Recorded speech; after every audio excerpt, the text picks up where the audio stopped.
Right, we're gonna try going live again. 3, 2, 1.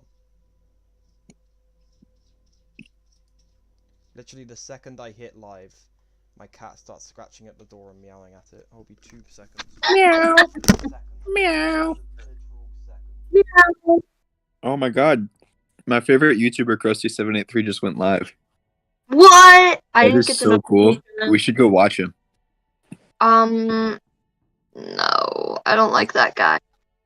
Oh, okay, Alright, well, okay. just The go cat watch has been Tanner let Fishies. into the room. She's I'm gonna lie going down to on the go bed. Tanner Fishies now, because I hate Tanner Krusty. Fishies. I don't know who this Tanner Fishies person is. I've never heard of him.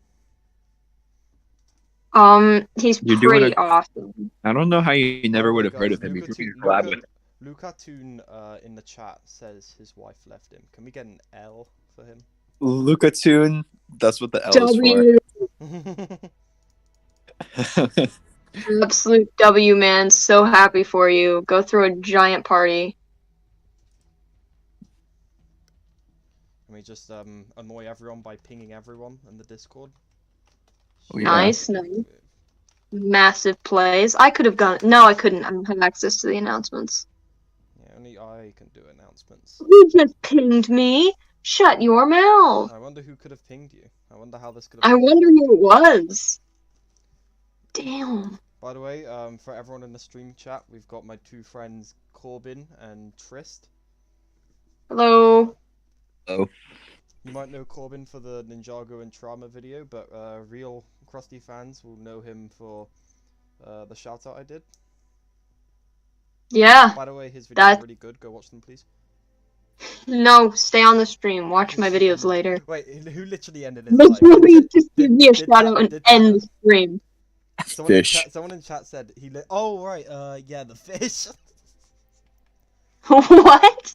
I understand this rep now. now. Okay, literally right as Tanner's live ended, my one started and you guys started talking about Tanner. That's really funny. I had literally no idea he was streaming before like just now. Krusty, you're low. I'm low. We got some Tanner fans in chat. Yeah, I admit I stole the concept of live streaming from him. Epic. Okay, how is everyone in chat this fine... What day is it? I don't remember. Friday now, but Thursday probably for all of you Americans. Yeah, it's Thursday right now. How is the good US of A. Well, people come into the chat. Tristan Corbin, how are you doing? I got a face full of pizza, but pretty good. My tummy hurt. That's about it. Splendid. I'm glad to see everyone's doing so well. I'm doing No, excellent. I'm down. I'm gonna play the Ninjago movie video game. I'm gonna read the Garmadon comic book. Are you gonna play the Ninjago movie video game on PC or console? On Xbox console. God, I'm so jealous. Is download I only have it on PC. I could do that. The controls are so bad on Okay, real PC. quick, we have a $5 donation from Kay. First of all, thank you so much. Thank you, Kay. Yeah, thank you so much. Thank you. Second, Support to the answer the question, are you a Wu or a Garmadon guy? This is a hard question because Wu and Garmadon are both like some of the series' best characters and like seriously like incredibly well written. But I'm gonna have to go Garmadon because it's like character I love so much versus like my favorite villain in all of fiction. It's kind of it's kind of a losing game for Wu. That being said, Wu is really awesome. Kind of Garmadon sweep. Hello, Cheesy. Cheesy's in the chat. We got guys. Cheesy in chat. Hi, Cheezer. Cheesy moment. How do you freaking draw Harumi's hair? This sucks. How do you feel about the song Operation New Me? That song is really good. The Ninjago movie had like really good original music, like Heroes and Operation New Me, genuinely bangers. My friends and I in the theater were like jumping up, dancing around to find my place when the credits started rolling. I found my place too. That's also great. Dude, that was so... The Ninjago movie in general, even the music that wasn't original music, it all sounded really good. Everybody wait in the credits to wait for the Dance of Doom to start playing because I thought it was funny. Yes! Dude, like the music that plays when Garmadon takes over the city in that movie, and like he plants like his flag is like genuinely so good. Yeah, Um, and then it like drops when Lloyd gets there with the laser pointer. Yeah. Oh my god, that movie is great. That movie is genuinely great. It's a good movie. I don't know why it didn't do. I mean, I do know why, but like, Everybody knows Okay, why. you know what? Do you want to know what my favorite news headline of all time is? Nothing will ever top it. What? Okay, Lego. It reads. Okay, it has like, you know, the image of in the movie where they're all like sitting there like doing the shocked faces. Mm-hmm. It's got that image, and the headline is Lego Ninjago dethrones Blade Runner at box office. Absolutely incredible article. I love it so much. Woo! Shout out, dude. History was made. History was made with the Lego Ninjago movie. yes, It doomed Blade Runner to a second box office flop. Beautiful. That's that movie's one legacy for people that aren't Ninjago fans. Which is a shame because the first Blade Runner movie is like one of the greatest movies of all time. Actually, Ninjago better. So, Nah, can we get some that's the agrees second in one. chat? See, the only reason Blade Runner became a cult classic is because at the time, Lego Ninjago wasn't there to give it any competition. Otherwise, it would have been doomed. because Ninjago wasn't around. Yeah, exactly. If Ninjago was around, you know, Ridley Scott would have been absolutely screwed. There would have been no chance for him. It would have been over. Yeah. I need to pull up on my laptop so I can see what these little goobers are talking about. They're talking about music. Please ignore the fact that Ninjago had huge Blade Runner influence and probably couldn't exist in the way it does without it. Chat, why am I not seeing agrees? You guys are so rude. Like, to the point where Borg and Pixel are literally directly inspired by characters from that movie. Crispy movie- popping off. Pixel. When I die, I will check the chat. I can just I'm read. gonna die literally straight after. Watch, it's gonna be Right. really comedic. Bro, it's not surviving. Hang on, I need to grab my headphones because I don't want to see what I sound like on the stream. If it's bad, I'm No, you crying. sound fine. You sound fine. I'm still eating pizza, so I probably sound horrible. You also sound fine. Love See, the pizza. without knowing you're eating pizza, you probably could not tell you were eating food. Oh, thanks. That's what you. No. Come on. Okay. Red Rexter, thank you. Okay, I'm dead. Let's have a look at the chat. Ooh. Someone has found good- NRGJ. You are now officially world's richest person. On top, right. My favorite Ninjago theme, for me, it's gonna have to be Akita's theme. I think to this day, season 11, still like uncontested, has the best soundtrack in the entire show. The only season it has competition with is Seabound, because like the music in like the final 4 episodes is like amazing. Why is the stream delayed? This is so balls. Harrison Ford is the Green Ninja, very true. What do you prefer, Garmadon comic or Quest for the Lost Powers? Probably Garmadon. I still haven't read Garmadon. Garmadon is really good, you should read it. I probably should. Buy the book, If you everybody. want to see like a well-handled post-season 10 Garmadon, go to that comic. That is like the only thing that I would buy on Kindle for every chapter, and then buy an actual book for it too. It's like one of the few like books I'll just go out of my way to buy and not like read online. Which when I get some money in, I'm going to buy the hardback like volumes. My friend and I like. Someone asked in chat how I got access to Quest of the Lost Powers. I gotta be honest, someone on Discord sent me a PDF of it, and I read it. Beautiful. My mic quality is so bad on the stream. Hold on. Wasn't gonna buy like- it anyway, but also it's not available in the UK, so it's not like I even could. Is that Because, Quest? Wait, Yeah, Quest. Because it's just like Lego Moment. Garmadon comic, Is the- I bought like half of it on Kindle. I Is, didn't buy like the latter half, because I don't know. I just didn't. I think I was like low on money at the time or something like that. But like whenever I could, I would buy it. is the physical volume Oh, unavailable?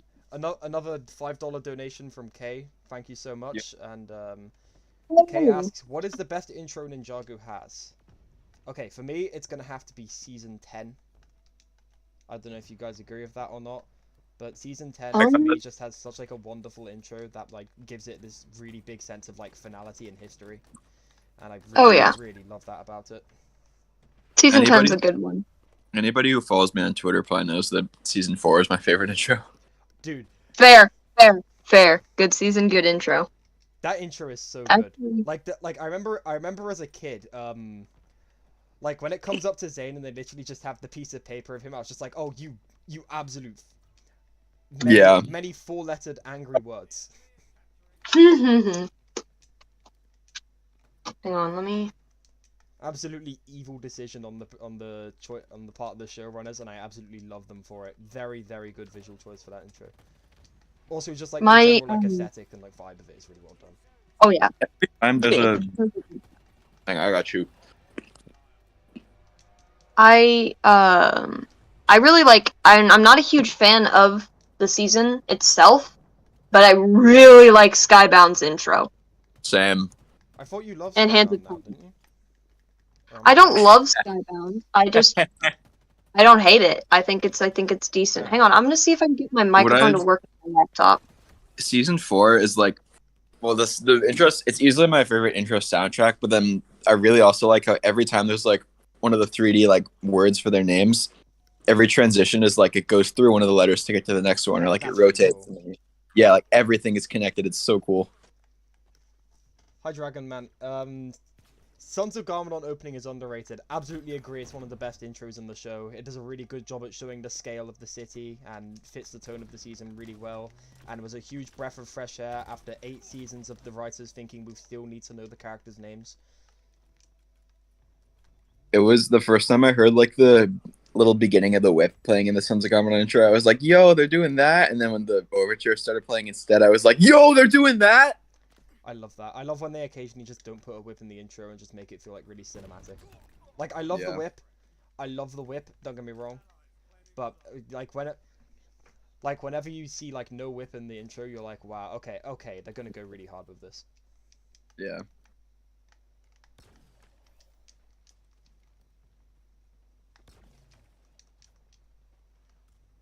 Okay, see, if you look at the screen now, you can see how absolutely useless vehicles are in Halo Infinite.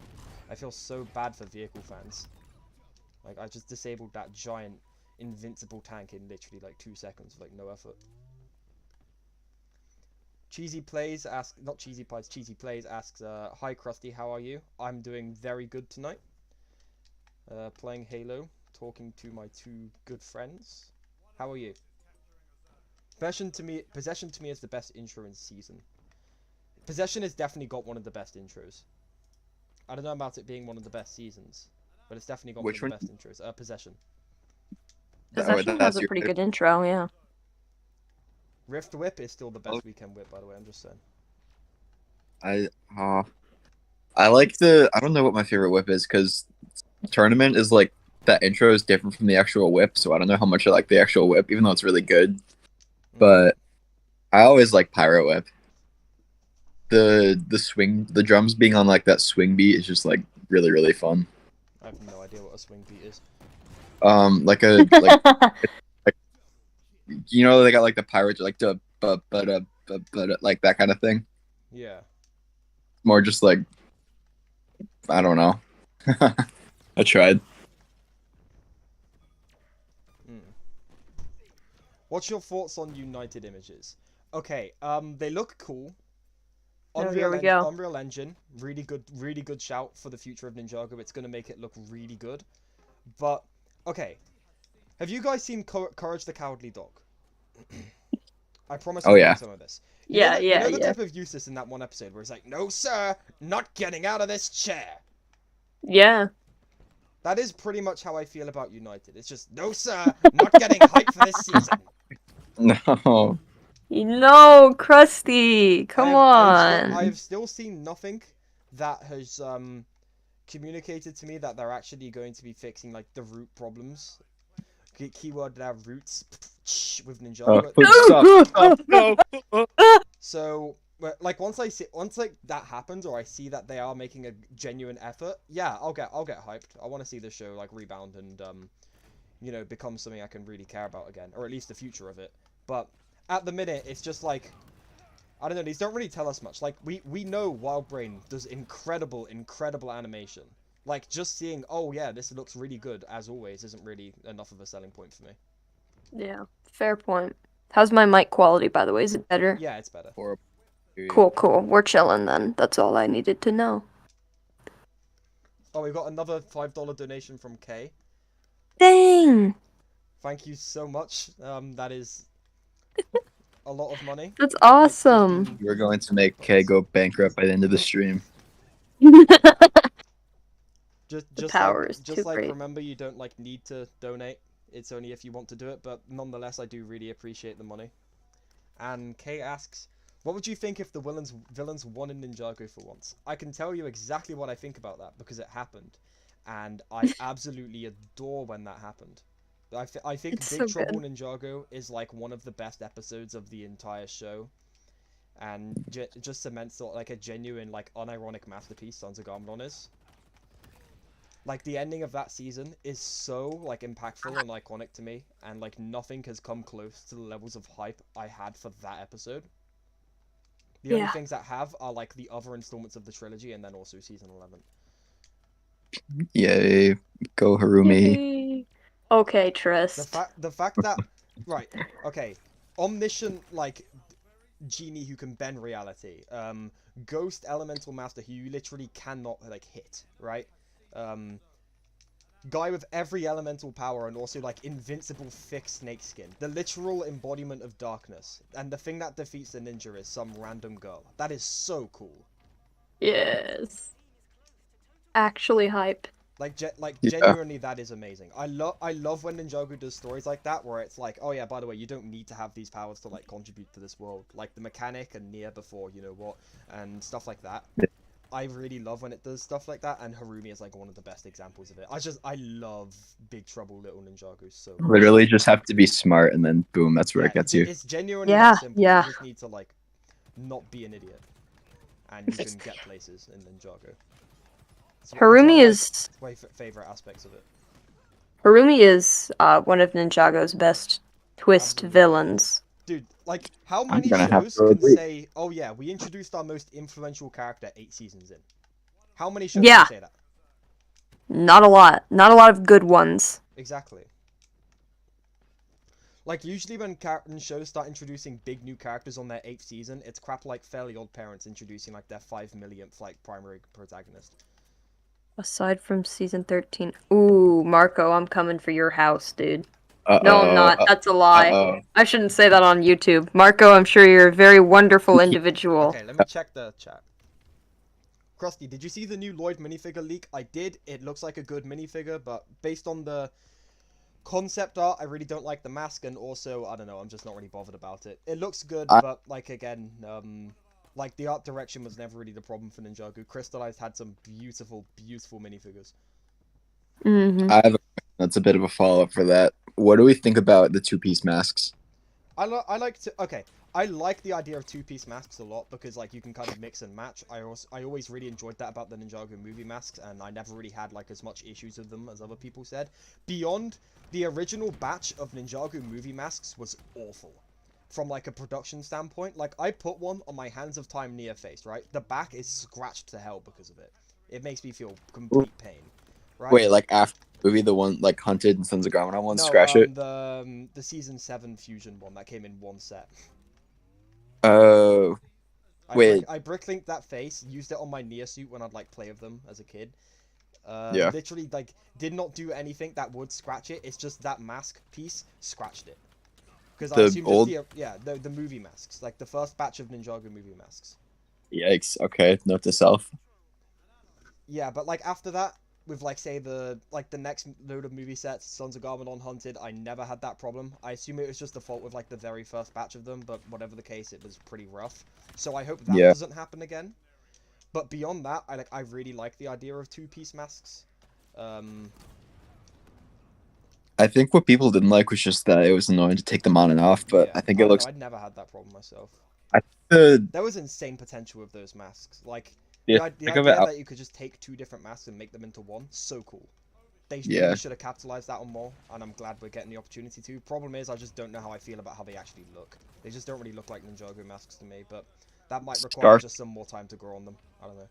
Yeah, the scarf piece for 2020. I'm gonna have to see that in person because when I saw the concept art, I was like, I really didn't want that to be real because it just looks a little too awkward with like it Damn, I got sticking a out. 30 kill game. Sorry for interrupting you there, but like that is like Hey, holy. I never get that many. That is insane. There's no Okay. shot. Yeah, that was it. I don't like the new ones. I like the old ones. Yo, Bendo Bricks is in the chat. Hello, Bendo. Bendo Bricks. By Somebody the- was just talking to me about this guy in my YouTube comments, and I was like, I need to watch more of this guy. You do. He makes really Look good who's- videos. look who's back. By the way, Bendo, this is an open invitation to come on the stream if you want, but I know you like just got off Ninjago cast. So if you want, like, let me know and like I'll make a Discord group or something. And now we wait. And now we wait.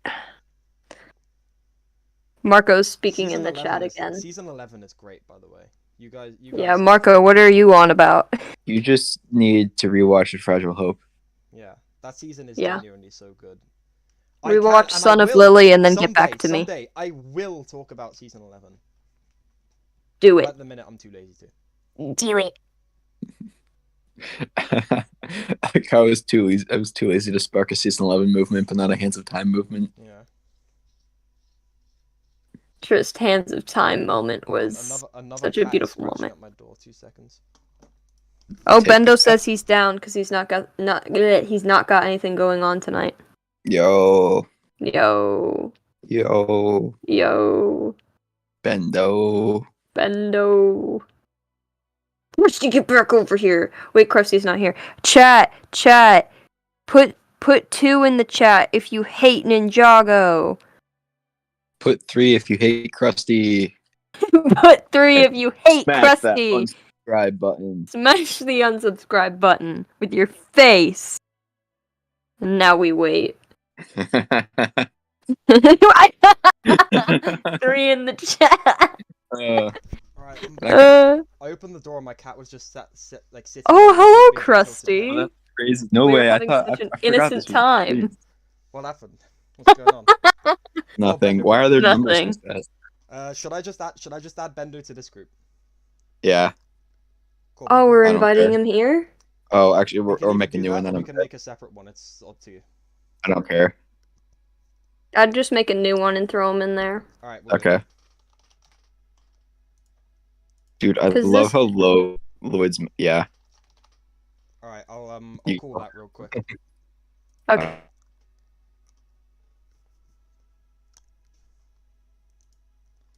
Alright, let's see what's going on in chat while I went up to see what my cat wants. I didn't do anything nefarious. No, nobody did. You did nothing. But- What is with the amount of freeze in this chat?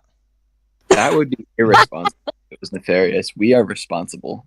and I'm not support- responsible. I can't be held liable. Chat, put a 2 in the chat if I'm innocent.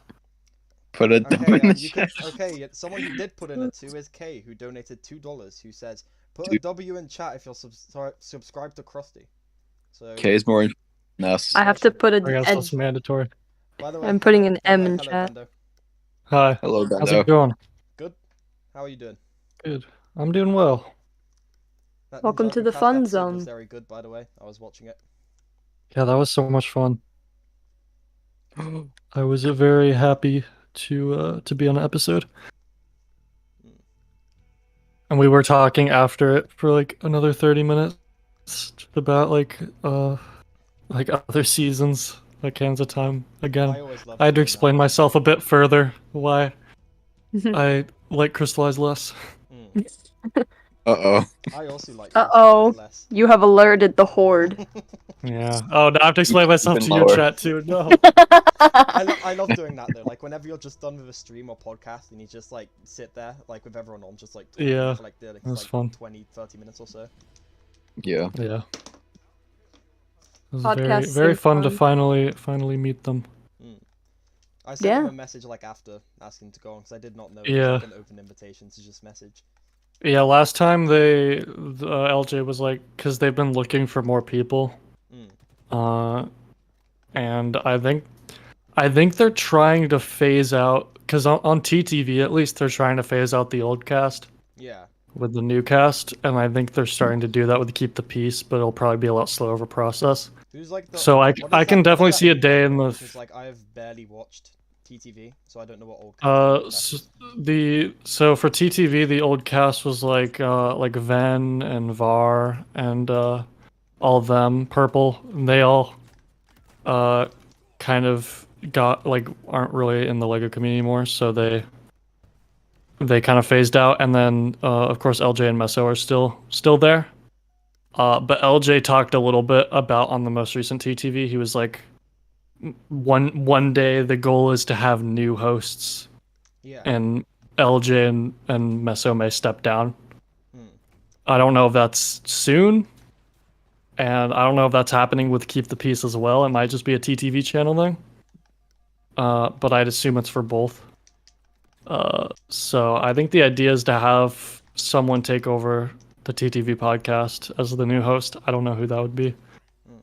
Obvious. Or in my opinion, it should be me. They should just like give me like all of their accounts and like social. But media. I do think that I don't know if it's in the near future, because I think it depends a lot on how Ninjago moves forward too with That's Ninjago cast. Because I could definitely see a day where LJ and Meso step down and Sakota is like the new host. Because Sakota's already the host of Brookfeed. Meso's like enjoyment of the theme, like from what I understand, again, like I could be wrong, like if I am misrepresenting this, like please Meso let me know, but like he seems like very indifferent on like the past 5 seasons. Like some quite like some that he feels kind of like mixed on, and it seemed like he liked Master of the Mountain. Yeah, well, but like everyone likes Master of the Mountain. Yeah, and I don't think it's just Ninjago too. I think it's just Lego in general. Yeah, They're both pursuing at least that's the vibe I got from the TTV podcast, the most recent one, and the one before that where they talked about the when the old cast was back and they had older people on. Because I even before Ninjago cast, I was listening to them all the way back in like 2016. Quick, but I gotta read a donation. Oh yeah. Okay, this is from Kay, who donates $5 and asks, who would win in an arm wrestle, Cole or Lloyd? And Cole. Bendo, I know you've made videos on Cole and Lloyd, so your expert opinion is Cole. I mean, Cole literally has super strength. I don't think it's even like a writing thing.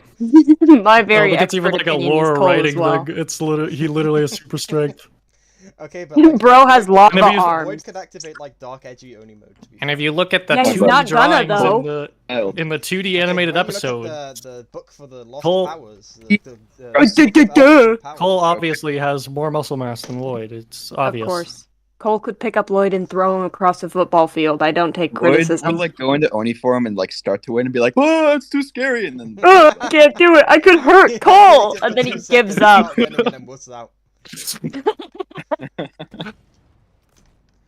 I think we are leaking the United script. To let everyone die, so he doesn't have to use his Oni form.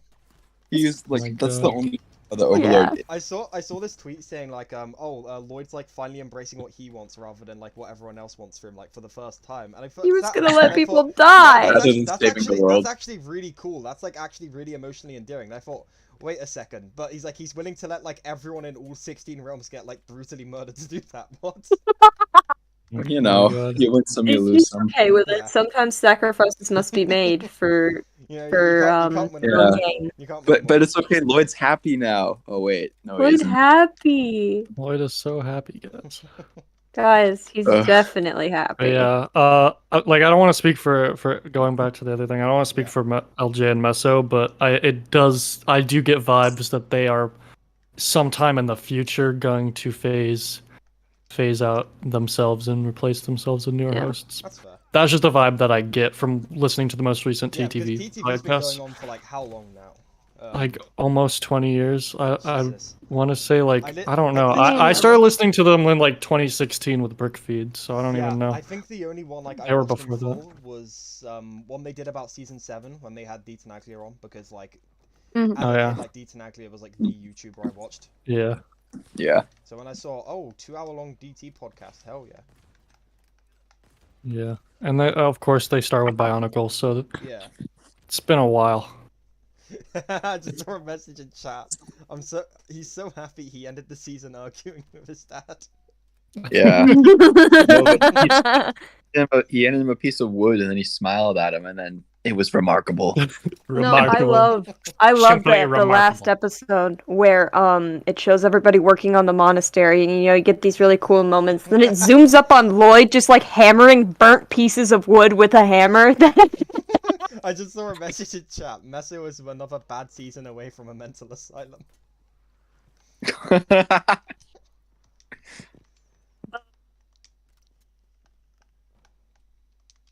The ending of Crystallized is certainly something. Is not. Yeah. It's definitely an ending.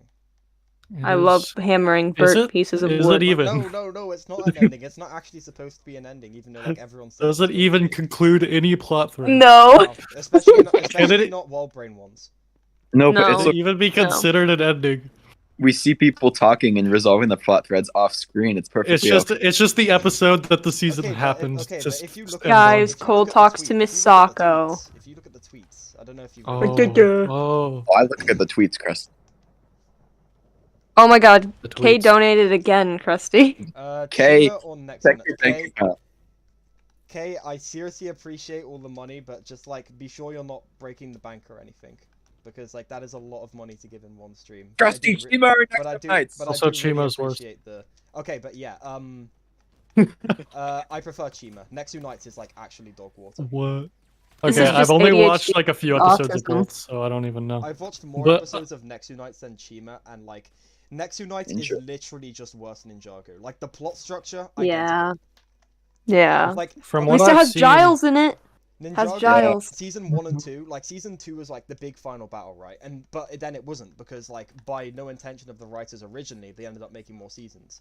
Nexu Knights Yeah. does the exact same fake out, except like they knew they were getting more seasons. They literally just wanted to do Ninjago again, Yep. which is insane. And then like season 4, they literally do like, okay, not like obviously like titanium, but they literally give one of the characters like a grey like metal like brutalist redesign. Season 5 was gonna be about green infecting things, but that never got made because no one watches Nexu Knights. Yeah. So, like, Green. thoroughly, it was literally just like Ninjago for like literal like babies, and it's okay, but Knights. Nexonites doesn't have the skunk character. That's true. Next one Yep. is These are big plays. Yeah. no. Next one doesn't have Lavertus. I Hmm. have no idea who either of those are. You're uncultured. Chima was like I was a Ninjago kid from the very beginning. I literally was there the day the pilot episodes aired. So when I saw Chima, I literally didn't care. I just like had a couple of the minifigures when I was like really young that I repainted to be Five Nights at Freddy's minifigures. Oh, And that's about my extent of knowledge on Chima and Nexo Knights. That's literally that it. little drought. Chima's literally. Oh, sorry. Go ahead. No, you go. I was just gonna say Chima's literally those like at the school playground, elementary school, like when you like play games with your friends and you're like, I'm the bad guy and I'm the good guy. Mhm. That is Chima's dialogue. That is literally the dialogue. Like it was written by like It's preschoolers. It's peak. Nice. It's peak writing. I don't know what you want. It's a bunch of animals on like it's drugs or actually something running hilarious. through a forest. I'm so glad it exists. It's so funny. God. Shout out. From the little episodes I've seen of it, the few I don't even know full episodes, just clips. Nice pin, Krusty. I've I literally, think- never, Yeah? I've literally never seen anything beyond the first 2 episodes of Chima. I think I've seen the seen the whole pilots. series. I've seen the pilots and I've seen little clips of it, and I've also seen some of the Chima reacts on Keep the Peace, and that's my Actually- entire exposure to it. And I feel like think- I've gotten everything I need to know. I think Fire and Ice episodes I haven't seen, but when it was like there, because I was like 9 when it first came. No, like younger probably. I don't know, but it was in the drought between seasons 2 and 3, and I just like needed a Lego thing, and I think I got like really. Yeah. That's okay. It's Nexo Knights this, Chima that. My real homies in the chat know where it's at. Mixels. Let's go. Pixels! Mixels! I had like the first 3 waves at least. True, Mixels were pretty cool. They brought Mixel joints, and for that, I think. I just remember seeing the little Mixel shorts on the television and on YouTube when I was way younger, and I'm like, these things are crazy, and I loved them. Wedge, You know in how- the chat real quick. I'm going to interrupt to read some chat messages because we've been like. Go ahead. It's your stream. Okay, Been talking about- Wedge says you've changed a lot of my opinions on season 11, but I'll never forgive them for putting the Kaiju Protocol right after Zane was revealed to be the Ice Emperor. And as the Funny. biggest season 11 shill, I have to agree. What were they thinking? Yeah. No, but it's Yeah, funny. no. I will No, never it's not forgive them funny, for having Chris. Kaiju Protocol even exist. Kaiju is pretty good. I will not accept. I will not tolerate this slander. I This will. slanderous accusations. It would be good. The video essay is already in production. It's too late. You fool! It already exists. It's been on the channel for a year. No. There's one guy in chat that is excited that I mentioned Mixels, and I'm happy to have made their day. I Thanks to loved, Mixels. you know, like Small yeah, Ninjago mix with okay articulation. Kaiju Protocol should have been like right after the cold goodbye. I think.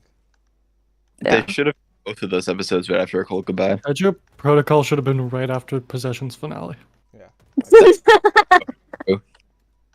True.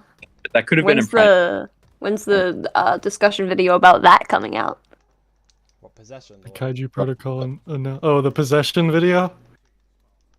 And putting Bender, what do Kaiju you- Protocol Bender, right what do you after it. think- Actually, real quick before I ask that, Kay donates another $2 and asks Darkest Ninjago season, which is gonna have to be Sons of Garmadon. Yeah. Sons of No, Garmadon I'm are gonna have to hunted. say Prime Empire. Yeah, the Prime Empire. I mean, Dude, they all I'm staring died. at you. Dude, they all died. Guys, they're dead. It's very scary. I peed my They pants died. 7 times. Dude, he is Okino. He's Am I the literally only one that thinks Okino. it's his decision that the ninja can't even beat some bikers/street hooligans. I've got to strongly disagree. I think the fact They that of literally all had the to have things that Cole and the Kai ninja kill beat themselves. was like of all the things that beat the ninja was some powerless bikers. I think it was one of like the strongest decisions in the show. Like it reinforces this idea that you don't need powers to like make changes in like the world of Ninjago, and like also it just like goes to show what like a precise like manipulator Harumi is, and I think that's also really good. What I also liked about that was that they fought like bikes, like in Ultraviolet's having that fight against Kai and Nia. She's like on top of the motorcycle flipping around it, and they've never like fought somebody that was like not attached to their vehicle, but they've never fought someone that's like part of the vehicle before. And like Yeah. You know, so they've Right. You just I don't made me think they've fought realize someone something that's about- completely deranged. I just realized something about the Zane fight scene with Mr. E in God, Sons that of scene is Garmadon, so actually. good. Talking about that, the I moist just heard something that might make it even better. Yeah. What? Is that with the whole powerless thing, Mr. E has like no powers. He's just a And robot. Zane, they're both Yeah. robots, so they're on even ground. But Zane goes through like he uses his fists, he uses a Oh my bow, God. and he uses Literally, ice. Coolest, Yeah, He goes through all yeah. of, he, like, coolest you can moment see in him all of going through all Ninjago. of his different options. Yeah! Dude, He's like, okay, my hands didn't work the bow. Okay, the bow didn't work ice, and it just he still loses. okay, Yeah. Oh my I think- god, I think that that's really scene's cool. so good. Well, Ninjago is when he like traps E in a block of ice. Then like the block of ice starts cracking. You can see Zane getting like visibly like furious at it. And then it Yeah. breaks and the Sons of Garmadon music cue plays. That blew Yeah. my Yeah. 13-year-old mind. I was like, He's like, oh not- my- not even the ice oh works. my Yeah, God, baby! that's so cool. I love that Zane goes through all his options. Technically, though, he doesn't gets use Spinjitzu, frantic. but Mm. He gets know, it's Sons of frantic and it's Garmadon. beautiful. and then the Sons of payoff, Garmadon hates Spinjitzu. the shot of him Yep. like in Dread on Arrival when like he knocks him over and then Mystery turns around and just Zane's bow in his face is so satisfying. Yeah! The resurrection of Garmadon is such a good scene. That Okay, dude, one of my episode 82 is like one of my favorite One of my episodes in the whole. favorite seasons, not seasons, like details from that scene, right? Like the first track that plays is the same track that played when Pi 4 released The Great Devourer. Which, like, Oh, I never which- noticed Yeah. that. that foreshadows so And- well that she's gonna and- end up and- just like Pi 4. The last track that plays is Garmadon's banishment to the Cursed Realm. Yeah. Like, the track is kind of Ooh. just like a giant, like, recap of, like, Garmadon's life in music. And I That's so really love perfect. that. God, man, just Sons of Garmadon is just such an exceptional season. Before that, it's the I love Session Sons track, of Garmadon. and before that, it's the Lloyd versus Chen track. It's like every major Garmadon season. Mm. Yeah. That's so Yeah. cool. The music in Ninjago is something I think is very overlooked, and I'm guilty of it too. But I always see Trist will post something about like the music, and then I'll rewatch that scene, and I'm like, oh my god, so Yeah. good. Make sure to appreciate music, everybody. It's very good stuff. Sets the mood. Okay, once I die in Halo, I will check the chat because it has been a little while. Somebody in chat just said Zane ugly bad. You want to elaborate on that, please? I'm very intrigued as to what you mean.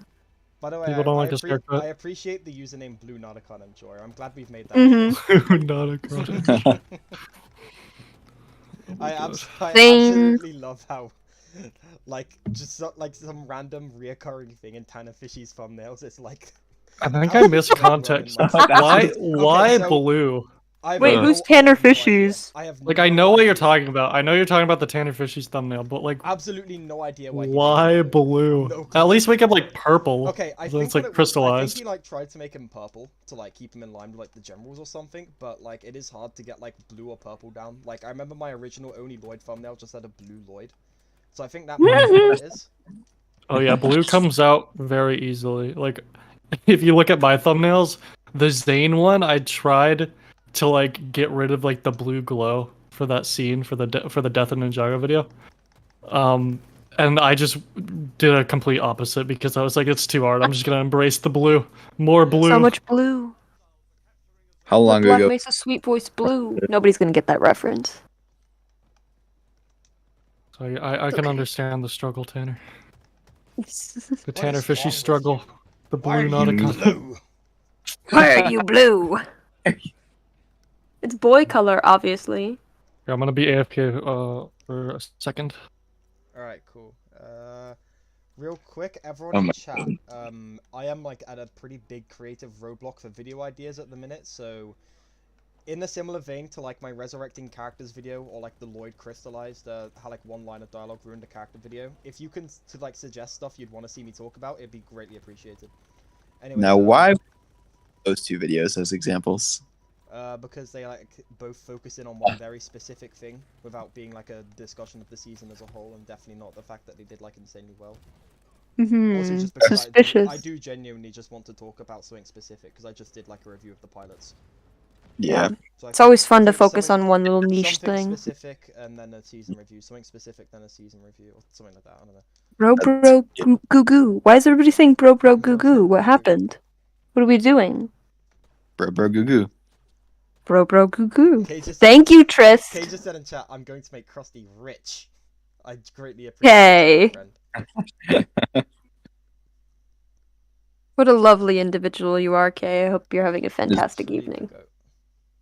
Truly. Zane versus Mr. E comprehensive analysis. Wonder where we got that idea from, chat. Alright, I'm back. Carbonator is on his originality arc. He just suggested a Zane versus Mr. It's originality.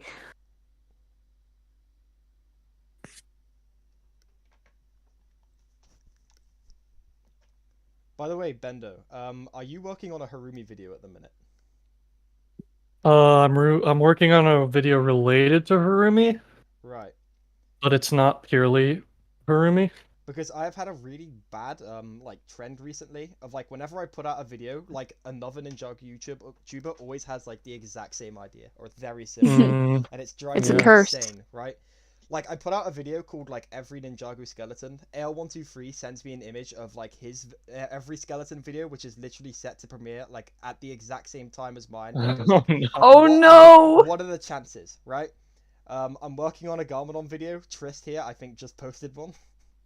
Tomorrow.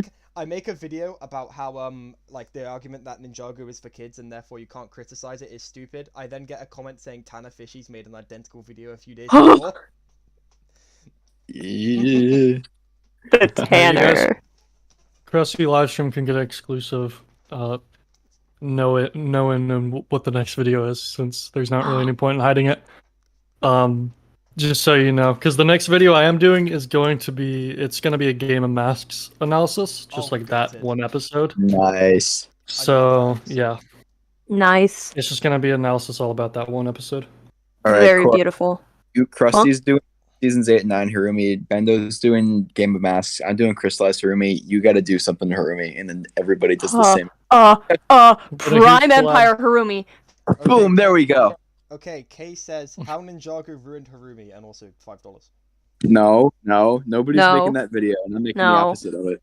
You can't say that in the There's presence nothing of me more and to say Trist. on that topic anymore. Yeah. Like, I what mean, else could you there is say some in more a to say. crystallized Here's the thing. I haven't talked video about essay? crystallized Harumi since like October, right? And since then, bad plot points have been discovered like they are scientific breakthroughs. For Yeah. example, right? Harumi has this big revelation where she realizes the Overlord was the one who killed her parents, right? Right. Yep. She then has this emotional outburst of anger and hatred where she starts attacking the Overlord. And Yep. that's portrayed as a redemption moment. Can we all agree on this? It is Right, portrayed Yeah. that Okay, way. literally I have in the very that, next yeah. episode, Lloyd realizes that the Overlord has just killed his father, and then has like an emotional outburst of rage and upset and anger, and starts attacking the Overlord, and it's portrayed as a super bad thing that he shouldn't do. Oh yeah. Literally 2 That is episodes apart in the same rather battle. interesting. It's What the Harumi what thing. is it's Ninjago's thing. stance on this? My I thing with the Rumi thing is that that wasn't like the only. She was already like thinking about turning on him because you see like the entire Mhm. fight. She's just standing there like, oh, I should help. Who should I help? What do I do? agree, but that's the thing that And that was ultimately like the doesn't. turning point. Yeah, I know, I but just- like she was already thinking about redeeming herself. It's just that was the thing that sent her over the edge. But But it is weird that Lloyd does it and it's treated completely You could differently. also argue that like the Oni form had been being built up the whole season, and the Yep, parent dying yep. was the thing that set that off too. The thing with Harumi in that scene, the thing that annoyed me is I was hoping through Crystallized I was hoping that she wouldn't get redeemed because the ping pong back and forth was very annoying to me. But after a while I accepted, okay, they're setting it up. She's gonna get redeemed. I have to deal with it. I'm just hoping that they do it in a way that is pleasing to me, that isn't just kind of dumb. And then I wanted her redemption to be something that wasn't like someone else says something that makes her angry, so she's against them instead of the ninja now, and that didn't happen. Yeah, that annoyed me because I wanted her to realize what she was doing was bad instead of just being like, well, I'm gonna redirect my anger.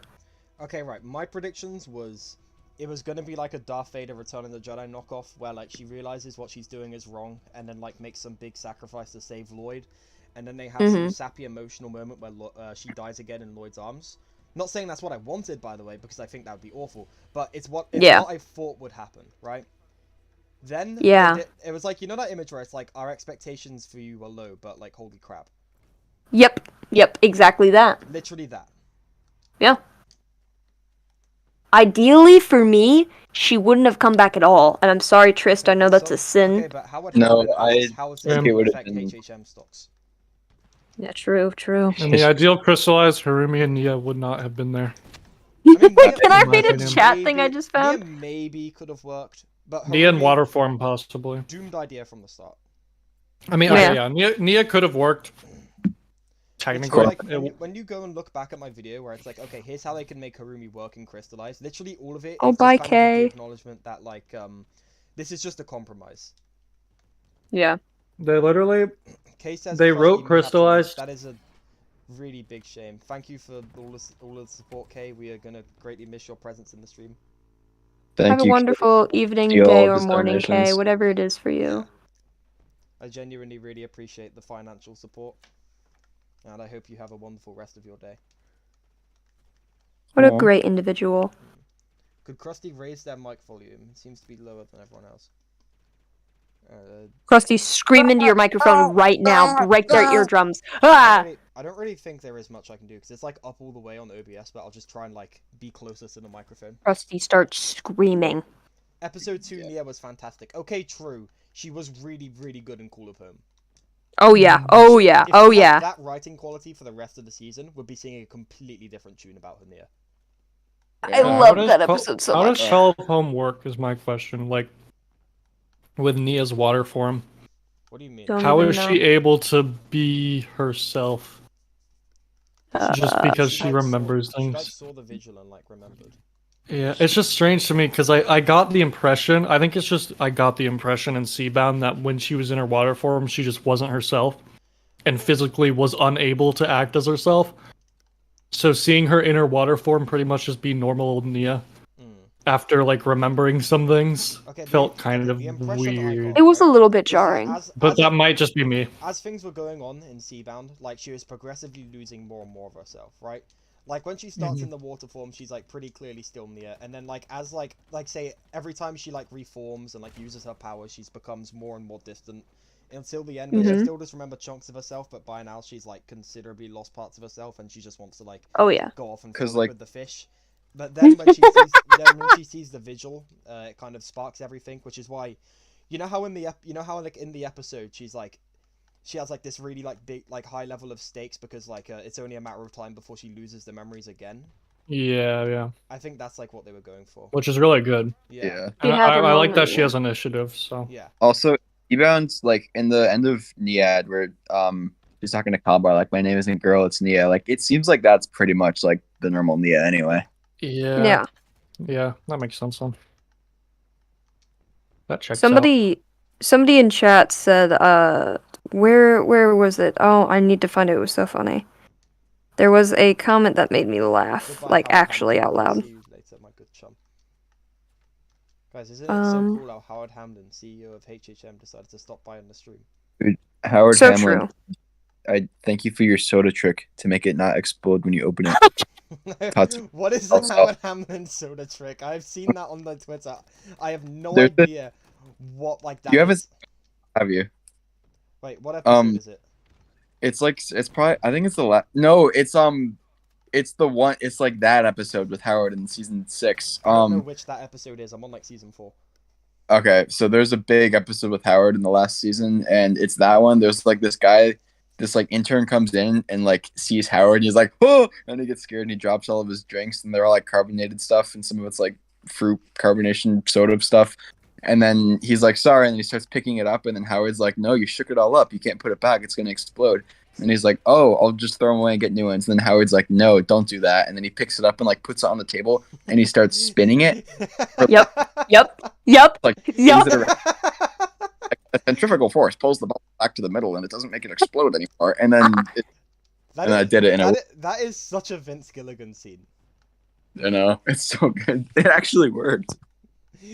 Someone- That is so awesome.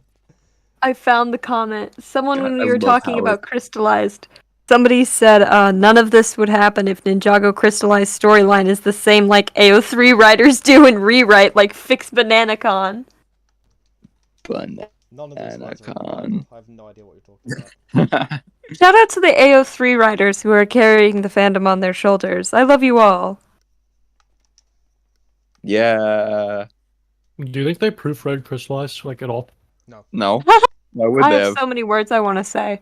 Do you think they wrote it like South Park, where they wrote it a week before the episode comes out, or like literal hours? Oh, we have in South 15 Park's minutes. case? Go. For those in the South chat Park who is better don't know, consistency than crystallized. for those who don't know, then South Park writers will just actually put off writing the episode for like 2-3 weeks until like 2 days before it's supposed to air, and then they make the episode. Yeah, and thankfully, because the show is like such a piece of crap visually, like they're so easy to make. Yeah. So, like, Yep. it's why in terms of like being topical, South Park is like the best show, because the production takes so little time. Like It can make it as soon as it's actually, yeah, relevant. like say Simpsons, right? We'll put out a Pokemon Go episode like 9 months after it's relevant. South Park Yep. will have that out within like 2 weeks. That's We the were just beauty of the watching. show. So my school was like, people, you know, the AI thing where like it writes the essay for you. Yeah. Yeah. Not that I'm doing this, but God, people I at wish my I had that school. during school. God, I wish I had that. That's during like school. becoming a thing at my school. No. And like literally like a couple weeks ago, it was just like a whole thing. And then last night we were streaming in one of our servers. They were watching the AI episode in South Park, and I was like, they Yeah. already made something like this, and it was like the Yeah. There's no exact way same they thing. didn't as my use an school. AI to write that script. Yeah. They had a bit at the end where like the final scene was just all AI written. That's really funny. That was like like the joke at Yeah. the end of the episode. Where Stan's like, write me the solution, right? Mm. Hmm. It's a I have funny not one. seen the episode yet. I need to catch The up. entire resolution to the episode is written by AI. Yeah. Nice. That is very, very funny. Shouts out to South Park for real. Ninjago Actually, gave no. us Princess Vanya. South Park gave us Princess Kenny. You said Princess Vanya, and I got scared. I don't know why. But Princess mean- Kenny is absolutely amazing. Shout out. Princess Kenny. That was terrible. I used to be really good at a Cartman voice, but my throat is hurting. You know the video where the kid's like sitting on the ground with a tape measure, and then he like reels it in really fast, and it like whips him in the I know hand. And exactly what you're he's like, talking "Come on," he starts about. talking like Eric Cartman. Hey, man, that can hit me in the hand. Okay, you know what my favorite video like of all time is? Have you seen the video? But Bendo, you've probably seen this because of your other channel. But have you seen the video of like the little like German kid? It's like, I've got the Coca-Cola. I play Fortnite. Oh yeah. I absolutely love that video so much. No, I'm putting cola und play Fortnite. I Mhm, love that yeah. video so much. There's a South Park episode where they send the whale to the moon. Let me find that. There is. Walter Actually, let me White's ask in Katie chat. about that. She probably knows it. Walter White is in chat. No oh my way. god, the real Walter White. Hello, I'm new. Hello, Walter White. I'm a huge fan of your business. Okay, Bendo. You know what stream we need to do at some point? I'm gonna pitch it to What's you right that? now. We need to do a Fortnite Okay. duo stream. I'm down. Sick. Fortnite. You will probably have to carry because I suck at that game. Oh no, I I've suck at never it too. played I've been Fortnite playing in it my for 4 years. 5 years. And I'm terrible. But Oh, that's yeah. what that's just how it is. Some people are just chronically bad at games. Yeah, that's Yep. That's me. That's me. I played I'm Fortnite like season 4 in not a minute. Everyone go on the stream right now and look at my stats in that Halo Infinite game I just played. That is literally me. That's literally me. I did See, awesome my- in this game. Holy really My bad. brother, who is 6 years younger than me, is better at Fortnite than I could ever be. I've never played Fortnite in my life. I am a TF2 player. He is a Fortnite player. So I walk into the living room and I'm like, hey, little dude, what's up? And he's sitting there with like a Rick Sanchez skin, absolutely grinding. And I'm like, okay, I'm going to go back to my 15-year-old FPS game. By the way, Bender, we're playing Zero Build. I'm just saying. I'm down. Go to I'm good with either. absolutely hate build mode. I completely understand. Build mode By the way, Walter White has let me know something very important. We need to cook. Needs to Ooh. cook. I'm Oh. I on. need to cook. Krusty, Walter you White. better take up that. He's summoning you, I'm dude. cooking You right can't now. deny Made me that. buy so many pop chips. It's insane. Jesse, we need to watch Ninjago crystallized, Jesse. Just say. Jesse,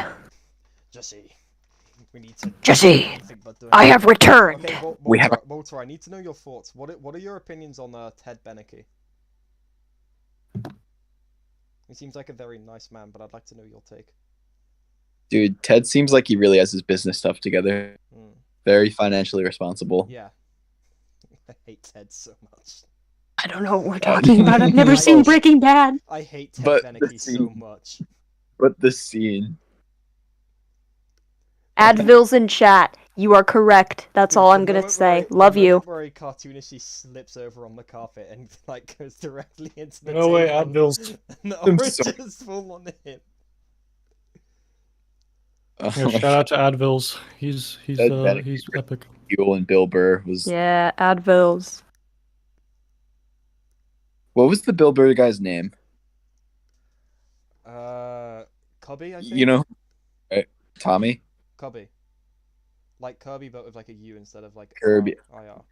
Because he's got Cubby. Yeah, I kept calling him Kirby for like 2 months, and then one of my friends is like, he's not called that. Breaking Bad. Anyways, it didn't really Wait. matter because like Huel is the goat. Oh, yeah, it's Cubby. Yeah. Rusty, check our messages on here. Alright, Uh-oh.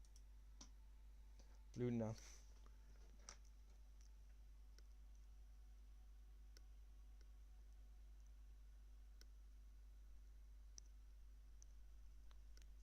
Is that JD in the chat, or do they just have the same profile JD. picture that JD has?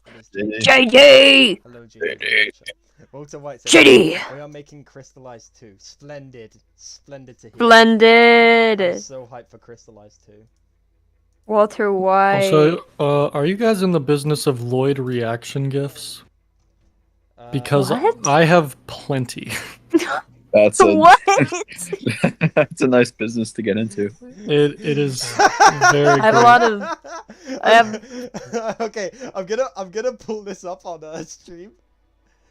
Oh? Okay, I'm gonna okay, so I ran an ad on the stream just now, Hmm. and then Yeah. I got pinged on the Discord server saying that somebody got this ad on on the stream. I'm gonna Just- put it up. I'm gonna put it up on the Wait, stream, and I'm gonna send. Is it PP stream? I'm gonna send the picture too. Okay, so this here is the ad he got. Is The it stream's I'm gonna- delayed, so I'm I gonna- can't see it Stream's yet. really far I just sent a link to the stream and not like the image. Hold on. You. Oh, The please. Thanks, image on the stream. Krusty. Look at this. It just made me lose it. Bro, what? It's literally just some dude eating chicken. Oh my god. Once you Once get you it, you'll get it. I hope this dude eating Once chicken you is get it, happy. you'll He's get- getting free advertising on the stream here. That's awesome. Okay, I'm gonna remove the image right now so we can see the game. And Really? it'll probably have been killed like 5 times at this point. I just Oh my absolutely God. lost it at that. Here, I'll send my appropriate Lloyd reaction. Yes, please. Well, I This have is a my lot favorite thing on Discord. Is of. just I have a lot of Cole reaction images. I am not in Oh, the Cole, Lloyd yeah. reaction GIF What business. Lloyd reaction gifs are you talking about? just here. I'll show an example. Please I'm do. trying to find an Exhibit appropriate A, reaction to what you've just posted. My reaction to that information. First of all, there's this GIF. I don't even know why that exists. Don't ask where I found these. No, that's great. I love that. Amazing. There's also this one. Yeah. Oh yeah, I have that one favorited. Oh, I this need one. to This one's find great. some of my Cole ones. I think the only So I had time some I've pretty ever funny like, ones. okay, there's 2 gifs I've uploaded to Discord, right? Yeah. Right. The first one is the scene of Lloyd and Nikita kissing because like I had that as my profile picture on Daily Reload Hub for a while, and like because everyone in that server absolutely hates everything season 11 related, it like made all of them really mad. And it's really Tris. funny. And the second one is that one moment in the island where like they're on the catamarans and Zane like backflips off of it and like a lightning strike happens in the background. Just because I think that moment goes really hard. Chris, can you DM me that And image, that's, like, please? The 2 gifs I've ever uploaded to the internet. Thank you, Trist. These are all just quality Wait. GIFs. Where's Can the you just- terrible Cole one that I have saved? There's a really bad Cole one. The movie ones are so funny because there's scenes in the movie where he just looks so distraught, and without context, it's hilarious. You guys peep this? No, Because don't be- in the movie, the facial animation is like really good because it's like high budget. So when you have like a sad Lloyd face, it's hilarious. the amount of times Lloyd like almost cried in the movie Yeah. or did. Oh, This is loser. my reaction to what you just sent. This is why Lloyd in the movie is a little wuss. Bro, That's why God. my reaction to that why show information. Lloyd is the goat. He's cried only twice, and one of them is we don't talk about that. We don't talk about that one. Oh, this is one of my favorite Cole gifts in existence.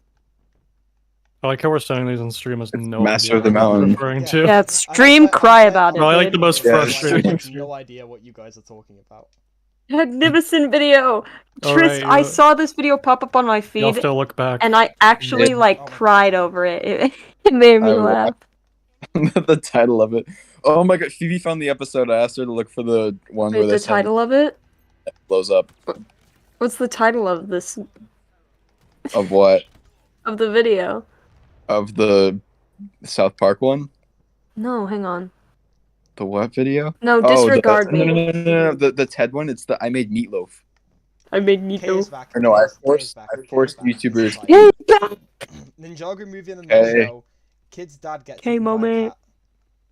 Wait, That is true and exactly what happens. Ninjago movie That's is such pretty a much fever it. dream. yeah. That movie is good though. It's a good movie. It. That's not how you spell I'm Ninjago. gonna have to make a video That's on the right. Ninjago movie one day. Your son. I And need it's to too Lloyd. At some point. I was, No. I was, I was, There's I so was much to gonna- I was unpack. gonna make a 5 years LLOYD. later video, like, I named you. on the You anniversary. But like on that day, like the crystallized episode leaks dropped, like the Cantonese ones. So I just kind of was like, oh screw it. Yeah. God, when that happened, then everybody watched Ice Emperor. Oh, I love, dude. Okay, that happened, one of my dude. favorite parts of the crystallized discourse is when those episodes, like episode 17 through 24, came out in Cantonese, and everyone was like, hold up, these kind of suck. And people were going like, no, no, no, no, no, just wait for them to come out in English. Trust me. As if like you can't, as if like tonal choices are, like aren't really like reliant on language. Okay. To be honest, though, watching episode 17 would probably be a lot better if I didn't know what they were saying because the dialogue there is so bad. Yeah. And then like it's literally that scene from like Prime Empire where Cole's like, great, now I know what I'm looking at, and it's even worse. Yeah. What episode Shout out was to that? Cole. Oh, it was probably the glitch, right? Yeah. Yeah. Love Cole. Cole is the goat. Thank you See so what's going on in much. chat.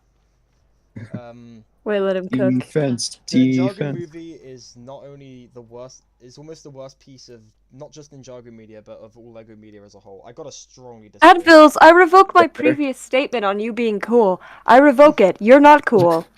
Get out of my house. Ninjago movie is a really fun alternative take on the show, and I really Look enjoy that at for it. Dad. You gotta add Advil, you another created new enemies today. I hope you're happy. Me included. I'm so Alright, sad. we need to find a way to get chat more involved because we haven't really been talking to them much. Chat, So- put a Chat. 2 in the chat Everybody if you post love Ninjago. Okay, your we need, favorite. we need to ask Harumi a question. Yeah. Oh. Wait, Tris, say that again. Sorry. Post your favorite Harumi outfit. For me, okay, Tris! I know I'm like crystallized hater #1, but my favorite Harumi outfit is like the Kabuki mask one. Oh yeah, oh yeah. I like the hunted Good one, outfit. but I think removing the blue from the color scheme is a really cool choice, and I don't know, I just prefer I'm- how that looks. I may have a controversial take. Uh-oh. Yeah. What Game of Masks? I guess Game of Masks Harumi design is better than What, the casual? villain Harumi design. Yeah.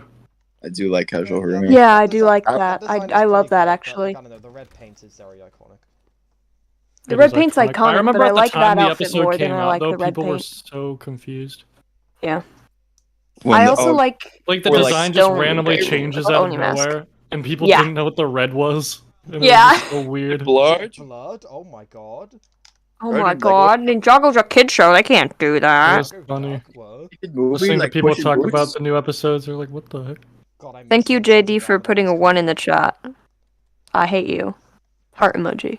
Carbonator Yeah. says about Harumi, and that makes me wish that we got like the. Okay, Kay says, tell me the Ninjago movie is worse than Chima. Exactly. No, tell me the Ninjago Exactly. movie is worse than Nexo Knights, bro.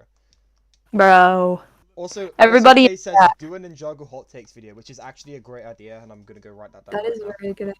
Yeah, go write that down before you forget it. Ninjago Everybody in hot chat, put how takes. much you love Plundar in the chat right Did you just ask now. people in And I will chat to give put their you hot my takes? credit card information. Okay, yeah, Bendo, back to something I was gonna mention like earlier, but just like forgot to. I have no idea what your opinion on possession is, and I want to know. Let's hear it. It's aight. That's fair. That's Fair pretty much- enough. That's pretty much what I think too.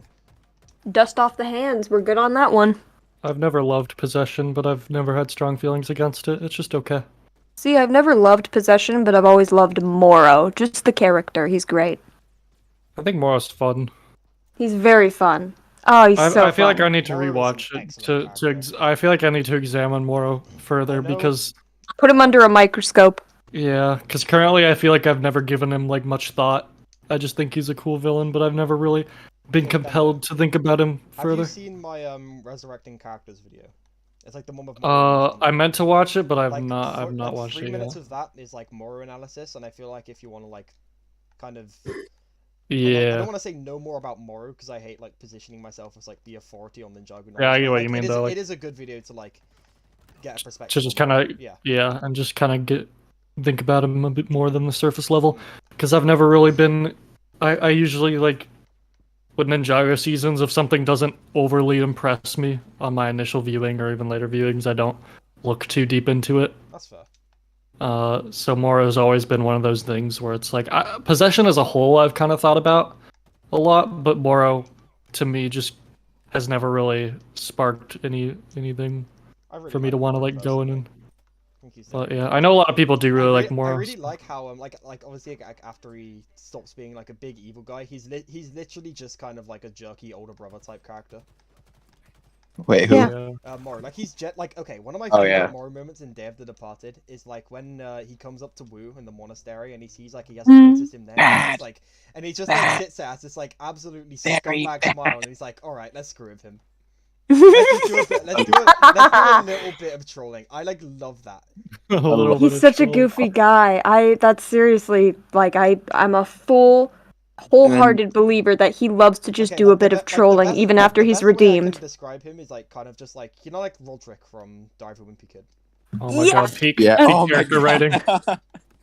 I actually really love the Character character writing. of Morris. He He's jump scares the Okay, ninja okay. too when You they get guys- off the body, and he's like, he said, I don't know, he says something, he goes behind Wu, and then they're all like, oh, it's Muro, and then he's like, haha. It's like, Haha, I play a little prank on you. That's what the kids call it. A little trick. A little trick. Do you like it? Guys, the most important Bendo Bricks take is Yeah. that Frank Heffley is the best character in the Dive of Wimpy trilogy. I love Me. not as much as It's Roger. not even but I love close. Roderick is the best character. I don't take Whoever, criticism. okay, Thank hold on. you. Frank Heffley actor. Okay, chat. This is the Yeah, grand debate. yeah. Everybody, what's your favorite Dire of a Wimpy Kid character? If any of If you any say of you- Greg Heffley, I Greg. kill you. Or May. I don't like May either. They just said in the chat, yay, I have a new credit card. This is very, Steve Zahn. very ominous message. Please tell me you are not stealing credit cards to donate to my channel.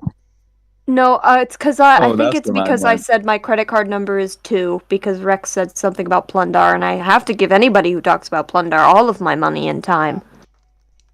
So I think Kay has just stolen my credit card information. I guess I have a new credit card too. No, Trist, you're not allowed to use it. Plundar? I have Lego Plundar. I can use it. Give it to me. Give him to me, and then you can use No. my...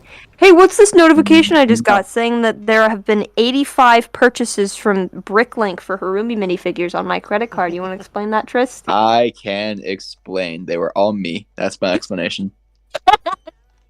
I can explain, guys. The Dive with Wimpy Kid What you is so think cool. happened, it happened. Dude, okay. Steve Zahn. He's the actor for Frank Heffley, the love- dad. If you guys don't know. I gotta And- be honest, I've never really seen the movies. I watched like the first Dude. one on my grand's TV Wow. when I was like 7. But You I gotta never watch really them. and I think I saw like part of Craig Gupta. what's it Yeah, called, Dog true. Days, but I was Roderick more of a Rules book is reader. peak comedy. I Roderick absolutely Rules is love genuinely one of the that character funniest of movies Greg. I've ever seen. The I love actors, Roger Gould. the actors elevate every joke way higher than they would be otherwise. Mm-hmm. Yeah. Especially my boy Steve Zahn playing Frank Heffley. He did such he goes so far out of his way to deliver that performance of I just really an have to absolutely insane dad. Like, Mhm. like he's unhinged.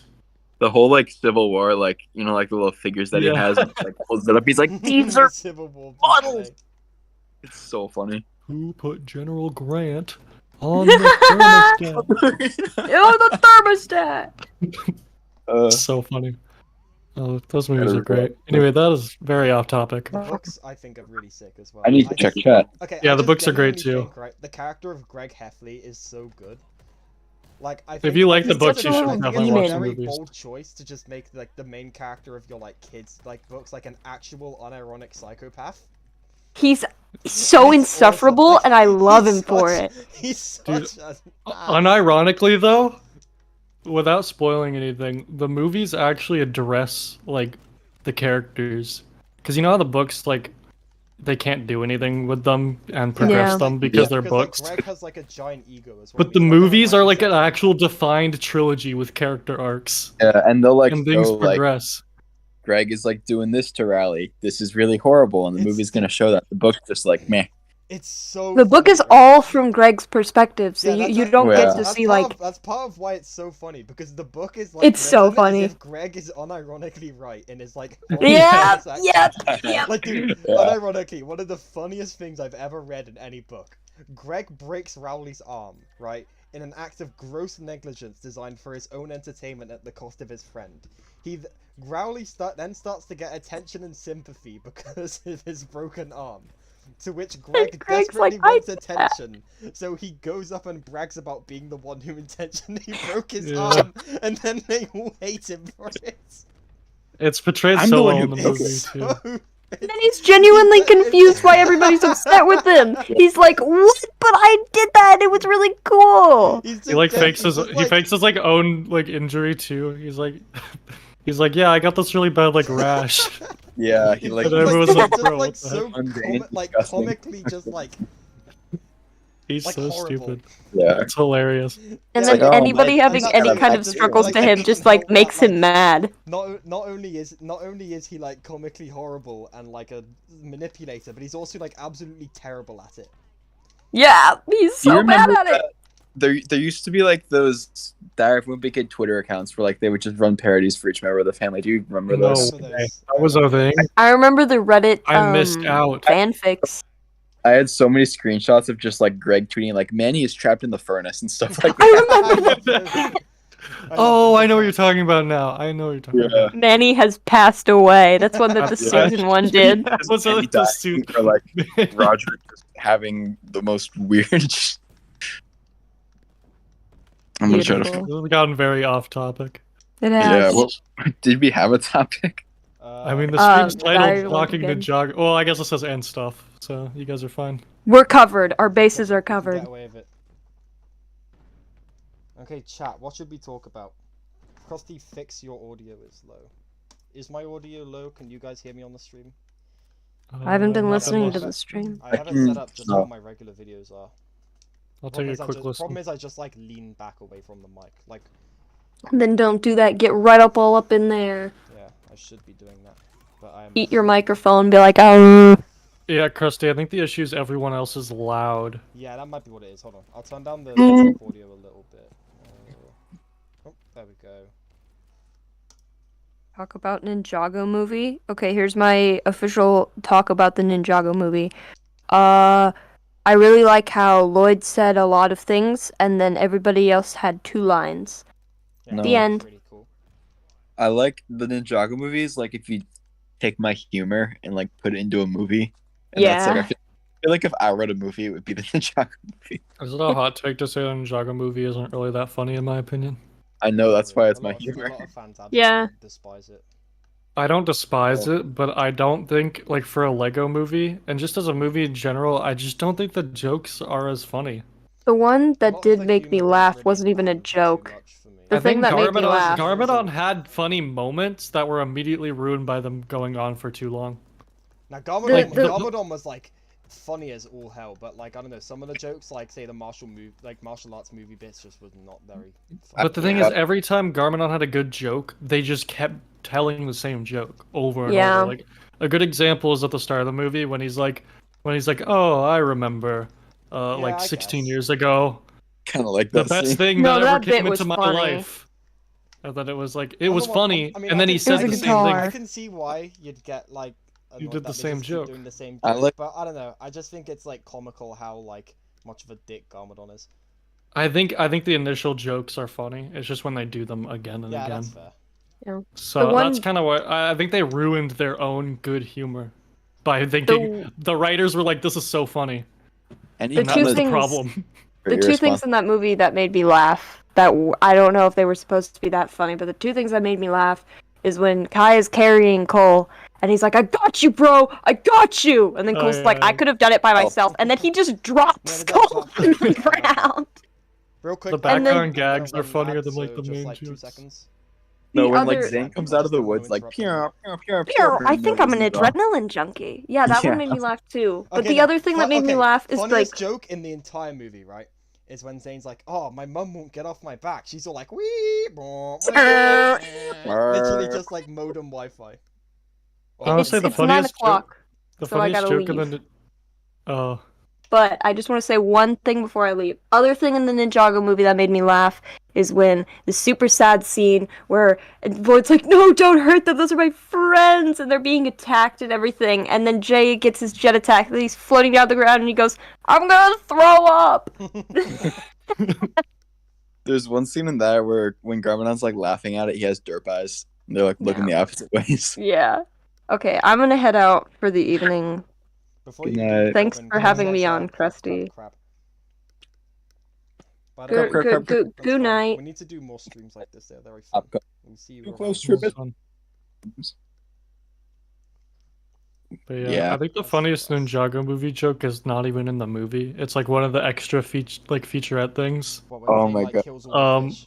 Where like Which all the clips are like very not funny, but then there's one where like Jay and Zane are talking to each other, That's and just Zane's like talking about like yeah, he's like talking about no flavored ice cream, and I don't I feel like That's quite the good. conversation just escalates, and it's My amusing. favorite bit is when they're like like testing out their solid powers material.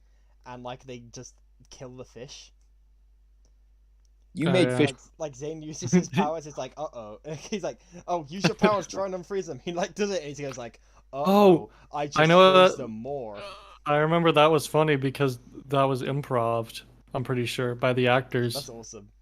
Melt And the it's like fish. I wish they did that more in the movie because they had a few scenes. They had that scene, and then they had them walking in the woods The with cast Garmadon in the bounces off each cage, other and so they were well, like and it just did they were nothing but that. asking Garmadon questions, like I where love did that you get scene. two forearms? Like that was improv. Like the best scenes are like improv. So Scenes it's with like the cast together, and you can really tell. yeah, but they never did that in the movie. It was like two scenes, and it's just like man, they really had like a golden cast for this, and they Yeah. wasted it. Yeah. I feel like Oh, they that- really wasted it. My like Need- biggest problem with the Ninjago movie is that they just never made a second. Like so many of the issues could have been fixed if they just made a second one.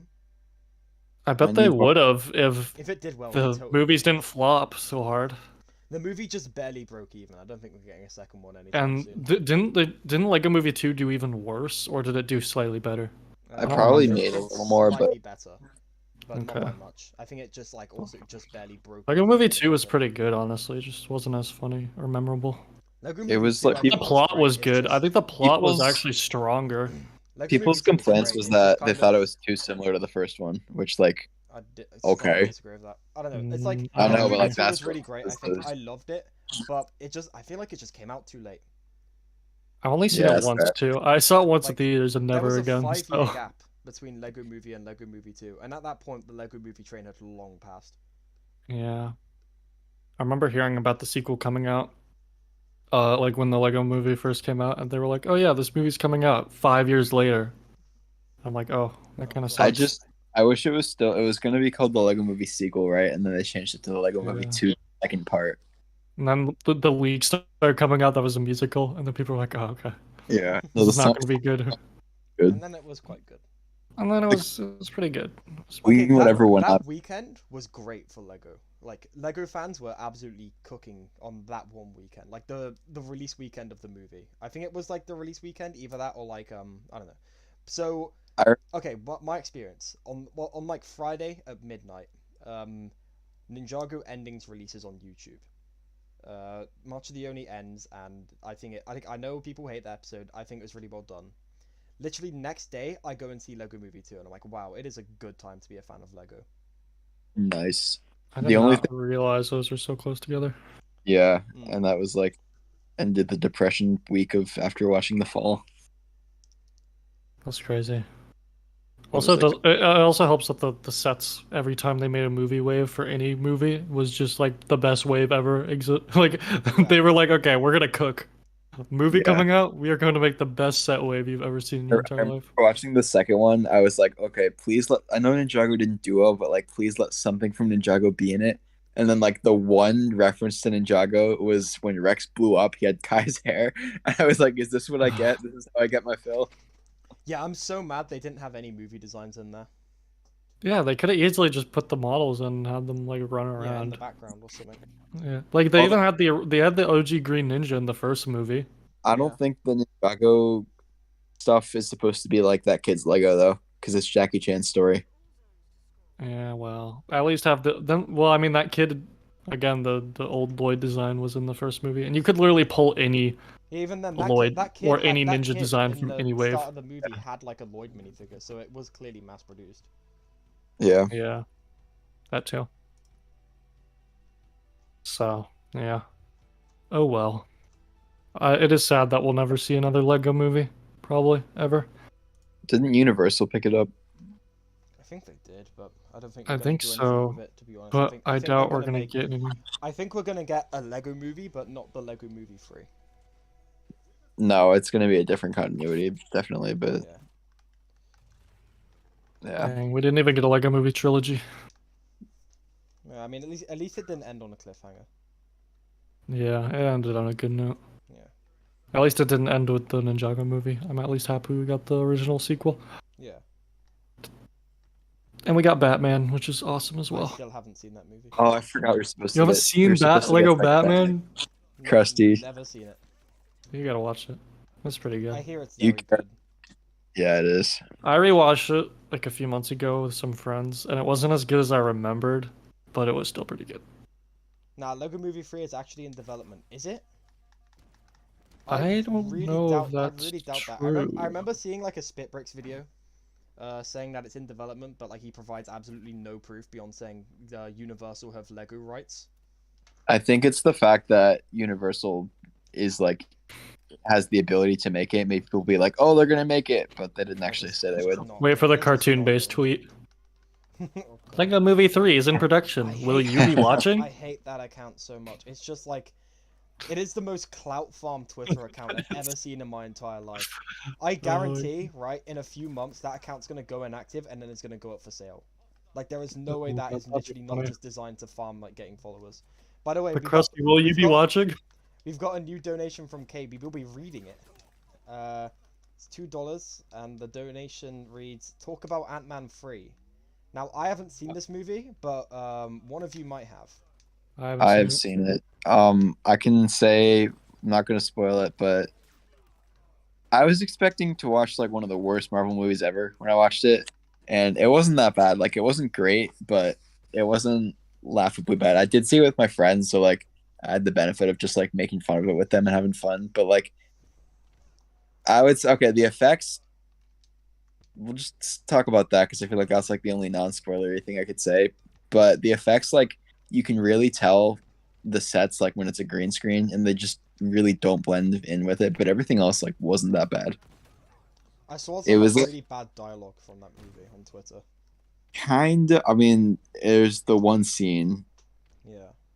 Be a dick. But like, I don't know. It's better than the second one, I think. But it's there is some. Right. Yeah. I am really happy that that movie is failing financially.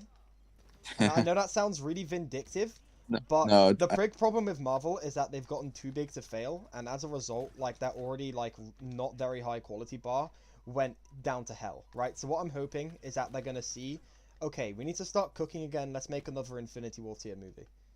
Yeah. I hope so. Also, apparently the producer of the Lego Movie, Dan Lin, has confirmed that that 3 is happening with Universal. Ooh. Okay.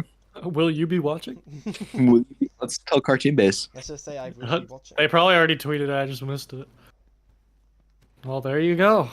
I guess we were wrong. I guess that whole conversation was for nothing. I'm very happy that is because I quite like the Lego movies. I hope it's good. Me too. I hope it's Ninjago. Give them another chance at the box office. Give Ninjago an actual canon movie, please. Yeah. Well, it's kind of too late at this point unless the new series is actually good. Yeah. If the new series is good, go for it. If it's not, then don't bother. If it's not, just like shelve the franchise. Yeah. Please. Shelf the Please franchise. Let it rest. Just let the Don't make it suffer. Just let the ninja rest. Can you imagine if they put all that effort into making a conclusion season and then they try like one random season to start a new show and it just doesn't work and that's the end of it? Flops. Oh god. There's a chance. There's a chance the new show just completely financially like fails. Oh. What, you mean people don't want to buy Soren's whatever, Meg? But the thing is, like, it's always been about the sets when it comes to the success of the theme. Yeah. So I don't know. But then again, Shima did terribly. I don't know if that was related to the sets or the fact that the show was not great. Like historically, I think every single story theme from Lego that's been successful has also had a good story and not just good sets. Just as many. So maybe I'm wrong on that.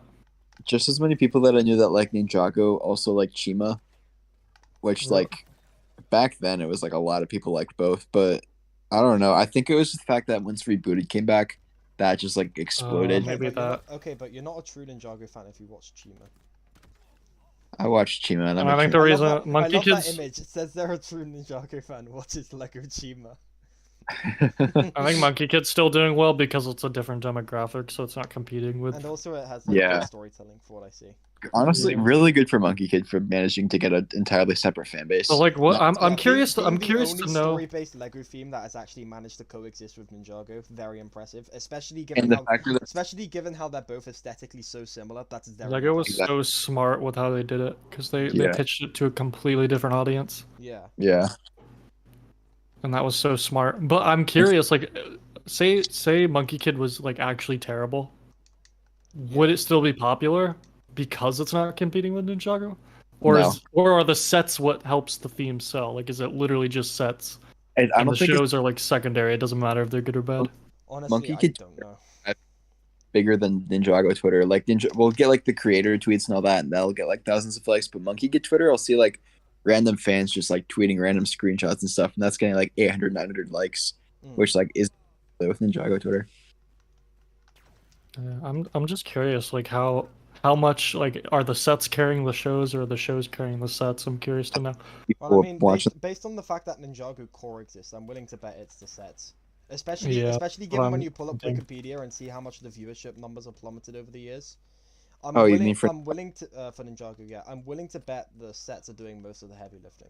So realistically, Ninjago's not ending anytime soon, Yeah. no matter how bad the show gets. 2 people could be watching it, but as long as the sets. As long as the sets Yeah. sell, then Yeah. Ninjago, I'd say the sets definitely, but for Monkey Kid, I think it's pretty even. As If long, you're- Ninjago doesn't even like air like anywhere anyway. as, long, Like, as long as the sets sell, people can tell people if you don't like it, leave as long as they want without having to worry about cancellation. Yeah. I rarely hear people that aren't in the community of Ninjago actually watching the show Yeah, because it like rarely happens. because like you can't find it Yeah. unless Yeah. you're on Netflix.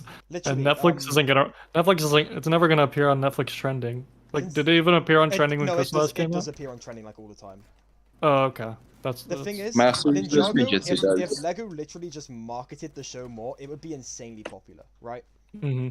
Yeah. Like, dude, whenever new seasons release on Netflix, instantly goes up to like top of trending. I remember when like they added season 11 through 13 was on trending for days. Crystallized teaser trailer drops. Ninjago is trending on YouTube. Ninjago is trending on Twitter. It has like the potential to do really well, but Lego's just like, nah. I think they've literally hit a gold mine with Ninjago as a concept when it first aired because it's so easy to like draw similarities to like superhero movies Yeah. because those are so popular.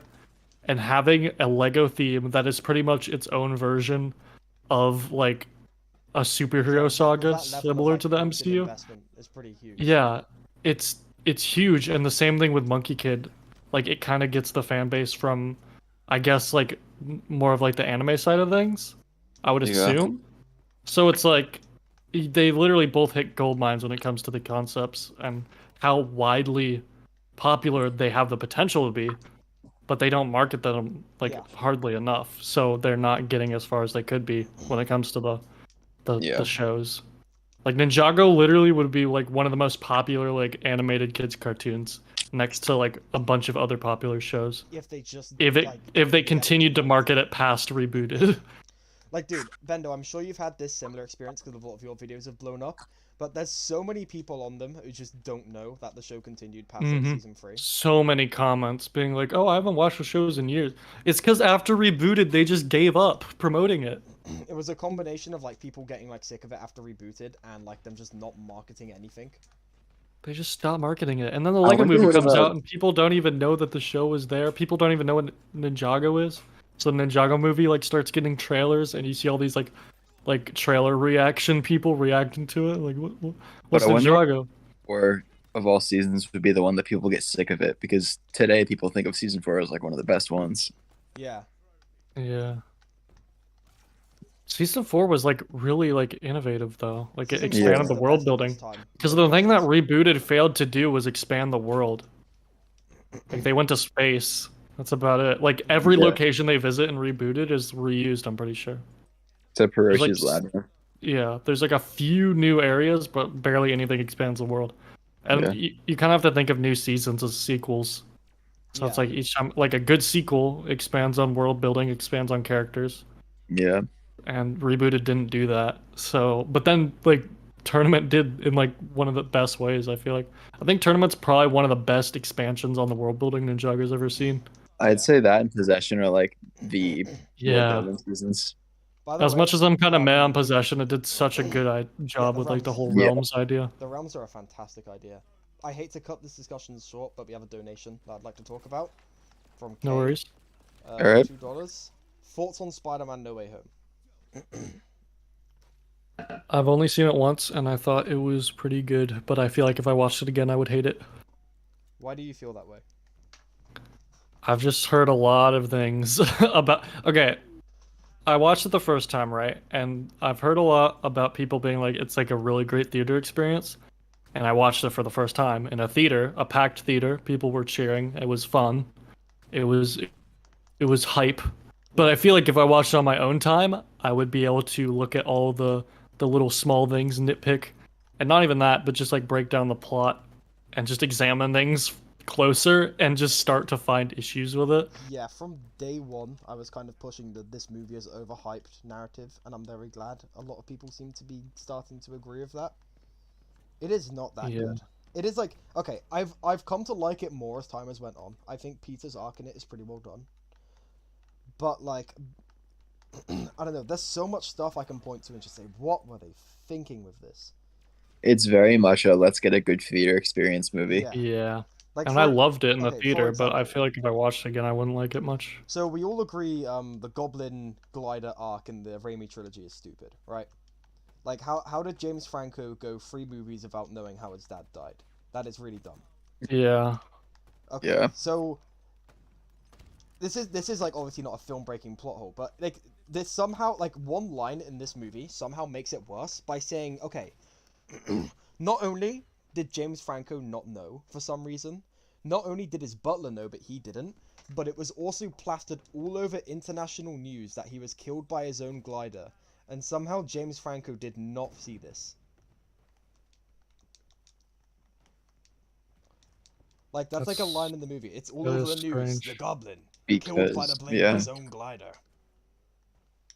That's so And it's like, weird. dude, how did you make Spider-Man 3 worse? How did they do it? I didn't even think about that. Honestly, I forgot a lot of stuff about the Raimi trilogy. I've not watched his movies in a long time. Half of the I mean, you could villains just say that literally just he die thought- right after they go back as well, by the way. Like, say, Redemption or no Doc Ock, Redemption. um, Doc Ock is gonna have to die to stop that machine, right? So it's not really much of a second chance for him. Doesn't Electro die when he's hooked up to the power? Yeah, exactly. So he's gonna die the second he- he get. Actually, no. To be fair, he's not hooked up to the power anymore. He'll probably be fine. Okay. The Lizard, on the other hand, he's probably screwed because, like, haven't watched that movie in a while, but I think how it ended is he got like crushed. I don't know. I don't I think. he is No, I screwed. think. I think he is screwed though. No, I think. Like I remember the scene. I know the scene where he's like something happens where like he turns back to normal, and then Oh yeah, and that's like where the footage is reused from, isn't it? yeah, that's what I'm thinking. I don't think he's completely screwed. Okay, my big problem with the movie, above all else, is that reducing the villains' like struggles to have this cure-all and you'll be fine is one of the stupidest decisions I've ever seen. Yeah. And it's literally just because they shoved 6 villains into the movie rather than like just like what they should have done. Remove all the villains but Green Goblin, right? give us a story where what's his face, Willem Dafoe, like overcomes Goblin, right? Without having to get like some magic cure-all put into him. Something like that. But because they shoved so much stuff in this movie to get as many cheers as possible, nothing feels particularly well fleshed out. I have a daughter. Yeah. It also makes it impossible for them to do like MCU versions of Doc Ock and Green Goblin, which I think is kind of disappointing. I don't know, I could still see them doing MCU versions. I mean, Goblin Despite would be the a bit fan hard to do, service, but yeah. Doc Ock they could totally do. I just think despite the fan service, it would have been better to see MCU original versions of these characters, Yeah. or I just don't know. not at all. I mean, But at the same I time, mean, like, it's kind of hard to beat Willem Dafoe. yeah, it's hard to beat both Doc Ock and Green Goblin in terms of their portrayals in the I don't know. You the can, Raimi definitely, trilogy. you can definitely beat Doc Ock. I mean, they've already done better than that in the. Oh well, they in did the that P- on in the Spider-Man PS4 PS4. game, yeah. Yeah, PS4 oh my Doc God. Ock is like leagues better than. I love previous that Doc game Ock. so much. Me It too. would be kind of, I could be like easily disagreeable, but I do think it would be kind of cool if they did go for an MCU Green Goblin and then they kind of struggle against him, trying to keep his cool because May and all that, and he'd just be thinking about Green Goblin. Yeah, that'd be pretty sick. The problem is just like how they're gonna do it. Oscorp like doesn't exist in the MCU. Yeah, and how are they gonna make it like not be repetitive? So connecting this to Ninjago, do you guys think that No Way Home inspired the Council of the Crystal King? Probably not, because like Crystallized was like so far into development at that point. I think that was just makes genuine sense. coincidence. Because the end game parallels are pretty evident. Yeah. But it was interesting to I feel like see. it probably was like Spider-Man inspired with like Sinister Six and whatnot, but I don't like it was at that point way too far into development to That makes sense. yeah. Yeah. Also, it just makes sense that they would bring together all the Wild Brain villains for the Wild Brain finale. Yeah. And then they brought in Harumi for some reason. And then they brought in Harumi. Yeah, I think my current impression of No Way Home is it was pretty good, and I had a fun theater time. And I never want to watch it again because I don't want that to be tainted. Hello, I feel like that movie was more of an 26. experience than an actual Hi, movie, Crusty. which you could argue is I'm not a your good thing. biggest fan. Greetings from Minnesota. I appreciate the kind words, and I hope things are good in Minnesota right now. Connor E says, "I avoided Crystallized, and Connor E is better off for having done that." Yeah, just don't watch it at this point. It's not worth it. See, look, we have like a wild did not know the show went on past season 3 person in the chat. Let's go. So I just discovered that the show was still running. Didn't even know that Rebooted existed. Bro, This is just how good Lego's marketing is. You know, it really gets. That's the word out to people that the show is actually definitely still impressive. running. Like that is crazy. Okay, I want to rant about the marketing again. Yeah, go ahead. Like, dude, Ninjago episodes were consistently pulling in 1 million viewers per episode. The sets were doing insanely well. They thought, no, don't divert resources towards it. Yeah. It's just, and it's still doing amazing. Like, dude, and look on they don't care. Wikipedia. Look at the viewing figures. Each season did like incredibly well. Dude, like the sets are still selling like crazy. Like people are obviously interested in the IP. Like just market the show. You'd literally have so many people watching it. Maybe Cartoon. I remember people got mad at Cartoon Network because they stopped airing Ninjago. Yeah, as if they And that weren't was asking stupid. for Cartoon Network to stop airing Ninjago for literal years. Like, I mean, people were mad about that. There was a huge thing back when Sons of Garmadon was releasing. They just did not air the episodes. Yeah, that was stupid because they still had Ninjago at that point. I thought you were talking about in 2020. Oh no, I was talking about got mad about Seabound stuff not being on Cartoon Network. No, I was talking about when Cartoon Network all the way back in Sons of Garmadon era just refused to air the show. Yeah, Let me know what you think. Because it didn't get good enough ratings. I want to know what you think of this. I honestly think Ninjago should have ended on Seabound. Turn of the Tide would have been an amazing series finale. What do we think? Do we agree? No. I mean, I would have. Alright, is this assuming that and it's gonna take a while for it to load in, but is this assuming that United or whatever it's called would not be happening? Yeah, I don't know. I honestly don't know. And Crystallized wouldn't. I would say no if that was like the last piece of content, even though it is a good way to like tie everything up, especially with everybody showing up at the funeral. But I don't it's too specific of a like I love Seabound. It's like my second or third favorite season, but it's too specific of a story to be like the last one. Seabound's finale is such a big cliffhanger. I don't think you can end on a cliffhanger like that. It's a cliffhanger per se. If that ending was recontextualized in the sense that okay, there isn't anything happening after this, I think it would be pretty fair to assume okay, it's just like an open-ended conclusion. If it was more like Nia's happy where she is now, like I know that they did this, but if they made like a huge point on like Nia's not gonna come back, this is where she is and she's happy about it, then yeah, it would have made more sense to be a finale. Yeah. Yeah, I mean it's hard to say because Crystallized is crystallized. So like obviously you don't want the show to end there. But for me, Seabound, I think it would have been really frustrating to end the show on Seabound because of how much potential Seabound's ending has for interesting stories. But we're also in a situation where that doesn't matter because they already ruined that potential now. So it'd kind of just be the same feeling, except not as bad. So I'd say ended on Master of the Mountain. Well, no, because that has the cliffhanger of, oh, we're going on Yeah. another adventure. Okay, right. And that No, cliffhanger got that's not ruined that, okay, too. that is not a cliffhanger. That is like an absolutely like unquestionably open-ended thing. Yeah, but it insinuates there's more after, so you can't really end the series on, we're gonna. I guess you could. Okay, like they ride off into the sunset all happy. That's like the Yeah, ending. I would prefer that over Seabound being the finale, as much as I adore My Seabound. opinion is But that it's season 13 or 14 could have been the ending. It's just like remove the Vengestone stuff. By the way, Yeah, true. Kay, do you mean season 15 is in season 15 Seabound or season 15 is in season 15 Crystallized? Because people define those differently. wait. Because Kay said season 15 is my favorite season, so yes. So I assume Seabound, but I just want to be sure. Yeah. Seabound's so good. Yeah, I agree.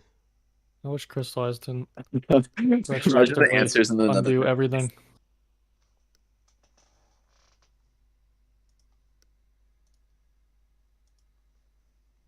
I think Seabound finale is probably my favorite Ninjago episode ever made, but I don't know. That's a valid. It's tough. Yeah, It Turn is an the Tide. The incredible first episode.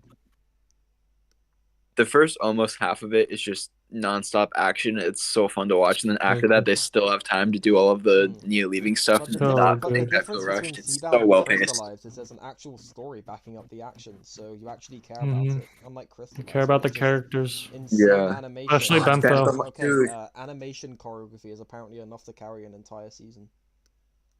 I didn't really care that much for Ben. Like I liked Benthamar beforehand, but I was like, yeah, was he's just such another a- side he was character. such I a won't see him cool- again. But in the Yeah. finale, when he He's faced like, Kalmar "You and pay they had for that what you fight, did to him." that made me love him. God, Like what a that, good such a episode. good characterization. Benthamar is the best wild brain side character. That was my take. I still like Akita, but I do like Benthamar. Akita. Okay, Connor E asks, okay, I have a question. Why did they just forget about True Potential and Lloyd's Golden Power? I might have just forgot, but why? He I got it think the drained, didn't he? idea with that was the ninja kind of couldn't access their true potential after they gave it to Lloyd for the golden power. Yeah. And then, like, even though they got their powers back, they just like don't go into their true potential forms anymore. I mean, Lloyd got nerfed and rebooted. Yeah, and Lloyd got like Yeah, his golden Lloyd- power like sucked Lloyd out. gave up. From what, okay, the interpretation of golden power I've heard that I actually really like. I don't know where this is from, to be honest. It could be from like fan thing, it could be from a tweet. I don't know. I have no idea. So don't quote me on this. This is not like canon in any way, as far as I know. But the idea is like golden power is not like inherently a power within itself, whereas it's like an amplifier of other powers. And I think that like puts everything into perspective really well. Yeah. Like, that's why it's the only power that could be stolen, because it's not really like an actual power. I guess, yeah. I mean, I just think of it as creation, but like beefed up creation. Also, I'd like to imagine like what Wu could do with creation if he like really tapped into it, because I get the sense that you can do this. Like, I have, can I go on a little tangent? Yeah, go for it. I have like that spin-off thing that I was thinking about writing that I don't even know if I will. It has a lot of stuff with creation. Yeah. And the idea with that is that, you know, like Garmadon had his full true potential and like he can do all that with destruction. The idea was that like Wu can do that too, and like it's not Wu doing it, but like creation can be like completely unlocked. And it was like I kind of had it as like an energy, but it's not like Lloyd's power where like if you get hit by it, it hurts you. It's just like it exists as energy. Yeah. So like if you get hit by it, like you'll feel the creation, but like it won't hurt you. But then if you like send it through your arm and then punch somebody with that instead, then it's like a big punch. So it's like that kind of thing. It just like makes you stronger.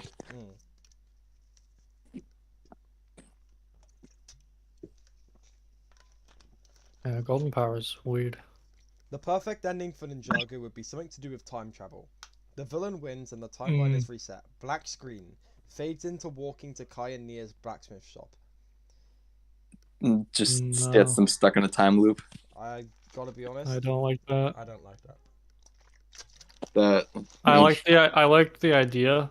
Well, I like where I like the right. Yeah. I don't like the Okay, idea that the ninja lost and are stuck in an eternal hell of suffering and fighting enemies over. If you're trying to, I would take that and then Stone Ocean it, where like everything gets reset, but it's like people are happy there and it's different. Then like if that's done, that would be really controversial. Like talk about people getting mad at Skybound, that would be insane. But I don't know, because like there's no other way I can describe it other than just saying Stone Ocean. But yeah, like if it's that kind of thing where everything just gets reset, I would only be somewhat okay with that if it's like a different timeline where like people are happier and it's not going to repeat itself. I don't agree with the time travel stuff, but I think ending the show on a shot of the blacksmith is a really good idea. Yeah. And having it come full circle like that. As much as I feel like March of the Oni wasn't a fantastic season or conclusion of the Oni trilogy, I love the scene where Kai creates the golden weapons. Yeah, that scene is so That's sick. like actually genius. Yeah, and just hearing the theme again is so nice. Oh my god, it's so good. Dude, when like watching before when Nia said, "Dude, you need to reforge the golden weapons," I just lost my mind. It's so good. Like only That's like the best part. That is my Ninjago favorite part actually of March of the Oni. Ninjago. I really think like just like every Yeah. other moment in the Oni trilogy just threw me for a loop. I was like, "Holy crap! No way they just did that." I don't know. For me, when I think of the Oni trilogy, I just think of Sons of Garmadon and Hunted. I know a lot of people like March of the Oni, but I just like I don't have any strong feelings towards March of the Oni. I feel like it's just kind of meh. I like Except for there are certain aspects I really like, and there are certain aspects I just do not like. Wait, real quick, donation from K. I think Wu is the No best way. hand-to-hand fighter. Wu is Woo. really Okay, cool. so Woo, they had him like, oh, he's too old to do anything, and then in Crystallized, they were like, oh, look what he can do. Dude, they now. let Wu cook. They let Yeah. Wu cook. Yeah, Wu is an absolute baller in that season. Yeah. But like, it makes me feel weird rewatching the older seasons where it's like, oh, he's too old to fight. Like, oh, protect Woo, and then like, he could have just been doing that the whole time. Still not as good as Teen Wu though. True. Teen Wu, peak Wu. I do love Teen Woo. I have a Hunted / Faith / Teen Woo video in the works. Good. Okay, but here's what I love about March the Oni. I love Garmadon, I love Lloyd. Call them indifferent on. But I don't know, I feel like Lloyd, like I feel like the scene at the end with him in the first Ninjitsu Master is so like unbelievably underrated, like to me. Because like Lloyd literally went through hell the past 3 seasons. Yeah. Right? Yep. Went to hell and back. We all agree on that, right? Right. So like seeing him have like this easy out where he can just like, I don't know, run away from all of his problems, and then just decides he still goes back. Yeah, I'm gonna go and like live my life like warts and all. I think it's just such a powerful moment. Yeah. And I think so too. I feel like it I like represents part of the trilogy really well, where you just. I like the idea of it. I don't like how it was portrayed. I think they could have made that more clear. I guess not more clear, but they could have like made that more impactful. I feel like the Yeah, whole trilogy although- is the idea that like even if like things are flawed, like it's worth like living them out anyway. Like Wu says a similar thing at the end of Exactly. season 9, where he's like, our world That is doesn't mean we imperfect. give That up doesn't on it. mean we give up on it. And I feel like it's a really Yeah. like, emotionally like compelling theme that's like goes throughout like the whole thing. I also like how, like you said, Lloyd been through hell, and like the one time he gets a reward, like he gets to meet the literal first Ninjitsu master who congratulates him and bows to him. The one time he gets like a reward for everything he's been through, he doesn't even remember it, and like he's okay with that. I really love what they did with Lloyd in that trilogy. They just had to frame it around a death fake out. And also, I don't know. I think that's like one of the I don't know. few Ninjago fake outs that actually had me convinced. if Cole didn't Yeah, if Cole didn't just have the death fake out, it would have been a lot Like, dude, better. I think I remember If, that. dude, I think if it Lloyd, might like, just be the effectively- Cole death fake out that sours me so Yeah. much That's on fair that enough. whole season. dude, I need to go if back and Lloyd really actually went watch. and like kind of just like borderline suicided and like took the first Ninjitsu Master's hand, I absolutely would not have blamed him, right? He had every Right. reason to want an out. So like Yeah. when like they have the shot of him like taking a hand, I'm like, oh my god, they actually did it. They actually did it. I was like dead convinced because like I could totally, it'd be like completely understandable, right? But the fact that Yeah. like then he didn't is like, I don't know. It's just such an emotionally satisfying moment for me, seeing like he decided to like keep on with his life. despite the Yeah, problems. the thing is, at that point, we gotten the set list for secrets leaked, and the only like, or not, I don't think it was the full list, and the only Lloyd thing that we knew about was called Lloyd's journey. So I was, and then we see the scene of him taking the hand, and I was like, oh my god, he's gonna go with his grandfather, and then Lloyd's journey is gonna be like a him in the first Ninjutsu Master set, Yeah. and I was like convinced that he was gonna be gone after that. Yeah. I gotta rewatch March of the Oni because I know that there's reasons that I don't really like it that much, but I just can't remember besides It's the not. cool stuff.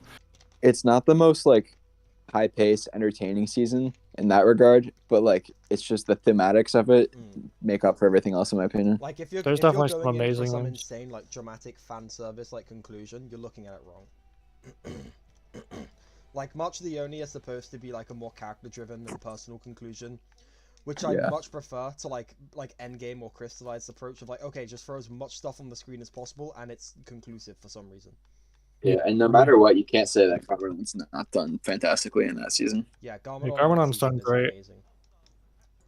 Yeah, I always liked how they did Garmadon there. Like you thought. I do wish the Oni posed more of a threat. I like the Omega in it because it plays a big role in Garmadon's story, and that's something that I have like a 3-minute section on my video tomorrow about. But the rest of the Oni, I didn't get the sense that these were like the same people that made like the big civilization. They and made hyped them the up Oni for like heads. 2 whole seasons. Yeah, and then they were just like generic foot just- soldiers. yeah. I wish they had something more going on there, or maybe if there was like a council of Oni and it was like the resurrected other 2 Oni warlords that were helping the Omega, that would have been kind of cool. Yeah. I think they could have done a lot more with the Oni in general. I think they could have handled the coal stuff better. Yeah, I was excited for Crystallize bringing back Oni, and then they did that. They just did nothing with them apart from look, spider sets, Look, they have horns. spider sets, please. Well, that's yeah. But yeah, Marcioni is pretty good. It's just nothing sticks out to me in that season other than a few scenes. The fall as a whole is a genuinely amazing episode. Yeah. And I also like once they go into the cloud and into the breach, that's really good too. That first fight with the Oni is really cool.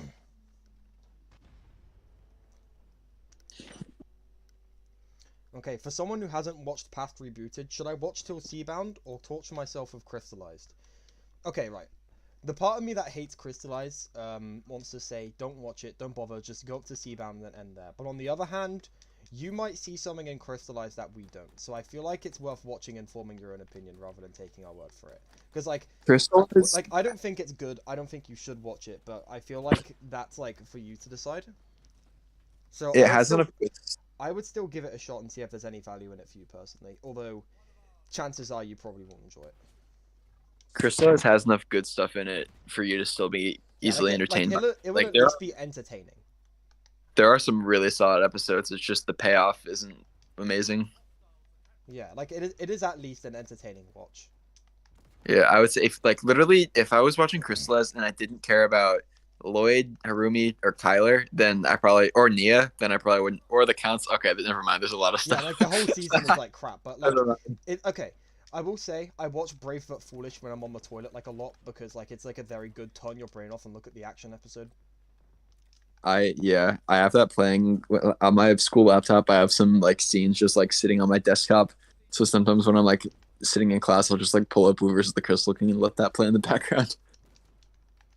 Dude, I remember, like, in year 10, like, 2019, at school, literally whenever I was bored, I would just pull up Ninjago episode 96, into the breach and just watch that on my phone. Nice. By the way, Kay says, can we just talk about how Lloyd's mum abandoned him? Yeah, Misako. I think Misako is one of the most overhated characters in the show, I'm gonna be honest.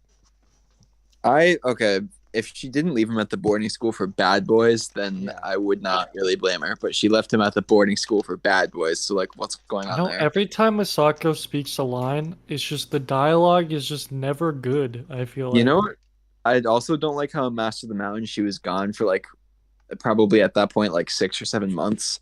without saying a single word, and then she shows up, and the first thing she does is just like yell at Wu. Yeah, but Wu's I being feel like a stinky, also Masaka's just there for exposition, and every time Yeah. she speaks, it doesn't sound like an actual human. Okay, but counterpoint. She definitely screwed up with Lloyd, right, at the start of the story. I'm not gonna Yeah, lie. that's But kind of the reason everyone hates her. she makes up for it, I think. Lloyd, like, she does earn back Lloyd's trust. He does forgive her pretty quickly, and then after that, she is like #1 mom. Like think about it. Go back and watch Sons of Garmadon. Who is the only person who gives him emotional support because of the Harumi thing? That is true. I'll give you I a do clue. like It's not. that. Yeah. It's not. No. It's not the better parent, as everyone says. It's definitely not him. If anything, I Sons of Garmadon did do a good job at writing even the And then weakest like March of the characters. Oni, in endings, Masako is literally willing to like be brutally murdered for him. Like even when she knows, I yeah, think- the Oni will completely destroy me, no questions asked. She's still like, I'm not Look. leaving you. I have no problems with modern Masako. It's the fact that she dropped him off at the boarding school for bad boys, didn't make any effort to make sure that he was in a spot that he'd be safe. And then once she finds Lloyd, she's not even like, "Oh, I'm sorry, I left you at that horrible school." She's like, "I had to leave you there so I could do research." Like, Yeah, and then she doesn't- realizes she doesn't she's even- screwed up when like Lloyd like She- freaks out with her. I know she doesn't really like say like what she did was wrong. She just pushes the point that like I did this so I could stop the final battle. Like I did it for us, which like Just like, isn't- understandable, I think. I don't know. I feel but like it doesn't- that I feel doesn't- like when the alternative is like having to have your son have like killing his own dad on his conscience. No, so would have wanted was for her to, if they were gonna stick with Lloyd being in boarding school for bad boys, the best way for you to get her out of that would be like she didn't look into it. She thought it was like a rehabilitation thing, and that's why she left him there. But they don't do anything with that. There's just no reason why she should be Yeah, I leaving guess that that would have school. been a pretty smart change. Yeah, but like, there's just I don't know. That's the only thing that really gets me, and they just don't acknowledge it, and they make her sound like a saint. My main issue is just with how her dialogue is written. I feel like most of it just sounds very unnatural, very exposition heavy. In the chat, Modest says, IMO Crystallize started out great. I thought the first 12 episodes had a few misses, but overall were really solid, and then it fell off.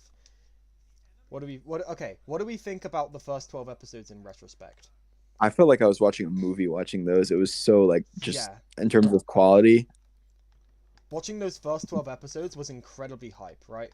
And Yeah. the first watch, yeah, they're sick. But when you have the context of what happens next and like seeing what the vision for those episodes was, plus the benefit of 6 months of hindsight, I gotta be honest, they were not good. They Eh, waste so much time. Like, Yeah. I think the prison plot is actually very, very good, right? surprisingly, yeah. Like, okay. In these episodes, I think they do a really good job at setting up the idea that Lloyd feels like incredibly like powerless, right? And like he can't really make any changes, you know. I don't know, he's losing his mojo, whatever. Like say he's in these positions where he feels incredibly debilitated or like humiliated or whatever. And I figured, oh okay, this is going to lead into him lashing out and unleashing his Oni form in order to feel like he has control over his life again, right? That is probably the arc they're going to do, because like why else would they do all this setup? And then it's like, oh okay, this is just happening because it's happening. And like say in like the first 3 episodes, like Lloyd gets 2 arc setups, New Ninja and the Nia thing. Neither of those are followed up on. They try to set up the female, like the Harumi's motivations again through the mayor. Nothing comes of that. I don't know. Bringing back Nia so early was a pretty bad decision in hindsight. I don't know. Actually, I think the time they took was fine. I don't know. Like, I think I'd need a bit more time to formulate why I think the first episodes aren't good. But like, I don't know. It doesn't help. That, Jay and Kai don't get an arc either, which kind of sucks. Yeah. They're Yeah, so and Kai. set. They're so set on fixing Seabound's ending instead of expanding upon it. Yeah. Every episode works closer to bring things back to the status quo than to actually continue the stories in a satisfying way. And Yeah. that is my major problem.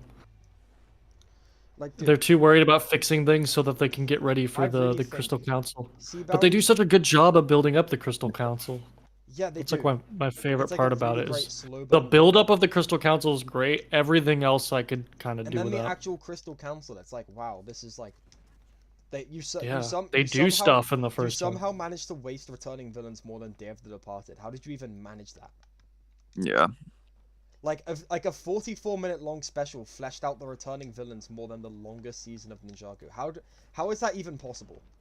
I honestly probably would have forgiven how they treated the council if they had their incompetence play into Harumi's redemption, because then she'd be like, "Oh, this is just like the ninja with how well they don't, with how like horribly they work together. Like, why should I be them if they're not even if they're less confident than Ninja?" If that played into that, then I probably would have forgiven it, but it didn't, so I don't. Yeah, I think the first 12 episodes are, in a vacuum, are a fun little side story, but in the context of Crystallized, is extremely like just it just does everything that I did not want it to do as a Okay, follow up to Seabound. what I think is like it's so baffling, right? Is like they're introducing new ninja. Literally, okay, like one of the Yeah. big problems of Ninjago is that it has 6 characters, and as a result, they don't have enough time to like make all of them in depth every season. So the logic is like, okay, probably like cut down the cast a bit so you can give them more focus. But they have a perfect opportunity to do that in the form of Seabound's ending, and then they think, okay, let's bring Nia back first of all, and then let's introduce more. I literally protagonists. said this. Let's introduce more after ninja. Ninjago cast, I literally said that to Sakota. Let's because not only we both reverse our fixes to Sakota the brought problem, up let's make it worse. Sakota brought up the new ninja right after the podcast ended. I'm like, dang it, we didn't talk about that. Like, dude, Nia but like leaving would have been such a perfect so transition point to I don't introducing new understand. ninja, and then they're like, nah, just bring her back and bloat out the main cast even more. It doesn't make any sense. It doesn't make They any really should have sense. just kept Nia gone, and then have that be the end of the storytelling cycle. Just get rid of the Vengestone Buyer stuff altogether. Screw it, and have like United be about like, I don't know, like expanding and rebuilding the team after they lose one of their teammates. Also, what was the new character, like the orange ninja? Aaron. Yeah, I like how most people have already had canon that he's gonna be like really annoying. Just from the design and the name alone, you can already tell this is not gonna be a fun character. I'm really interested to see if that will come true or not. I just think it's funny that like most people I've seen have a take on it. Incredibly annoying and unlikable nowadays, so I wouldn't be surprised. Yeah. Kay He's just gonna says be like Realm of Mad with the $2 donation. Realm of Madness is underused, like for real. I think that's like the place where Garmadon gets his forearms. Oh, yeah. It would be, I mean, if they could work it into the plot. I feel like the only way they could bring it back is if it was like very plot relevant. Which, if they did that, it could obviously be cool. It's just like any realm. Centering around the Realm of Madness. The place has a lot of potential. Yeah. Did we ever get like a side story like in book form or anything about how Garmadon got the forearms in there? No, not No. to my knowledge. They've never explored that even in okay. I wonder. That's an excuse to bring Oni stuff into. Although no, he probably didn't know about his Oni stuff. Garmadon comic prequel. No, but Realm of Madness would be cool. The mud monsters are very uncanny though. Don't bring those back. Yeah, I did Bring not. those back, but like make them look good. Yeah. Try. Hey, if they do the stylized animation, If they did, yeah. If Wild they Games could. like, They could fluid actually mud make animation. monsters look good in Ninjago. Yeah. I don't know. I just hope the next series is good. I just want like a decent installment that I can see as making a good faith effort to fix things. Like, it doesn't have to get everything all in one go. But if I see there's a good faith effort to improve, that will be enough to get me back on board. Yeah. What they absolutely shouldn't do. Here is how you make me check out completely, right? Even beyond having like Harumi and stuff there. Just like don't do anything to fix it and like hype up Harumi to be some like big thing to happen in a later season, right? That would be the worst thing they could do.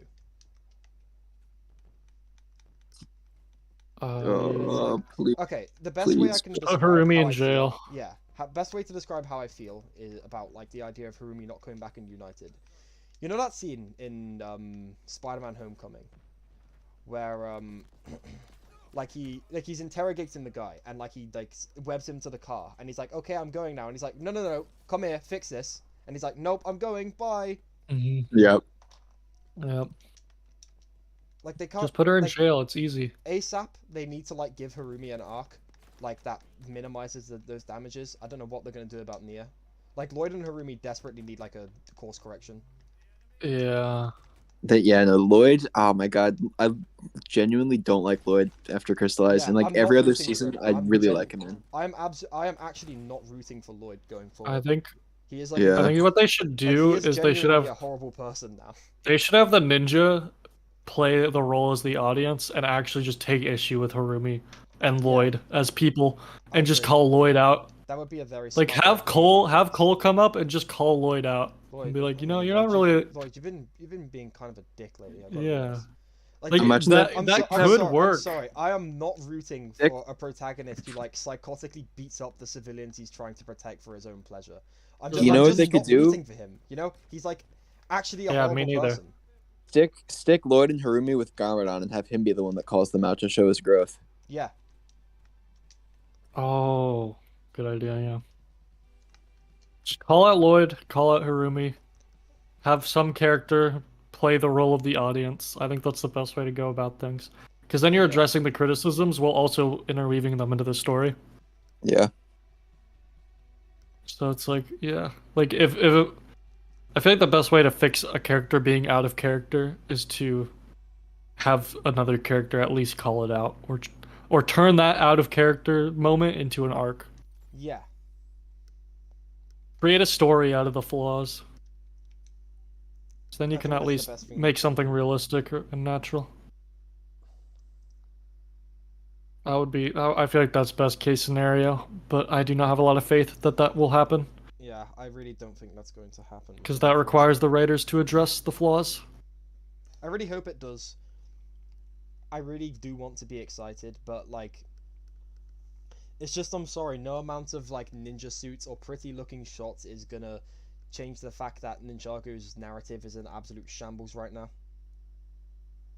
I wish Doc wouldn't be saying like making so much of a point of like, oh, this is not going to be a conclusion. This is a new thing. Like, at least say like there's new stories that can possibly be told with the characters, and not just like we're going to leave them all in the dust after Crystallized. Yeah, if they do that, I'm just not invested. Like, if they're not showing that. Okay, so here's the thing: if there's no indication that they've learned from these mistakes and like what's stopping them from happening again, like sure, United could be great, but who says they're not going to make another like Harumi-esque mistake where whatever happens in United is going to be ruined in like, I don't know, 2026. Yeah. Yeah.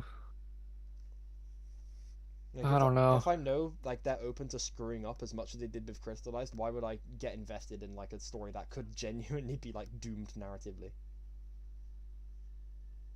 I have a small amount of faith that they'll at least make something that is good. Maybe not to what we all want to see, but at least take the series in a direction that, well, it may not fix everything that Crystallized broke. It will create a new and intriguing story that is different, That's fair. that we can follow. I don't know. I just can't really get invested in like said new story when it's like, one, built on like fundamentally bad ground, and two, feels like its days are numbered, you know? Yeah. It is a tough situation Yeah, for sure. we're in a very awkward and unfortunate spot at the minute. But consider this pie, True. Ninjago pie. The pie. The pie is real. The pie will Pie is the key. single-handedly save this show. The It pie will. will actually be the worst writing decision ever introduced. No, into no, the I'm show. telling you, the pie is going to be the new Christopher. Garmadon's like holding like a moldy, like disheveled pie and like trying to protect it. Lloyd, I made this for Christopher, you. I brought you a It's friend. an allegory for Harumi. Yeah, this that's time. why it's green. The pie is an allegory for Harumi. An allegory for the show's story. Harumi, It's an allegory bakes for a the pie for like Lloyd the to pie tell rotting him across that the she's season will sorry. be an allegory for the slow rot of the quality of the show's storytelling. Yep.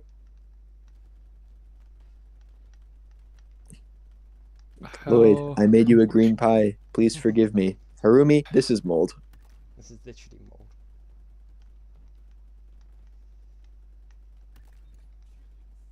Ninjago, am I right, guys? You I are. love Ninjago. I love how every Ninjago conversation nowadays just derails to. Yeah. It always Okay, just gets to I watched. why I Okay, hate I crystallized. watched this Star Wars video recently about like how like it's kind of went downhill, and like Last Jedi is like positioned as like the focal point of that, and like okay, I agree with that, but like not because I think the movie's bad. Last Jedi is like my favorite Star Wars movie, right? But Yes. Right. the reason it's framed as like being the downfall of the franchise is it's just all conversations loop back to it. And as a result, just generally speaking, talking about the franchise is not very fun. Because Last Jedi was such an influential movie, and like for like either really good reasons or really bad reasons, that the fan base is just permanently polarized over it. And Right. I was sat there thinking like, oh my god, is this where we're going? Yep. Is this the direction We're gonna be in heading 20. in? Like We're even gonna if be they like even, 5 yeah, seasons later, will we and we're still gonna be talking about arguing about crystallized? probably. I hope Not if they address it, but if they don't address it, then yeah, probably. If our fears are realized, then we will. Every conversation will be. There'll be like reviews of the next season, and it will. Every review. I guarantee you will mention crystallized at Yeah. some point. Any good review is going to be certainly like, if will. only they did this in crystallized. Even talking about the new book. It's literally just If like, only they why, did that in why crystallized. is this book more conclusive for the characters than the conclusion season?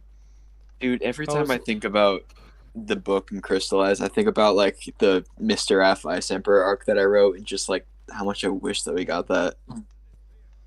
It's just like, yeah, I don't know. I feel like even when discussing United, crystallized will be a huge factor because like I don't know whether it like overcomes its like crystallized problems will be the deciding factor of whether it's good for me.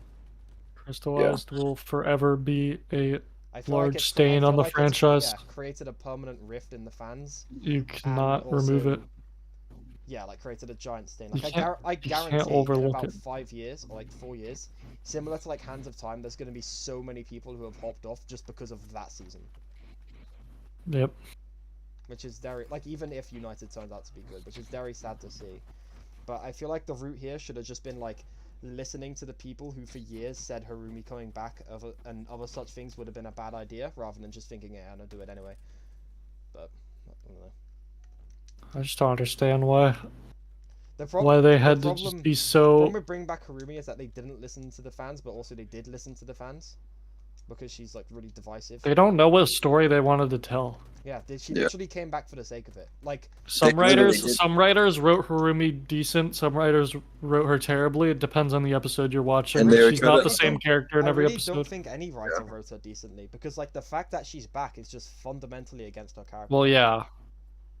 I guess none of the episodes were. She was never written amazing. She was Although I never will written. say the way she was actually brought back was done pretty well. She was written like in some episodes, for example, when I don't even know because there's big problems with every scene. My point is she's a different character in like every episode. Yeah, no, in I my agree. opinion, Literally, she's not the same she goes character. from diabolical cartoon villain to like love-struck sad teenager in the course of like 30 seconds. I think my point is some of the writers seem to be listening and like knowing what to do, and some writers didn't, and it The just problem- mixed. And there was never any clear story that was being told. You know the last spin when Tommy said like, oh yeah, we tried to like leave it up to the interpretation of the viewer and all that, and like it made me realize, holy crap, there was Yeah, no that- vision. There was literally no Leave it like up the to reason the the reason it feels like there's no vision for Harumi is that there Because literally was no vision. It There literally was is just none. a bunch of disconnected. It was a game of random hot plot potato. points. Just a It bunch was of like, random ooh, plot this writer's points gonna get to write Harumi in this that episode, conflict, and then you're like, gonna get to write that like Harumi in deliver this episode. completely opposite messages where they Of just the- thought, okay, we have to bring her back. We don't know what to do because obviously this is a horrible idea and it's gonna ruin the character. So we're just gonna have a bunch of like disconnected random plot points that I don't know some headcanons can stitch into something A competent. literal game of telephone with the writers. Yeah, The fun most annoying part Like, was I realized like, oh my god, they are literally not telling a story here. It It's is so clear going from the episode. I can't remember all the crystallized episode names, but going from the episode where Lloyd's in the cage and Harumi's like taunting him until he Horrible breaks episode. out of the cage with the Oni Horrible episode. powers, and then you go after that and you watch like a few episodes, and then you get to the episode where they're in the jungle. The Lloyd and Harumi are not the same characters. They're completely Yeah. different. nope. The They have a middle arc completely different dynamic, from completely like different goals. Oh, by the way, we missed a donation from Kay saying Cole has the Oh. best Ninjago character development. as the best. I You love cut out Cole, but no. The best Ninjago character development. of the main ninja, except for definitely Nia. Sure. I would not agree with I that. think I Lloyd love is the Cole, best but I would person. not in a million years agree that Cole has. If Lloyd's Best See, character excluding that development. season. Lloyd's I think excluding- Nia has the best character development if you I- exclude Crystallized. I love how literally like whenever you say something's good, you have to say, oh yeah, excluding this one. Yeah. Because, like, Yeah. Like, dude, No, I'm gonna make a That's the- villain tier list at some point. I'm genuinely gonna have to rank Harumi like BC and AC, but not before Christ, before Crystallized. Before Crystallized. That is Nah, literally- but I think that's literally I the think metric by Harumi which I will judge easily- characters in the video.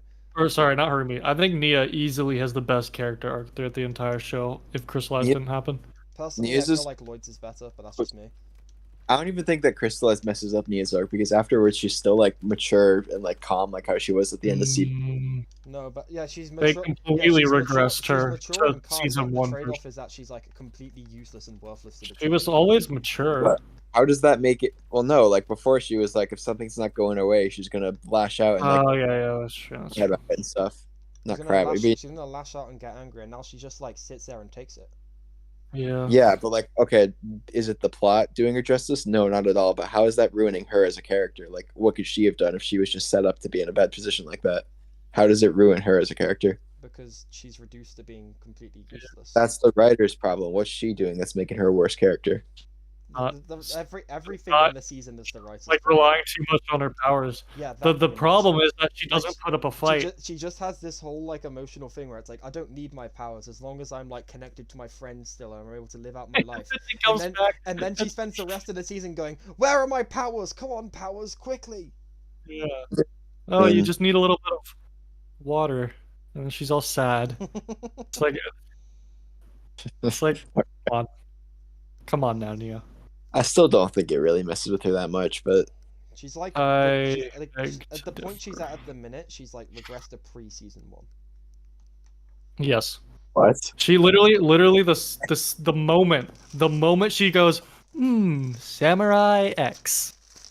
Her character's gone. And then of course Pixel builds the mech for her. We can't be having her do stuff on her own. They reused Samurai X soundbite twice in a row.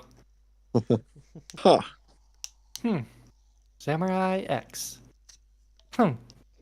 Samurai X. That's one of the few crystallized production problems I have. It's just that one moment. The season is produced amazingly, but like just that little Samurai X soundbite being used twice in a row. It's funny.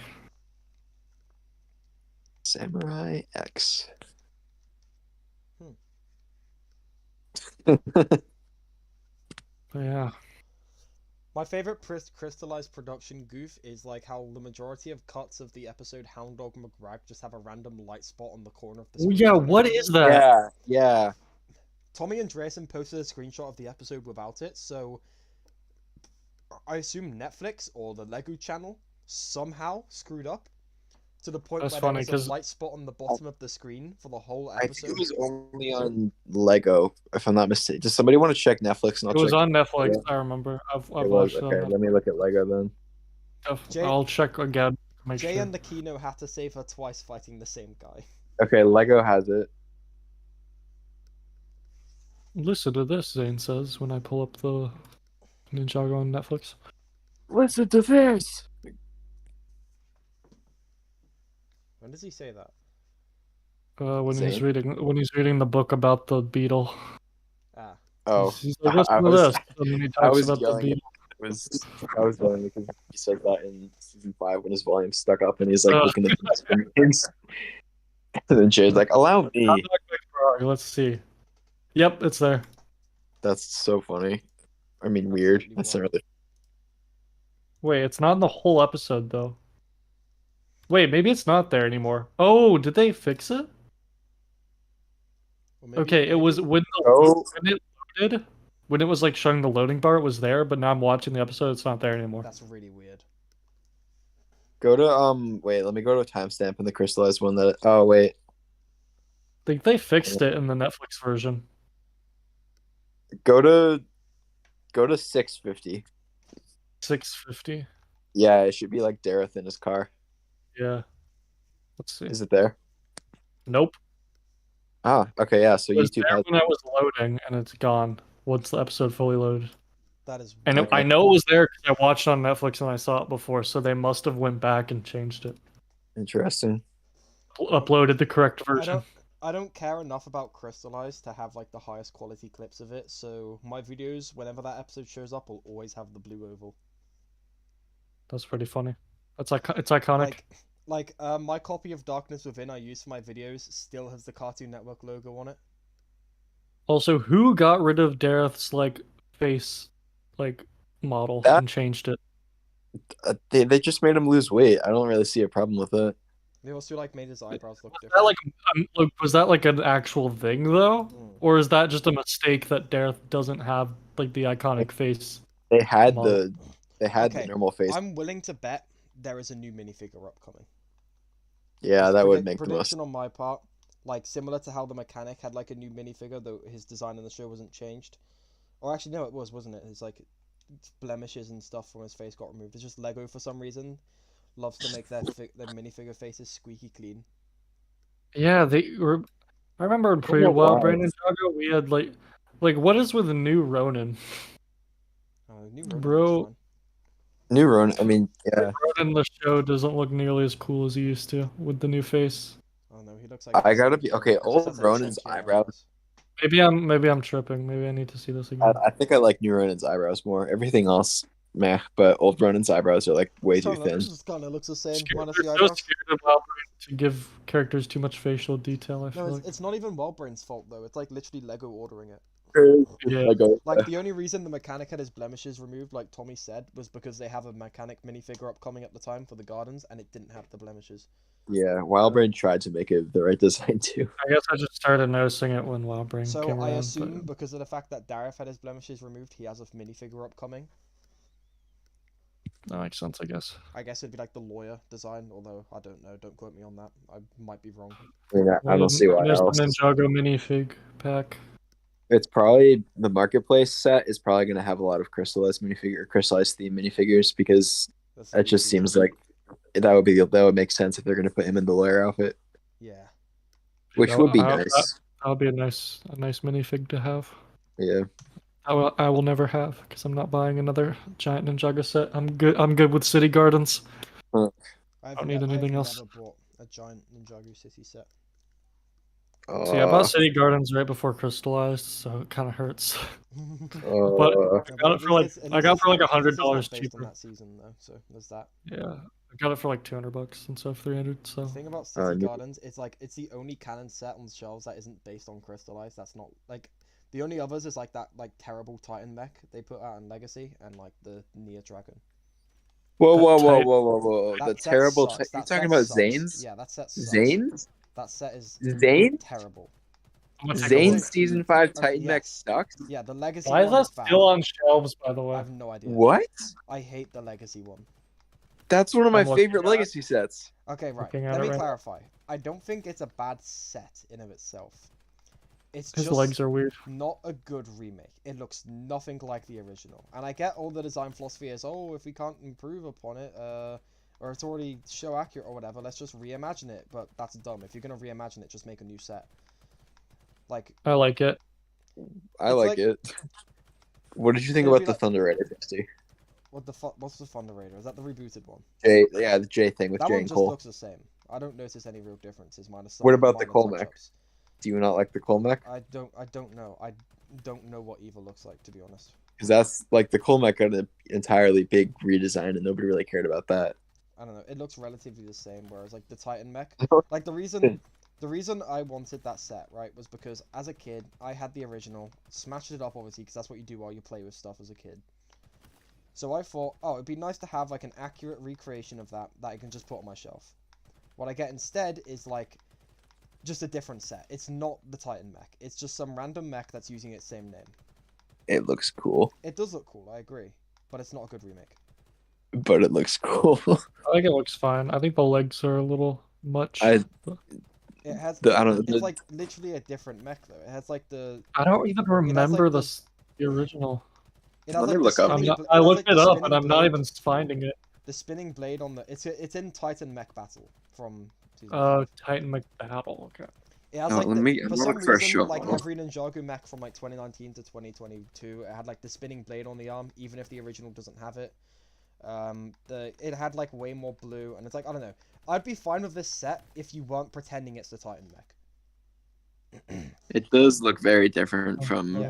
Like, Possession. it's a fine set. It's just not the Titan mech. Oh, but the Possession Titan mech is not that amazing, I will Exactly. say. So that sounds Isn't that that sounds supposed to be like the reason to Sam give X? it an upgrade. Isn't the Possession mech supposed to be the Sam X one, like Possessed? Yeah, the one is. No, that was the one that the Titan mech's fighting. Yeah, Yeah. Yeah. That's kind of cool. I like the concept of that. the I think that's Meckenstein. really I don't know why they gave it 4 arms, but you know, it's Ninjago. Like that's new. Yeah. Top 10 J moments. Yeah, I like both Titan mechs. I think both look fine. Like Old one looks sleeker. if New one looks kind of bulky. if that new set just had a different name, I'd have no problem with it. But it's pretending to be something it's not. You guys think they should bring Legacy back? Yeah, absolutely. Yes, definitely. Especially because like I want to buy Ninjago stuff, but my options are like core sets I mostly already have, or like canon stuff I feel incredibly alienated by, or like £300 old season set. There's not really many Yeah. options. Plus, we'd be if Legacy came back, we'd be seasons 4 and 5, and like that. Plus, they want to sell Ninjago as some saga like people can get into like no matter what, like ubiquitously, and then they're like, okay, but by Yeah. the way, none of this stuff is on store shelves. Yeah, Yeah. you want to get a set? You can get Cole's Evo Dragon. Exactly. What do you guys? What's your guys' favorite Ninjago set? Destiny's Just out of Bounty curiosity. Ninjago movie. And I was gonna say that too. It seems too basic, but I Mine's- do really love it. Mine's Temple of Air Jutsu. Great I set. love that one too. I like the gardens a lot as well. Yeah, City Gardens is good. You know what else? It's not my favorite, but I really, really like the Hydra Bounty. I think that's very That set underrated. is great. I have love not that set. finished building the Hydra Bounty. It's so sleek. I It's just bought the such a Hydra nice- Bounty when Seabound finished airing, and I have not finished it. That set is so I- cool. I should I probably love do that that. system. Oh, also I bought the what's it, the Overlord mech from Crystallized. Yeah. Yeah. I have not opened it because I bought it before Part 2 came out, and then See, Part I 2 was came out. I was smart, right? I waited before the season came out to buy the sets. I should have done that. I was like, but, dude, then I, look, but then this I set bought looks but then I cool. bought the Crystal King anyway because the set is really cool. The Crystal King looks so cool, but I have no motivation to build it. After watching the season, Like that is the one That'd be set really- I will like display that I have from Crystallized because like it's really cool. I really So- like how he looks with the fixed head that I gave him. I'm so glad I didn't buy like a bunch of the sets, though, because I initially wanted all the minifigs, but I didn't, because it's just that wave is so expensive. Meanwhile, I Frosty, like what did you import- think of the Tournament of Elements set? I love that set. Wonderful reimagining of the Dojo Showdown, but doesn't pretend to be the Dojo Showdown. It's its own thing, and it reflects that in the name, but it's a spiritual successor to that set, and I love it for it. I love how you can buy multiple and like stack them up. I think that's really cool. I really want it. I gotta do that. Great minifigs as great well. minifigures as well, yeah. Yes. I All love around the just the excellent Mohawk set. the Mohawk. Guy. Izor. I Yeah. get that they didn't want to. They couldn't remake that old helmet mold for the cultist, but I really wish that we got a legacy cultist. I mean, I love the new jacket mold, or not mold, but printing on the. Yeah, The it's leather just jacket. he's not a good. Can we- He's just not Can a we good get army can we get builder. an L in the chat for Lucas Yeah. Kind of Normal who says I bought all of the crystallized sets preparing for part 2 with a skull emoji. Oh no. Oh, that's So okay. sorry I did for you. too. Hey, at least you have some rare minifigs, I guess. I that you got- I'm can so sorry for your sell. loss. I ordered Sell mine gold early only Lloyd. from. I'm in the U.S. and I ordered mine early from Europe because it was like some Brooklyn people sell them for like $10 cheaper, so it kind of cancels out with the shipping costs. But so I got them early from that, thinking like, oh, for 1 second, like build the sets before the season. I can have the sets while I'm watching the season. Wouldn't that be fun? Wouldn't that be really cool? Like enjoy the season with the sets. The mech dies, the vehicles get destroyed, the season sucks. The mech is So I was- genuinely so useless. It's literally just a taxi. Yeah, I I am was glad actually that so shocked Mm. when they like got out of the mech and they got that's to the just same it. escape and Nia just went, wow, I guess that's it. We're not gonna repair You it. served us well. yeah. It's And like, then Now, they that's it. just fixed see if instead they of had fixing see if that they mech- had Nia repair it, she'd be too useful, and she Oh, can't yeah. do she She'd can't have do too much that. of a Yeah. role. She'd You actually know, be able instead to of- use it. maybe if like Okino showed up and fixed it, it'd be alright. But like Nia cannot be useful. So Fuck. that mech, screw the mech. And instead of just fixing like rewiring the fully built mech, they just build an entirely new one. I wanna tell you guys a story about another useless, disheveled, crystallized Samurai X mech. Okay, so oh, GameStop over there, but it's called Game over here, right? You know how they carry Lego, Right. They or at do. least they do over here. Like Wait, they yeah, they carry don't. like they have like tiny little shelf of some I haven't Lego, been ones, some doing GameStop Ninjago, in a some while. Star Wars, whatnot, right? I've never seen There, Lego at a game. somewhere around September, a crystallized Samurai X mech showed up. October, it's still there. November, still there. December, still there. Keep in mind, this isn't like a giant stock of them. This is one crystallized Samurai X mech. January, hasn't moved. February, still there. At this point, it's like literally covered up with just other sets. Like there's like a set in front of it, there's sets on the side of it. Like March, you have to like pull a set back, but it's still there, just unsold. That's amazing. Literally, I have that set too. I almost want to buy the set out of pity. Wait, do you have the Nia Water Dragon? I don't. Oh, never mind then. I was gonna say buy that set and then do the. You saw the combo mech on Twitter, dude, right? That was. I like, forgot who amazing. made it. I That apologize. mock is really sick. That is such a That good mock is mod. amazing, and I was so close to buying the Nia Water Dragon just to build it. I want to build it because I have both, but I know that I would just like build it, take some pictures, and leave it for like a week, and then build it back into the other ones, and that seems like a waste of time. I honestly don't care about either set, so I'd be down to have I do like the water. combo mech. Actually, I might Dude. modify my water dragon to make the wings better because I really like the I set. wish Otherwise, the Water Dragon looked better. I don't know what about it I don't like. It's just Okay, humanity is literally going to be a dead species, right?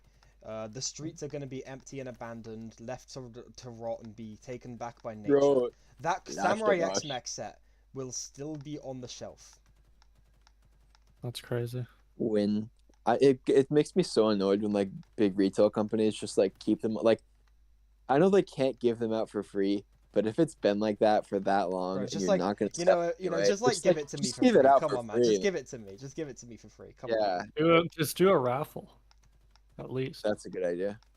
Well, you got to keep in mind that not enough people go to games to justify a raffle. Yeah, like nobody Yeah. at my Walmart is Whereas gonna buy the GameStop Boba hasn't like Fett's throne room. completely gone under yet. Yeah, we're getting there. It was Or, supposed to like, go bankrupt years ago. My town, where I'm like one of the 6 Lego fans in my entire town, like nobody's gonna buy the Cad Bane Justifier ship that's been sitting on Walmart for the past 6 months for $160 or however much it is. I feel like I have the opposite problem. When the rare times I go to stores to look at Lego stuff, it's just nothing's there. It's all like Your options are like crystallized sets or like Luke's land speeder. yeah, Bro, but even Luke's then it's Land like Speeder never crystallized. The fails. crystallized options are like Zane's Jet. Zane's plane Jet, and Cole's like car. Cole's car and Zane's Jay's shelf full bike. of jet. Those are like the options. That's it. That being said, though, that set goes for like £17 in the UK now. Absolute steal. Yeah, no, okay, But Crystallized still, had a no good one's rate. buying it.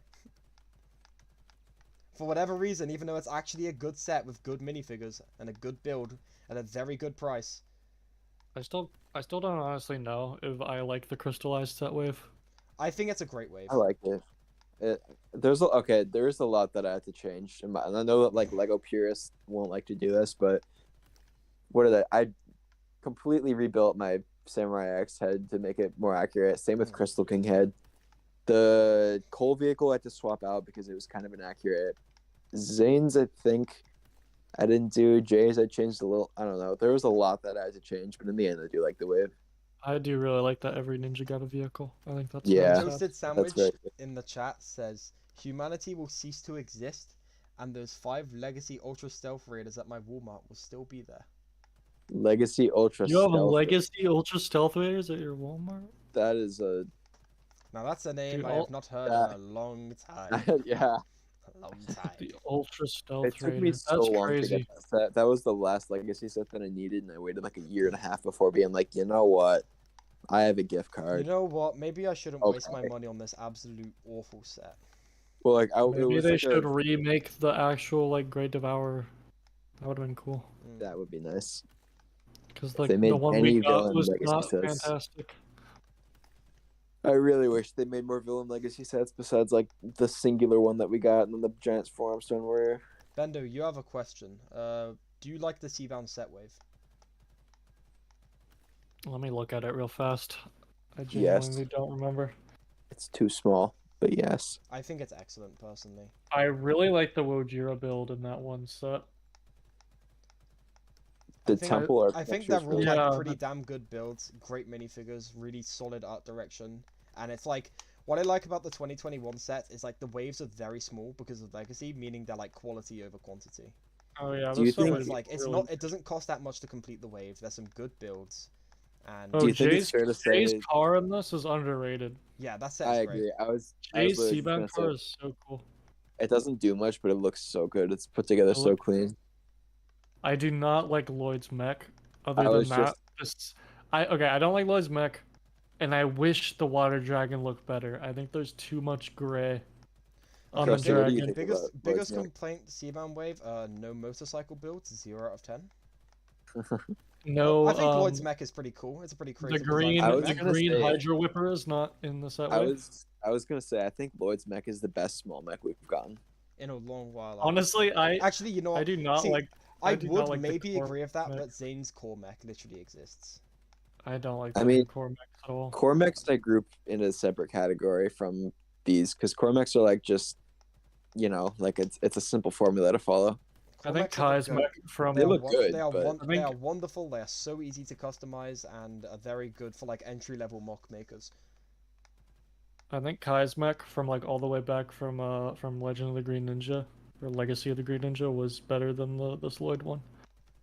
That's But- really I don't know. Kai's is fine, but it's really really small. It's really small, but I think it does I think it's pretty good for how small it is. Like it's a fun like, literally like I built it as a kid like 5 minutes, Yeah. and like I got so much play value as a kid from that. Mm. Oh, you know what? I do wish that the cockpit piece on Lloyd's mech didn't go as far. I think actually, let me check. I think Hey, it's one thing that- 600.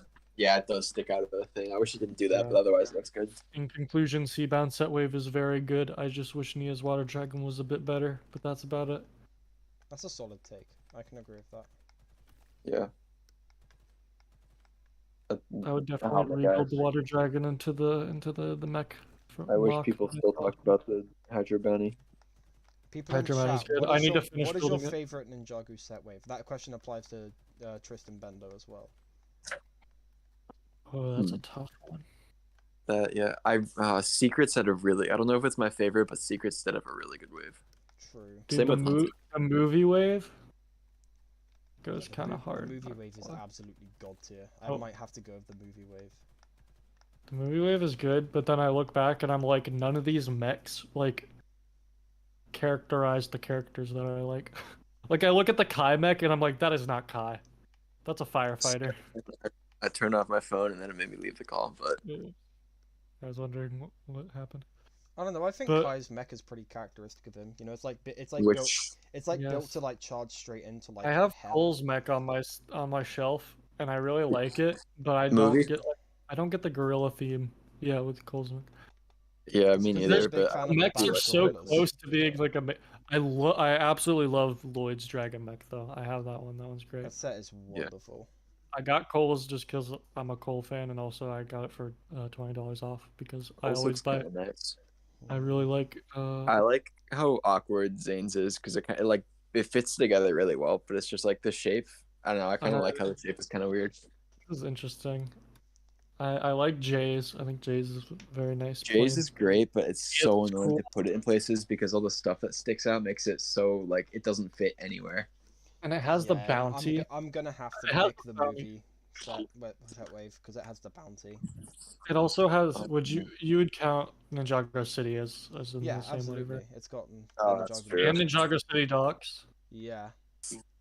Oof. That's kind of hard to compete with. I don't know. Yeah, I mean, like Dang. literally introducing the city set and then making a second one, and Yeah, also like I think having it's also introduces a bunch of like long requested minifigures like Ed and Edna. mhm. Yeah. I think it's a pretty Yeah. clear cut win for the movie sets, to be honest. And the minifigs, the movie Oh minifigs, my like god, the big movie suits minifigures are pretty amazing. good. They're pretty good. The movie I like suits them. are some of the best, I think. I think the Sons of Garmadon do what they did better. I But agree. I- But I also They the were yeah. designs are really good. Like, dude, I was Jay's gonna say suit, it's Jay's suit with Jay's original hair looks incredible. Giving Cole the sleeveless suit and everyone Oh my else the God. sleeves was such a good idea that they Yeah. just keep doing it. Yeah, like normalizing Cole just having no sleeves, really cool design motif. yeah. Kai's is like amazing. It looks like such like a traditional ninja gi. I love it. And then Lloyd's is like the Deepstone Skybound suits, but like even better. Dude, Lloyd's is so good. I don't like Kai's leg printing. I don't know, I wish that there I was really more. like that printing. Very versatile for I wish costumes. that Also it looks had great on the the- suit. That is I true. wish at the top of his or the bottom of his tunic like Also, continued on Jay, the leg. Jay having orange in his design, I kind of like. I dig it. I like it too. I know, Yeah. I know, but- I know. Spitbix really like the orange on Jay, and everyone's remember that. Yeah, having like the skirt. Like If there was Yeah, Nia's skirt with and I then think the only one I don't like is Zane's. Zane's is like okay, it's just kind of inoffensive. This looks too much like a lab coat, and I know that's Mm. supposed to look like that, but it just doesn't work that much. But Sons of Garmadon's looks great. Mm. That looks better. I think I'm gonna go with Secrets actually. I mean, Dude, Secrets Secrets- did have some incredible sets. Secrets had good sets. Or like Firefang, Land Bounty, Castle of the Sacred Although I Emperor, am Lloyd's Journey. kind Great I'm a wave. little disappointed with the inaccuracy of the castle, but I'm looking at my shelf and looking at the one that I built, so I don't know how to judge it. I like forget how the set looks because I've had the castle built for so long. I think I'm the looking castle at the looks fine for what possession it is. set. I'm looking at the possession set wave, and I'm like, oh That my one god, is a these strong are. contender as well. Those are amazing. Yeah. I love the Temple of Airjitsu. By far my favorite set. I really like Wu's Dragon. I like Ronin's. Ronin thing. Rex, one of the greatest Lego sets of all time. The Unbelievable. Rex rest, is the rest are just Unbelievably fine. durable, right? I think Possession's As a an okay kid, wave. It I is would, definitely like, carried by Smash Temple. that set on like the side of coffee tables and stuff, and like have it like do violent crashes. One piece would fall off. Amazing set. It's hilarious. Yeah. Incredibly it. well designed. Held up to being. When played is with amazingly. Ronin gonna get another set? Never gonna happen. I think they lost faith in that after making the salvage mech. I mean, Like how they didn't even you put can't, Ronin you as can't really character. blame them for losing faith after the salvage mech, to be honest. I don't hate the salvage mech, but like God, that was so funny when that was just like a meme after everybody hated it. That's pretty funny. But yeah, movie wave is probably the best wave. I don't think it's just so good. Yeah, I was thinking maybe I didn't like it as much, and then I went back and looked at them, and I was like, yeah, I like it. Temple of Airjitsu is still the best set, though, in my opinion. Dude, do you guys were you guys like in the community when the possession sets leaked I was. Yeah. and people saw Nia? And the thought there was. Yeah, she everyone was was like, "Oh, Skylar. Skylar." Yeah, That was everyone crazy. thought that she was either Skylar or Jay, which Dude, Jay doesn't. the day the the- synopsis of the season leaked with like the little like Zuko and Lloyd render like leaning on top of it, saying that Lloyd gets possessed, hypest day of all time. I remember rushing into school and telling one of my friends, like, "Oh my god, Lloyd gets possessed by a ghost." So I was crazy. like, I was like 10 years Possession old. was really hyped up. It had an amazing premiere too. I will Yeah. say, Possession had a fantastic first episode. That fight between Lloyd and holy Not much of a Ty and fight. Morrow. Oh wait, no, When they had Ty's one. like, he's like, let go of me, and he's like, only when you let go of Lloyd. Oh my god, amazing. Possession, I And think, just is the great. tone. Like, I feel like there are aspects of it I've soured on, but holistically, though, great season. Possession to it me was is just more. like it's good, but like the first episode is undeniably one of the greatest episodes in the entire show, in my opinion. I think the first act, like up until through the haunted temple bit, it's really fun. Actually, Yeah. someone in the chat has brought up an incredibly good point. What about the Day of the Departed sets? I am not a fan of the Day of the Not my. Departed. I mean, What? I like the Rock Roader a lot. I love that Yeah. wave. As a Cole fan, that's great. Ultra Ultra Stealth Stealth Raider, Raider as well. still best Ninjago vehicle to this day, in my opinion. I probably won't The go I have suits that Ultra and Stealth villain Raider. designs are incredible. I have that Ultra Stealth Raider, and I don't have it displayed at all. I'm not a huge fan of it. See, the What only do we reason think I don't have about? it displayed is because I've wrecked it as a kid. It's like still somewhat intact, but like not by much. Mine's perfectly Did you- intact and in a box somewhere. I think Did that you ever vehicle see is that amazing. video? Has so much like, dude. When I saw that the bike could detach and be a bike, I was like, what? I do like how it can like detach And then it stuff. still, and it still looks good in and it's spite the only of that. reason I have the Shen minifig, so that's cool. Did you ever see that video where somebody like modified their Ultra Stealth Raider with Mindstorm stuff, and it was like remote control? Oh, that video is sick. Rock Yeah, Raider, like that, you like- said, great vehicle. Samurai X Cave Chaos is a wonderful set. And just People- like the art direction of that wave is so good. Okay. What's weird about Day of the Departed is that it is peak Ninjago, right? Great sets, great suits, great music, great art direction. It is peak Ninjago in every sense other than the actual special itself. Like literally, if they just had like a good piece of TV content to go along with that, I would regard it as one of the franchise's high points. Yeah. I don't know if I love the aesthetic personally. It's a little bleak in terms of the art direction. Like, I don't know why they made it set in the desert. Maybe it's just the way it was not animated really, in the it's not show. really set in the desert though. It's set like It's set in like The the sets? temple mostly. yeah, the temple. But yeah, the desert. the Aren't the city, sets all have the like, a snow desert area. background? Yeah, That's the what sets I'm have the saying. desert That's background. yeah, that's why I'm saying. Oh, you mean Um, art direction in the show? I mean like art direction like generally in the sets and the show, but I don't really consider Yeah, like the I think set that, box backgrounds to be like I'm the re- be all end all. By art Okay. direction, I Yeah. like having the set designs and like the suits and all that. I like the box art. I just think like I what I love about the Day of the Departed sets is how like colorful they are. Like the suits are unbelievably colorful. Like even for Ninjago standards, so are all the different villain designs. the Kozu minifigure, amazing. Like These that boxes are that pretty Kozu nostalgic. minifigure is such a big upgrade to the original one. I really like that the Pythor one's kind of easy to make into the Stranger from Rebooted. Yeah, that too. Very versatile minifigure. Also, best collectibles of any Ninjago wave, no questions. Those green weapons are so cool. Also, I'm glad that whoever designed the J outfit for this season realized how iconic that shoulder, Yeah. like Yeah. metal shoulder thing is. I don't know why, but something. It's just so I love that part of Jay's like ZXC design or whatever There's- they were. I have Yeah, this. I have this one friend, who like every single J minifigure he gets, he puts a silver arm on it. Like The even silver like arm even is when it so just good. doesn't fit. It's at all. iconic. I don't know why they don't do it anymore. I really like how for Kai's Jays and Zane's have like the ZX armor. Cole's has the ZX legs, and then Lloyd and Nia are the only ones that are like completely normal, and that is like, and they're the only ones that didn't get original Yeah. suits, and I really like that detail. Like the fact that you can make the Day of the Departed Lloyd into a pilot's Lloyd is so cool. Yeah, exactly. The Day of the Departed suits are really good. Yeah. Still top 3 Ninjago suits in my opinion. They're in there somewhere. A mix of brown in there too. It's really Oh, so good. What are your favorite suits then? Okay, my favorite suits. Probably Dev the Departed, Skybound, and Season 11. Devons are good. Benda. I'm trying to think. That's a tough question. I really like the Rise of the Snake suits a lot. True, But it those might ones be are very good. nostalgia. No, they are still very good designs.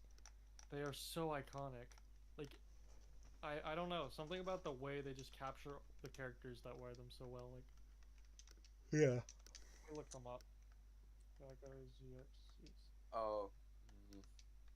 Yeah, Am I like, gonna say? Am I gonna say island suits? They're definitely up there. They're oh definitely my up there. god, the maroon red arms on Kai with the ZX suits too. Yeah. These are just way too iconic. The ZX suits did such a good job of like making each ninja feel unique, but also feeling unified at the same Yeah. time. Kai having the gray lips on his tunic, and then Zane having the tan ones are like they haven't done that since, but like for that wave, it was like so iconic. Like if I could choose a single suit to have them wear for the entire show, it would be the ZX. Fair enough. I would probably have to go Day of the Departed. Okay, Toasted Sandwich makes a good point. Season 10 suits, very good. Yeah. Those Season ones 10 are suits those ones are pretty pretty good. exceptional. I'm glad they used them for Legacy. I think it's pretty fitting. It's actually the vice versa. The Legacy suits used for Season 10. So Legacy suits is probably the better term, but right. That's right. Season 10 didn't have sets. yeah, Oops. because it was made There's a incredibly last minute. Oni accessory pack. Yeah, I like the season 10 suits, but I feel like there's not enough differentiation. I like the suits more when they're different. There's some really good unified ones, but I like it when the suits can kind of show off the ninja's personality without saying a lot. Yeah. That's just good character design in general. I think the best unified ones are either Skybound or Day of the Departed. I agree. I think Skybound is just like the peak of the like the black primary color suits. Yeah. Like, say, individual ninja. Kimonos are great, but the hood just feels too colorful in comparison to the rest of the suit. Deep Stone ones are great, but they could go with a little more of the ninja's actual color. Skybound's like the perfect compromise, where they have like the arms colored, but the mask is like a mix of black and their actual color. Oh, just what great outfits. If we're talking like individual ninja like suits though, Yeah. Cole's Master of the Mountain suit is probably like one of the coolest outfits. I any love of the that. ninjas have. True. I'd say Cole, Lloyd, and Nia have the best Master of the Mountain suits. I'm so glad that Cole's Master of the Mountain suit was only used in like the finale for the season. It was used Okay, in, like, for the me, final three episodes. I think the best Ninjago suit of all time is Lloyd Season 11, right? I love how expensive that suit is now. What I think I wish I had I literally paid $5 for a second copy of that mask. I hate myself. But yeah, what I love about it, right? What are the three colors you see on Lloyd's face? Brown, green, and yellow. No way. What are the three primary colors of that suit? Brown, green, and yellow. It is a perfect extension of like the actual face print, and it like complements it so well. That actually, I'm noticing the eyebrows really do fit into that. That's awesome. Also like the brown arm and like armor on the side just feels like so like classic Ninjago, like in the same way that like the J thing does. Yeah. Yeah. Can we agree that that Kai's season 11 suit is not fantastic though? I like it. I think it's good. I kind of wish the fold was like a normal Y fold instead of how it's like straight on the top. But other than that, I think it's good. I don't love like how the in tan show- pouches. Something about in the show, him having like the open like the Yeah. open neck shirt at the top. Yep. It looks so strange in the show. See, the problem with it in the show for me is that for some reason like the print on the legs is like comically big. Like the Oh. little straps on his legs are like absurdly big for some reason, and it doesn't look very Dude. good. I need a good image of just all the season 11 suits.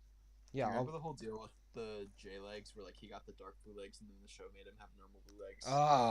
and then Master of the Mountain fixes that, and then they just think, oh no, go back on it. Just use the normal blue legs again. It's like, why? You I don't fixed like the problem. Vampire Shorts also fixed it. You I have a love Zane's model. Blue hands. I love Zane's blue hands. Like if he feels like almost naked without them now. Who's? Zane's like Zane, like you know, how Zane that's had like blue. blue hands. Whenever he doesn't have them now, it just feels like something's missing. I think the season 11 suits have definitely grown on me. I don't like Kai's and Jay's. In my opinion, season 11 Zane and Lloyd are like the definitive designs of those characters for me. I don't see them getting much better like ever. I think Titanium Zane is definitive Zane. Maybe. Maybe yeah. I I don't know, I man. It's do just really like the blue hands just feel like so, I don't know, iconic to me. Yeah, I'm not a huge fan of the blue hands That's personally. fair. I don't know. Right now, my brain is just like it feels wrong if I see Zane wearing like fully clothed chest. Mm. That's funny. But yeah, I wonder if they'll fully retire the season 11 suits now. They probably I will. wonder if they're finally done. It's still strange to me that they put them in so many seasons despite how long they've been retired for. I really think some Wildbrain like wave should have re-released them. If I were in control, there would not have been new suits and crystallized. There would have been re-released season 11 ones and then gold armor variants of those. Because like just Yeah, I don't. introducing a new standard ninja suit was just such a pointless like waste of budget. Yeah, what was that? That's even the point. Okay, we're gonna stake a whole ninja suit art direction for this storytelling cycle on the idea that like, oh yeah, they only upgrade when it's necessary, and then we're gonna end it off with new suits that just replace the base ones for some reason. So weird. The The gold only- suits don't even look good in my opinion. I think they look great personally. I think both suits and crystallized look really great. Like, don't get me I wrong, think the actual fugitive suits, great suits. Just like, why do they exist? yeah, I like those better than the gold ones. Honestly, the gold ones just too much. Like, I don't really like I the gold like the hood. fugitive designs, but like, you're just trading out like way better suit designs for the season 11 ones for like kind of generic ones that still look good, great minifigures, but like, I don't know, it just seems like such a pointless like borderline downgrade. I think Cole and Zane probably have the best gold suits, but I do like Cole's gold suit doesn't have enough orange though. But I don't think it would have been able Yeah. to balance out that well. Yeah.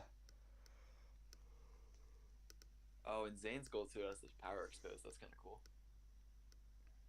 I think it does. Wait, let me look at that. It does. Yeah, it does. That's neat. I like when they do that with Zane. I think keeping the season 11 suits was a very good choice though. It just feels really Yeah. dumb how they constantly replace the suits for no reason. The Yeah, only I thing with like that those. is if they kept the season 11 suits and upgraded it to gold suits, it would have been just a retread. Not a retread, but it would have been a little similar to Master of the Mountain. Yeah, but like it's a retread regardless. The ninja get suits and then they get armored up to fight the enemies, like cohesive designs or not. I don't know. Kind of makes me wish in Will Film they went back to those ZX suits more often. That would Yeah, be kind of same. sick if there's like tons of Garmin on and there was like a scene of them in the ZX suits. Yeah, imagine that with the new designs. That'd be cool. New designs in old. I feel like old designs in the new suits looks kind of uncanny, but new designs in the old suits always looks really cool. Yeah, they should do that on the show at some point. That'd be interesting. Like Yeah. K Tournament of Elements when they wore a bunch K of has old suits. donated $2 again, and says, "What is your favorite ninja suits? For me, it's Day of the Departed." And I actually agree that Day of the Departed are some of the best, but I think the season 11 ones are better. And yeah, we've kind of been talking about this like in the past few minutes. If you want to like scroll back a bit. Yeah, in my opinion, is ZX is the best. I really want them Very to. iconic. Well, actually, no. I was gonna say I really want them to try Prime Empire kind of suits again, but that's kind of what they're doing for United. But Yeah. I feel like I don't know. Like they got the aesthetic. They did it well with Prime Empire, but like they didn't get it perfect. I want them to get that whole cyberpunk digiverse kind of style nailed down. I love the new Lloyd minifig.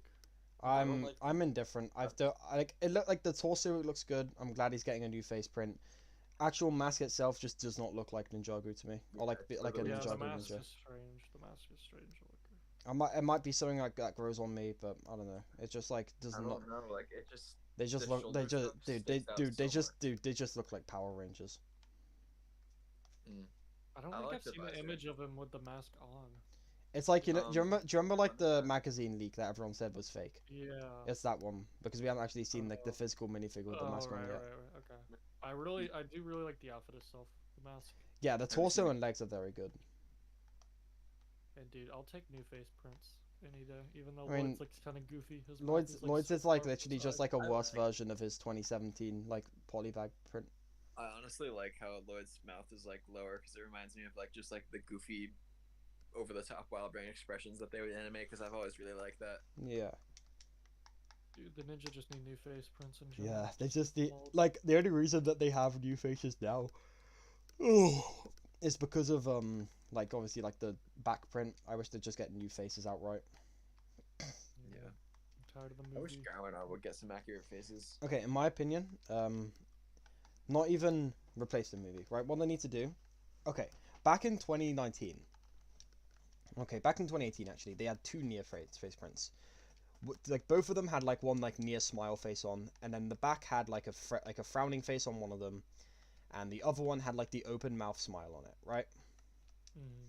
So what they did was, because the frown and the smile look borderline identical, they took those two faces and merged them together. So you have like the frowny smile and then the open mouth one, right? Right. I think the rest of the characters need that treatment.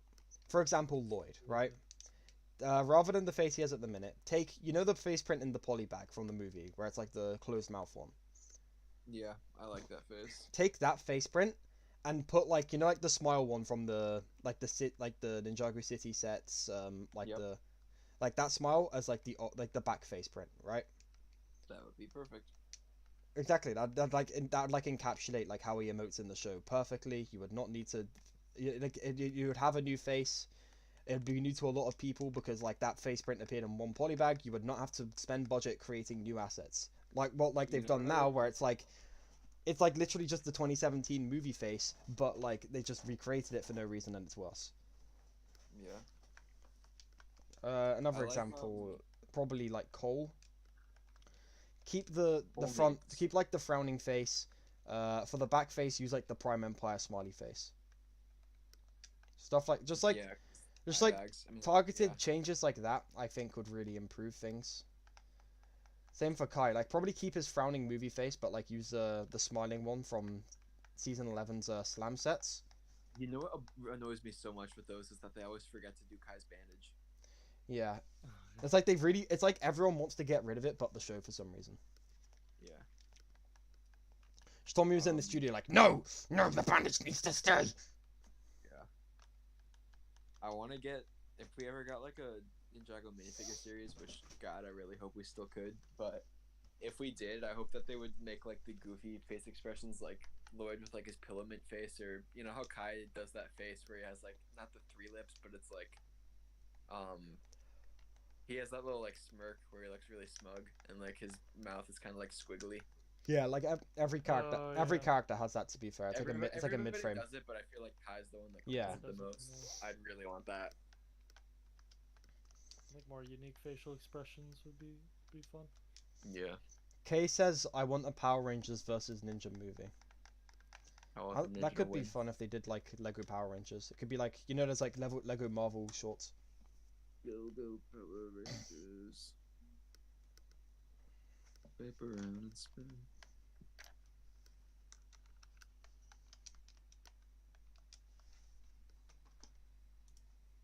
Yeah, Ninjago, give us more face prints. As for Please. Zane just needs a new print outright. There's no like repurposing stuff for Yeah. Zane.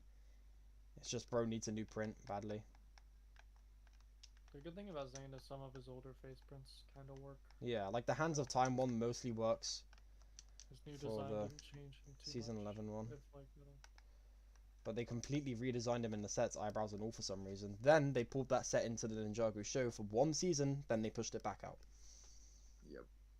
Oh man, we need the Wild Brain Zane face print still. That design is beautiful, and the fact that it's not in the sets is insane to me.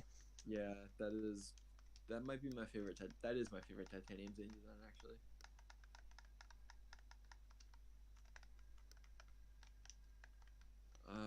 What was I Yes, gonna say? Oh, it annoys me. Well, like it's more just funny than annoying me. But every time Zane always gets new hair pieces, and we wait like years. Like, oh, I wish they would make this piece, and then they finally do. And then in the show, he gets a new hair piece. Like as soon as we get the old one. Like right now, we're waiting on the tan new piece. The fact yeah. the fact that they took 4 years to give Zayn his hair is insane. Yeah. Like at least I- at least with Dev the Departed, it took him a year, right? Yeah. Season 8, Season 9, Season 10, Season 11, Season 12, Season 13 all passed before one of the main characters has an accurate set depiction. Yeah. Insane. I already They at least made messaged up for it by Sparky. putting it in a ton of sets, so like everyone had it. But Yeah. it shouldn't And it then shouldn't they have made taken the that tan long. one right after. Yeah. Okay, already- Lloyd Garmadon asks, okay, this is going to be like channel membership plug, but also answering a question. What does the channel membership do? Because I've seen other popular YouTubers having that. So I put that up like literally today. I thought like, why not? There's not like honestly, there's not too many benefits. It's mainly like if you want to support my videos in like a further extent than just like, you know, like watching them and liking them and stuff, which if you can't like afford it is totally like fine. There's an option to do that. You get like some emojis, you get like loyalty badges, and you will get like occasional early access to new videos. And like I do occasionally throw up like niche kind of videos that like no one like that like just like general like crusty viewers would not really be interested in. Like say there's like a compilation of like some scrap videos on there, including like a Harumi analysis that I was making that got completely derailed by like literally as I was making it, the reveal that she's back dropped. Because it was a video about why she shouldn't come back. So it's like, okay, that's a lost cause. I'll just not do it. And it's just like kind of like niche behind the scenes stuff like that. So like, don't expect some like major video to be locked behind it. But it's mostly just like, if you want to support me, because like you need money to be alive, which is pretty insane, you can. But like, you're not missing out anything really from like not. It's just like an if you want kind of basis. So if you want to buy a membership, go for it. You get some benefits on the channel, but like you don't like need one. I'm not gonna try and sell it to you or pad it out of like, I don't know, just random stuff. I have no obligation of like, or not obligation, no intention of like keeping. It's just like an if you want thing. Okay, back to the talk now. We've kind of discussed that. Okay, we've got a question that I feel like we can all get a lot of mileage out of here. What are your hopes you want to see in the new Ninjago United? If they can combine I mean, they're obviously going for a very new feel, and like I was saying before, like how Seabound was, it seems like a really specific kind of season. If they can combine that, but also have the elements of what we want to see fixed from last season worked into it in the background, then that would be really impressive. Yeah. Worked in effectively. We're in a sad position where they somehow need to both put out an incredibly new and bold season, but also go around and desperately try to course correct the previous one. Yeah, but it just doesn't seem like that I'm interested in doing the latter. Like, okay, I don't think it needs to fix everything in one go, right? No. The primary thing I want out of United is for them to make an effort. It doesn't have to get everything in one. It could take like a few seasons, like how kind of Rebooted took a few seasons to get fully fixed. But I want to see that there is a clear effort in order to set things right. That is my main hope. If I know they're working the best they can, even if slowly, to fix things, I'll stick around for a few seasons of United, right? Yeah. If it's just like, okay, no, what we did was fine. You just need to cope. Harumi's not coming back. We're gonna hype up a return because like everyone definitely cares about Harumi. Then like yeah, sure. Ninjago will probably be like dead to me, and I'll just probably keep doing what I'm doing now, where I'm just making videos about the old seasons. But if they make a good faith effort to show, okay, yeah, we might have went too far in a few places. We are gonna make efforts to kind of try and please both sides. And yeah, I'll. That's my main hope, really. What about you, Bender? I would like a good character-focused story that is entertaining and that at least tries to fix some of the crystallized stuff, but I don't expect them to do that, and I don't absolutely need that. I just want a fun, entertaining story that at its core acts as a good character study for someone. Could be a new character, could be an old character. Just something that's interesting and intriguing, revolving character stuff. I don't want it to just be all about the action and the set pieces and the animation. I Like want a certain actual season. depth. I want a story with depth. At this point, I don't even care if they fix crystallized stuff. I'd love them to, but yeah, I just want a good old-fashioned Ninjago season at this point. That's fair. Yeah. Feels like it's been a while since we've gotten one. Just a nice, good old-fashioned fun season with good character stuff, good stories, good villain, good writing, non-problematic, and I fully expect fantastic animation. So Yeah, like I don't know. I can't really get hyped for those new images because like I never thought like United would look bad. You know, like Wildbrain have proven that like they are pushing out like the best televised animation at the minute. Like no questions asked. I'm excited at the prospect of So it being stylized, though. yeah, like Yeah. so like when it comes out like Shocker, it looks stunning and the animators did an amazing job as always. That's not like enough for me to think, okay, wow, maybe I'm getting excited for this season because like I'm not really. Yeah. What do you think about? You see the synopsis that we don't know if it's real or not. Um, my from first, today. my I've fir- read my that. first, okay, my first thought was like, wow, dragon hunters. Oh, we've seen that Yeah. before. Wow, time travel. We've seen that before. This just sounds like more my problems with Dude, crystallized. the time travel scares me so much. It's Like all it, but like confirmed at if this it point. if it's I feel if like it's just like a giant mishmash of previous like plot points. It's like I don't know. That's kind of like what we don't want to see happen again. if time travel happens, which it almost is like completely. Uh, I don't want to say it's completely confirmed, but the evidence holds up, and I've at least in my head confirmed that that is what's going to happen. Uh, I, which has I made mean, me even less excited than before. I didn't want to talk about it on the Ninjago cast because it's technically leak related, and they don't discuss leak stuff. Yeah. Yeah. But I I I hate the idea of a time travel season, and the fact that that's extremely likely is single-handedly the biggest thing that is contributed to my distaste, or at least my non-excitement besides crystallized. What Like, this say is crystallized this, was like amazing, and then they said, "Oh, time travel season's next," I would still mentally check out and be like, "Okay, I don't care." the thing with this synopsis, just saying because you haven't read it, the time Mm. travel, it sounds like there was gonna be like one big, or not one big thing, but like one big chain of events that was changed, and like that was it, and now they're like kind of stuck in a new sort of reality, and their memories are fading, so they have to figure out what's going on before that happens, Mm. which Yeah, but why is that? dodgy. Why is there two moons though? We'll see. I don't know. That's so funny that That is actually kind of interesting to me. I do want to know what's up with the two moons. yeah, I will say I'm intrigued. if it's Ninjago that takes place in, then that is very interesting. Yeah, a new realm would be great, and I would be really happy to explore. But if it's two moons in Ninjago and something happened to make that happen, that is like really cool. I mean, like Majora's Mask has turned me into a big sucker for moon stuff. But I've always been incredibly curious about United, and I've always been very intrigued, just because I'm so incredibly curious to see what they do. mm. But that doesn't necessarily mean I'm excited.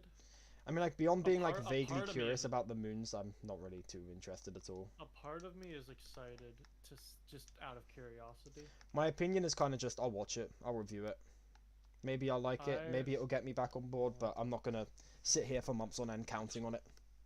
I'm not here. I'm not gonna sit here and like hype it up for myself and Yeah. get excited because I don't think it's worth it.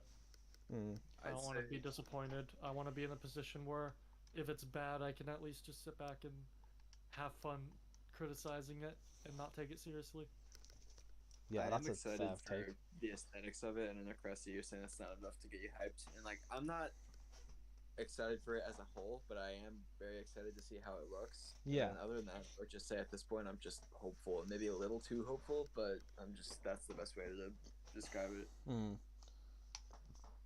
Because like I don't know, like the visuals were never the problem. Like Wildbrain, incredible studio. Like everything they've been doing with Ninjago visually is stunning, and like say Seabound and Crystallized, you could genuinely throw it on like a giant cinema screen, no one will notice it's animated for TV, right? Yeah.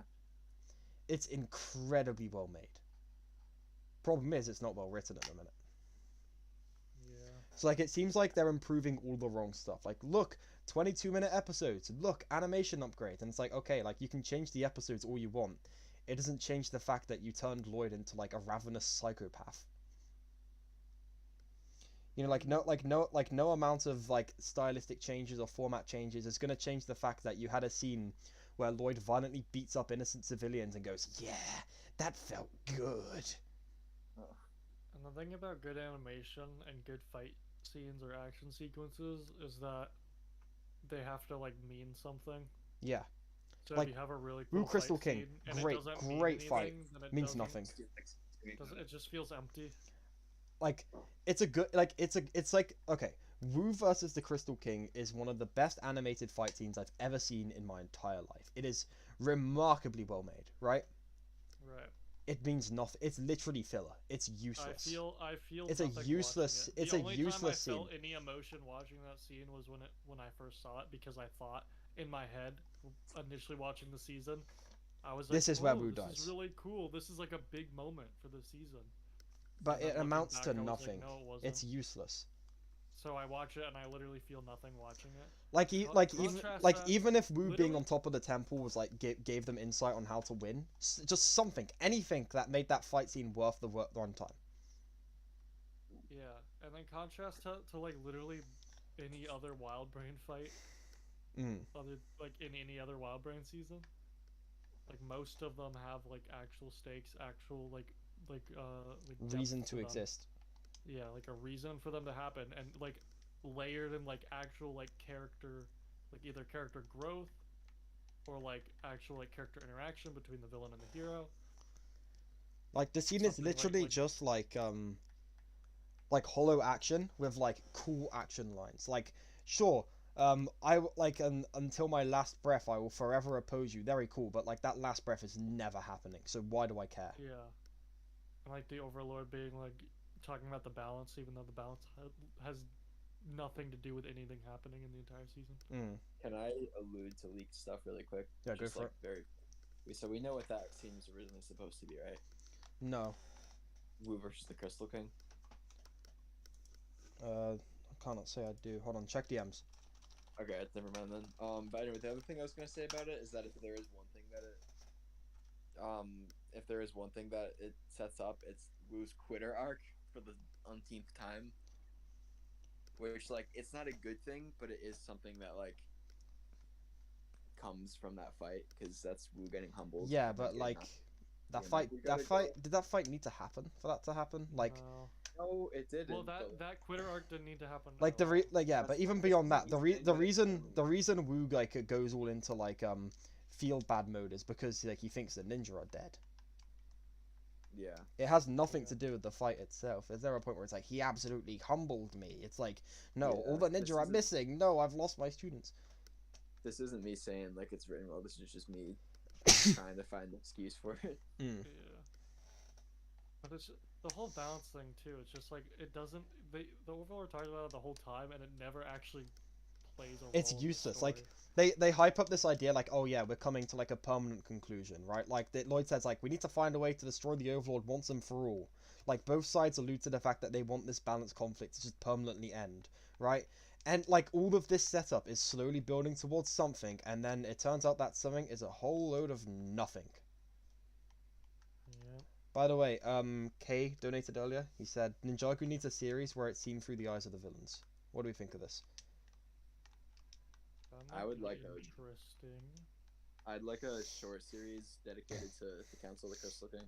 Yeah, that'd be pretty rad. Crystal King antics. What villain would what would be like the best like villain story to do in that case? Like if there was a season that focused Right. on a villain. I would just go back in time, right?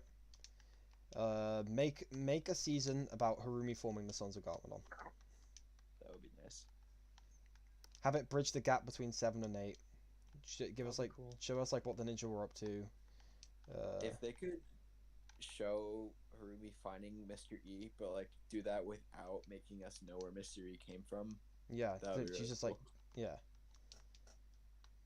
That'll be very fascinating to watch Yeah, because but- personally I like pre like I think Harumi as a character is absolutely fantastic, but something about the way she's written after Game of Masks just doesn't click with me as much. I And think I like think it's because she becomes very overly villainous and her motives start to get skewed. yeah, that's like kind of the point though. I Yeah. know it's the point, but I don't. That's If fair. I personally was writing it, I would not have taken the character in that direction. That's fair, yeah, I but would like I definitely. I don't Harumi- dislike it. yeah, But I it's just personally really enjoy how they handled it. Harumi in Game of Masks is. but a pre I don't like wanna say a my story favorite. like that before she's like a pre Game of Mass story would be so interesting to me. Because it's Yeah. before all that stuff gets skewed in her mind, and I think when she has her clear motive set out and she has her clear goals, that's when she's the most fascinating. What do you think if she was Harumi's like? I know Kilo was been recruiting for the Sons of Garmadon, but if she had like some kind of stuff where like she was going out and doing something, and then like Mr. E shows up out of nowhere and like ends up like saving her somehow, and then like I don't know. I think like she in Hunted she seemed kind of like I don't want to say close to Mr. E, but like I don't know. I like the idea of like Harumi and Mr. E. Like she was the one that was like really upset when Garmadon was destroying. Yeah, it, like and she then, was like pissed that Crystallized. Garmadon was like killing her E.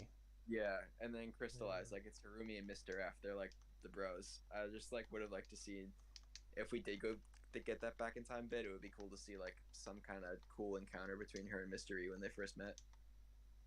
Yeah. Build that connection a bit more.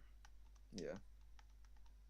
There's a lot you could do with like a Harumi like pre Sons of Garmadon spinoff, I think. Yeah, I like that and idea. Mr. E was the one that planted the spider bug and who was connected to spiders. Harumi. Yeah. Oh wait. Oh wait. By the way, going blank. Kay just donated another $5 and said thoughts on the Ninjago series that's focused as a villain. So that's kind of like what we're talking about. I just Yeah. thought I'd point it out because donating is very generous and I really do appreciate it. But That's what I if would do had to though. pick a different villain. Toasted Sandwich suggested doing one about like Pythor between Day of the Departed and Crystallized. That would be really fun. Pythor is such a fun character, and they just always underutilize him every time they bring him back. Like he's such a fun. Pythor's so like charismatic, and his personality just bounces off of every other character so well. And like his voice actor does such an amazing job. So it's like, and they animate him so cool in Wild Brain. Like every time Pythor's on screen, especially in Wild Brain, even in Will Film, he was animated amazing. Like he's just such a fun character, and they never do anything cool with him. Like I want another. I would honestly, I wouldn't mind another season with Pythor as the main villain. Yeah, same. I would love that. Yeah, me neither. I love Pythor so much. Pythor's great. I don't know if a season focused on him without the ninja to fight would be great though. Yeah. I think he needs the ninja rivalry, which is what's so frustrating about Crystallized. He never interacts with the ninja. No, he does, but like they just acknowledge, oh, this is so dramatic, and then they never follow through with it. Yeah. I hate how they did that. Like two points. Rather than having actual drama, we'll just have crappy meta humor of the characters acknowledging how dramatic the showrunners want things to be, but not actually following through on that drama. This would have been a really good one-on-one moment. With everybody Okay. saying, like, Yeah, that's what saying we that. thought. That's what we thought too. Just because you acknowledge you wasted an opportunity doesn't mean you didn't waste it. That was so frustrating. If they took out the time that it took for everybody else to come in saying and me and then Pythor to respond to that, if they took that out and just like put a conversation with Lloyd and Pythor, it would have fit in. Yeah, and then have them show up like right when Lloyd's about to like win a fight or something. Yeah. Genuinely that simple. No, we need Well, to undercut the drama for unfunny repeated jokes. The worst part of it is like they told that joke like episodes before of Harumi. They thought it's a joke so funny, we'll just tell it again. Yeah. And it just wasn't funny at all.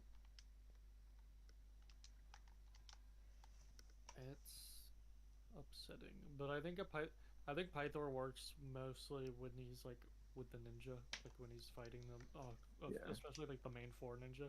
Yeah. And I guess he has a rival. He has a good rivalry with Lloyd, but I think just Kai. yeah, with Kai too. I think him against like the main four ninja is just funny to see him banter with them and then have him like 1v4 them. Yeah, actually, seeing Pythor and Kai would be cool just because it would be really nostalgic for just the main Yeah. characters in season 1. Also, Pythor's like way smarter than they give him credit for nowadays. Yeah. Yeah, like I hate how Pythor has kind of regressed to being like a comic relief character, as if he wasn't like the mastermind that brought together the Serpentine. Reminds me Yeah. of a certain ninja these days. Mm. And well, and they don't give him like I'm blanking on the voice actor's name, but they I think don't it's give Michael him as Donovan. many lines to like. Pythor has funny lines in Crystallized from time to time, but he doesn't get like the peaks of comedy from like Rise of the Snakes, where he's just yelling at his henchmen, or he's just Yeah. like going absolutely crazy, Your and like the hands voice off actor me! just gets to go crazy with the line delivery. I Yeah. love those moments. Problem is like Or he's even when he's he's not actually like an being intimidating threatening. villain anymore. He's literally just comedy.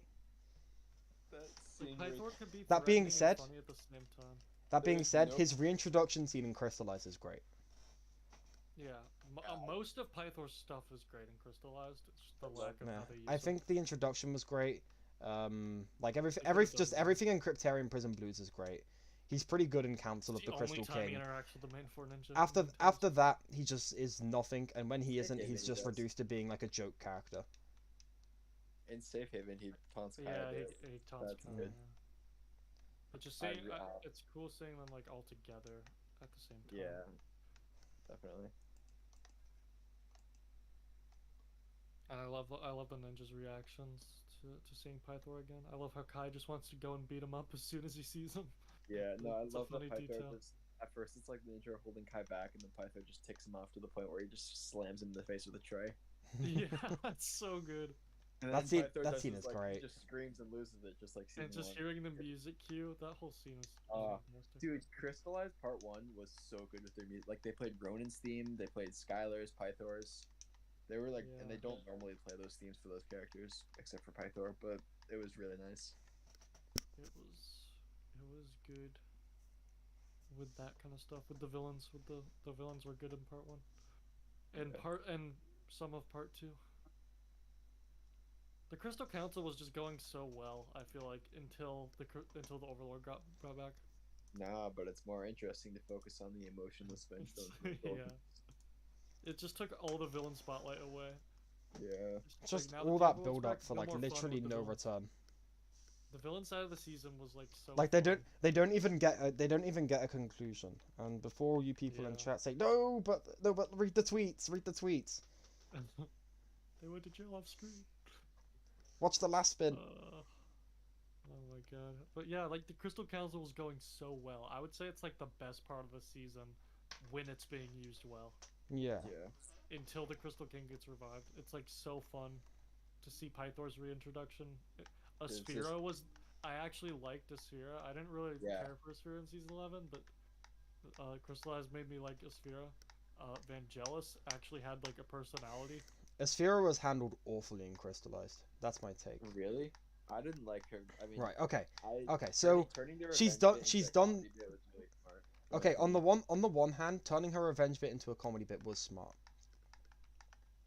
But on the other hand, like it's like the dramatic moment thing. Just because you made a joke out of a problem doesn't change the fact that it's a problem. And like they like in part 1 they set up that she's gonna have some character development, just doesn't happen. Like her character does not Well- progress like at all. I don't know. It's just like she's great at the start. Like first 7 episodes, really good character, but like her dynamic with Wu is reopened and nothing is done with it, right? Yeah. She's just like really Yeah. like most of the other villains, she's just really static. The problem is they just double down and say, yes, this character's only personality trait is this one line, and we're gonna ram the joke down your throat over and over and over and over and over and over again. Like, sure, it was funny in the first 12 episodes, but by the time you got to episode 30, like, I know the characters acknowledge this, but it's just like, just shut up. Just shut up, please. Yeah. It's not funny anymore. Like, give the character some depth, or just, like, don't bring her back. Like, the reason people, like the reason I wanted her back was to see her get fleshed out. And she was getting fleshed out in those first episodes.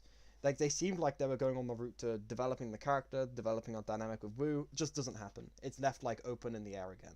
Maybe season 25 will finally give her and Wu some closure. Who knows? Yeah, well, that's why I'm like, they were done so well, like up to a point, and then they stopped Yeah. focusing on them right when they were about to get interesting. Yeah.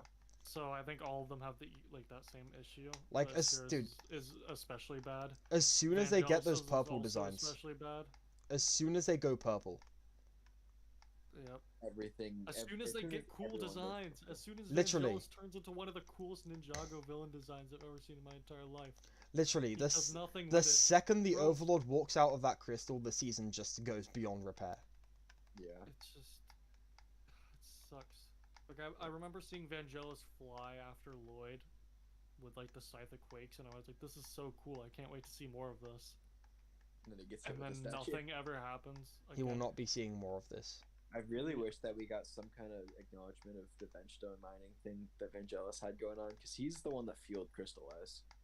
Yeah. And like, yeah, we got the episode 13 bit, but I actually No really Vangelis. like the scene where Harumi like confronts Vangelis, like at the And- in the flashback. Harumi's I like, love that so much. Every time I rewatch Master of the Mountain, I'm like, oh my god, Harumi's there. and Harumi. I don't know if I necessarily love the fact that Harumi was just there, like during that scene when the ninja came in, but I like the That's okay. discussion that her and Vangelis had beforehand. It's very, I think it fit in line with Harumi decently, and it fit in line a lot with Vangelis. And I think overall they made Vangelis actually have more personality, but Yeah. they just failed to actually do anything with him, especially he with was- him and Cole's dynamic. They just I never did- did anything. Yeah, no, I really wish he was in Safe Haven so we could have seen him with Cole. Yeah, but nope. I did like how he was kind of like the mom of the group, though, when it was just like he'd be calling out anytime somebody was being stupid, especially Asura. Follow the Monastery was great with the Crystal Council. Yeah. Green? Oh, that's helpful. He could be anywhere. That line's great. Just like the way that they all played off each other, they just felt like they had such good chemistry, and I just wanted to see more of that, and you just never get to see more of that. That's the last time. Yeah. Very unfortunate. It's so sad. They had such a good thing going. Like, even if the rest of the season had the same problems and the Crystal Council was like amazing throughout, I'd at least be able to say one part of Crystallize was consistently good. Yeah. Because that's like the one the one thing that could have saved Crystallize from being an absolute disaster was the Crystal Council just being fun Yeah. throughout the entire thing. K But donating no. $5 asks, what happened to the rumors of Pythor and Asphera being a thing? It just like That, I didn't. think They that were was just rumors. That was the Yeah. ship. It just didn't happen in the show, and I don't think then that the should have rumors were happened. destroyed. I liked their dynamic. I liked that they Yeah, were rivals. I think I that like made sense. that Pythor's like Yeah. this very smart but acts stupid, and then Asphera is like very stupid but acts smart, and then Pythor Yeah. just makes Yeah. fun for it. I agree. I think putting them in a relationship would have just degraded both characters. Lloyd and Like, Asphera was a Pythor- wasted opportunity, because that was literally a parallel of her and Wu when he helps her escape the monastery. Yeah, exactly. Yeah. Dude, Asphera absolutely should have repaid the favor to Lloyd. Even if she kept being evil, she absolutely should have, like... Because, like, okay, I've formulated why I think Asphera is bad. So, like, in Season 11 and the start of Crystallized, like, sure, she does say revenge a lot, but she's, like, a very honor-driven character, right? Like, she cares a lot about, like, people keeping their word. Even if, like, when it's in the case of, like, is it wrong to be strong? She has, like, incredibly, like, screwed up beliefs. She is still keeping to her word. She's just, like, you know, like, deranged. So, this moment where Lloyd, like, keeps his word to her after, like, 1,000 years of being betrayed and locked up and, like, locked in solitary, seemed like someone, like, actually care about her enough to, like, keep his word to her, should be a very earth-shattering moment for her, and, like, kind of redefine a lot of what she thinks. Doesn't at all. Never cares about it again. Turns out she is not that, and she is just a one-dimensional character who betrays people. She's like like plankton. What? Okay. Like What SpongeBob. annoys me No, is don't do she's Plankton like that. Asphera in part 2 is not written like she was in season 11. She's written like what YouTube commenters think she's like, which is like what all of the characters are written like in part 2, to be fair. It's like Especially that one Harumi. episode- So I guess I can't really be that surprised. It's like that one episode where Mr. Krabs and Plankton, like, they think that they bonded. And then Mr. Krabs just like, he's just like, psych. That's like Harumi and Lloyd. Or not Harumi and Lloyd, Lloyd and Sphera. Damn it, that was just, It's I like, don't oh, know, you I thought just, that we'd actually, you thought dude, that I just don't know how they that messed should this be a up so bad. sympathetic It's just part like, of this. just think back to how hyped we were in like June to September, and it's like, how did things get to this point? My It least favorite hurts. all of it is hearing we didn't have enough time. Yes, Why? sir. Why did you Yeah, not have enough 30, time? 11-minute episodes Longest of Ninjago season of all 5-hour time. season. Longest Ninjago season of all time. 5 hours long, and somehow Day of the Departed used its time better. Didn't even need to be 5 hours to do everything they No. could have done. They had Really they good. had more than enough time, It could have been, and they still messed it up. It could You have know, been okay. as long as like the You know, standard okay. 10, You know what? You know 20 what the minutes. funniest thing of all time is, right? I don't know how this was allowed to happen, but okay. When they were talking about like what they would do in hindsight, right, on Last Spin, they mentioned how they could go back and change stuff so it's more consistent. But by the time they were like writing the later episodes, the earlier episodes were done. Like they were too far into production to change. Like what? Why not To write recap, the entire why not- season yeah. at once? It's basic to like, okay, what you need to do, you need to sit down, write the season, and then you produce it. Like like that's how screenwriting works. You submit a screenplay, and then you develop that screenplay. What went Don't write it so like a season of South what- Park. what it's literally the South Park writing. What went so wrong that you were animating and writing the season at the same time? Like how to the point where you weren't able to make changes to keep it more consistent, like my make a God. consistent, cohesive product. Like it's like the Rise of Skywalker, right? They were editing that movie on the set.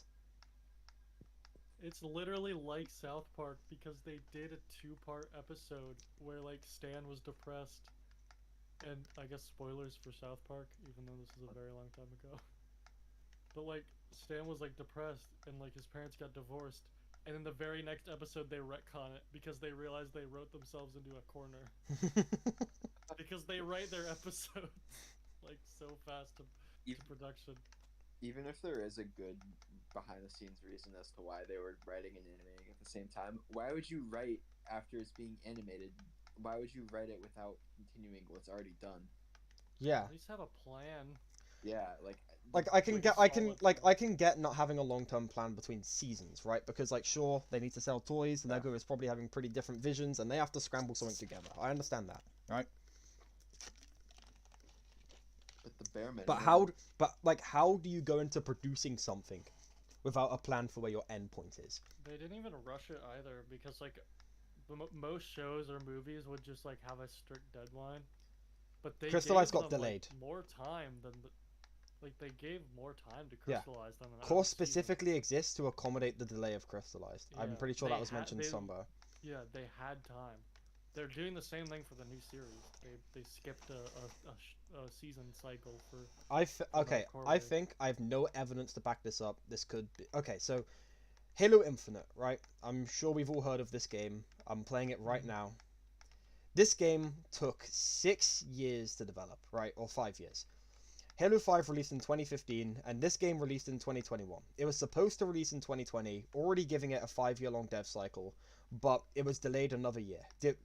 Okay, this game, longest Halo game development of all time by about double. 6 years in the cooker, right? It comes out, they did not have enough time. It's the most poorly fleshed out game in the series to the point where it has literally 4 playlists and is lacking pretty much every basic feature. Somehow, with the longest dev time in the entire series, by about over double, they did not have enough time to get this game into a semi-launch, like, acceptable state. The reason for this is because 343 Industries had incredibly incompetent leadership. They didn't know what they wanted to do. They constantly jumped around and chose different ideas. Like at one point, they trialed this game to be an Overwatch clone for some reason. I don't know why. They had engine problems. COVID hit them as well. Basically, incompetent leadership, no vision, plus COVID caused them to not have enough time despite having tons of time. I have no evidence to assume this, so don't cite this as like a source or anything in chat. I think probably some level of bad decision making plus the pandemic happened, right? Because I've seen this kind of story play out before. Usually, when they have like an incredibly long time but somehow didn't have enough time to make it, usually some other factor was holding them back from being able to do the work they needed to do. Yeah. It's just so weird. It's a shame things turned out the way they did, but there's not really much you can do now. I just don't understand the thought process behind so many of the decisions that were made with the story.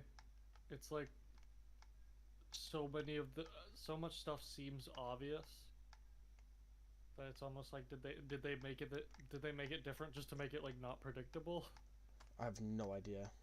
Because you also look back on the season too, and even if it was like even if it followed through on all its promises, you could still make the argument that the season was incredibly predictable.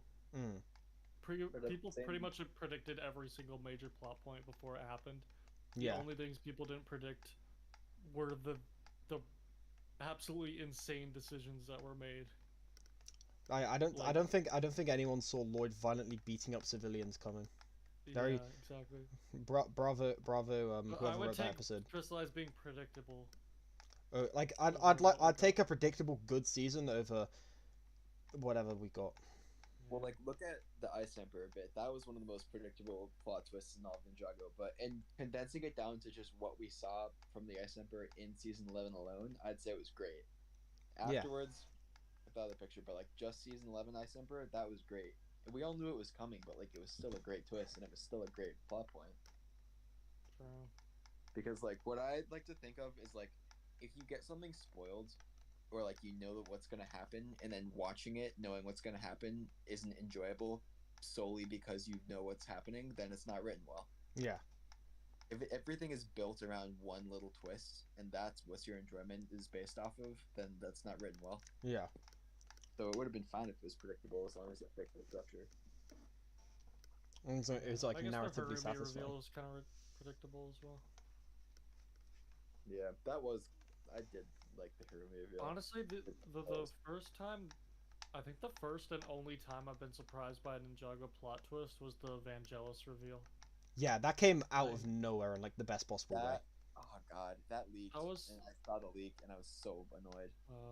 I didn't. See, I wasn't following Ninjago leaks during like that time because I after Prime Empire in season 11, I wasn't like incredibly confident that the. I just wasn't as into Ninjago at the time. I felt like season 11 and Prime Empire, especially at the time, were just okay. So I was like, I wasn't super invested to what came next, and the Master Mountain like blew me away. Nice. That's it was fair like enough. a community that I just like accidentally read. I'm gonna be right back real quick. Okay. I need to go to the toilet. I will be back in like 5 minutes. So you guys need to entertain the viewers while I'm gone. But before I'm gone, I'm gonna run an ad because I'm a greedy monster. Yeah, I can't think of any other plot twists that like surprised me in Ninjago. I think Zane being a robot was probably pretty surprising. Oh well, yeah, Zane being a robot. That's true. That's just so long ago that I can't remember my reaction to that. Also, it's season 1, and season 1's just like perfect. So comparing anything else to it just doesn't work. Pythor being the stranger. Even though listening to the music and the scenes where he's cloaked, it is just Pythor's theme, just more like creepy. It's also very obvious with like the way he's like slithers around. Yeah, like is I don't know. I don't remember if I was surprised by that or not. I feel like every time I rewatch the season, I'm like, this is so obvious that it's Pythor. I think I was surprised just because I was 9, but like that's the target audience that they had at the time. Yeah, that'd be interesting to show that to like someone who's never seen the show, just to see like if they predict. Yeah. That. But if they're like making the secret character, like, oh, what's every person I've watched Master of the Mountain with never predicted the Vangelis thing. Yeah. Although, with it in mind, hearing that's interesting because I hate that I never got to watch it without knowing it, but whenever I do watch it, like it's very clear to see like why he's getting everyone to avoid the mines and like they good job at foreshadowing it and knowing that like people can watch that and not be like, oh, he's the Skull Sorcerer. That's kind of cool. My impression at the start was that he was just very overprotective of Vanya, Yeah, and that's just like good. just the fact that it was dangerous in the first place. And I think that worked because it's like it is a very typical like daughter, It's like don't go there. Hawkins. You're forbidden from entering this Yeah. area. It's like oh yeah, I was like oh classic like fantasy setting like dad king type character. What's interesting is that they seem to do such a good job with hiding it, and then the scene where they reveal it, it starts with him talking to Helmar saying, "Get me an update on the latest shipment of Venge," and then it gets cut off Yeah. when Cole comes in. And then just Hello, the way folks, they I'm back, reveal but they they just can't call hear me me. like, yeah, this gonna mute red on Discord skull. now. And he's like, Yeah. you sure it's not That's- green? Like every time, like I'm back, I'll folks. watch it with someone. That and line they'll is so genuinely good. Be like, bro, how could they make such a weird writing mistake? It's obviously green, and then that happens, Yeah. and they just go crazy. I'm not certain it wasn't I like- green.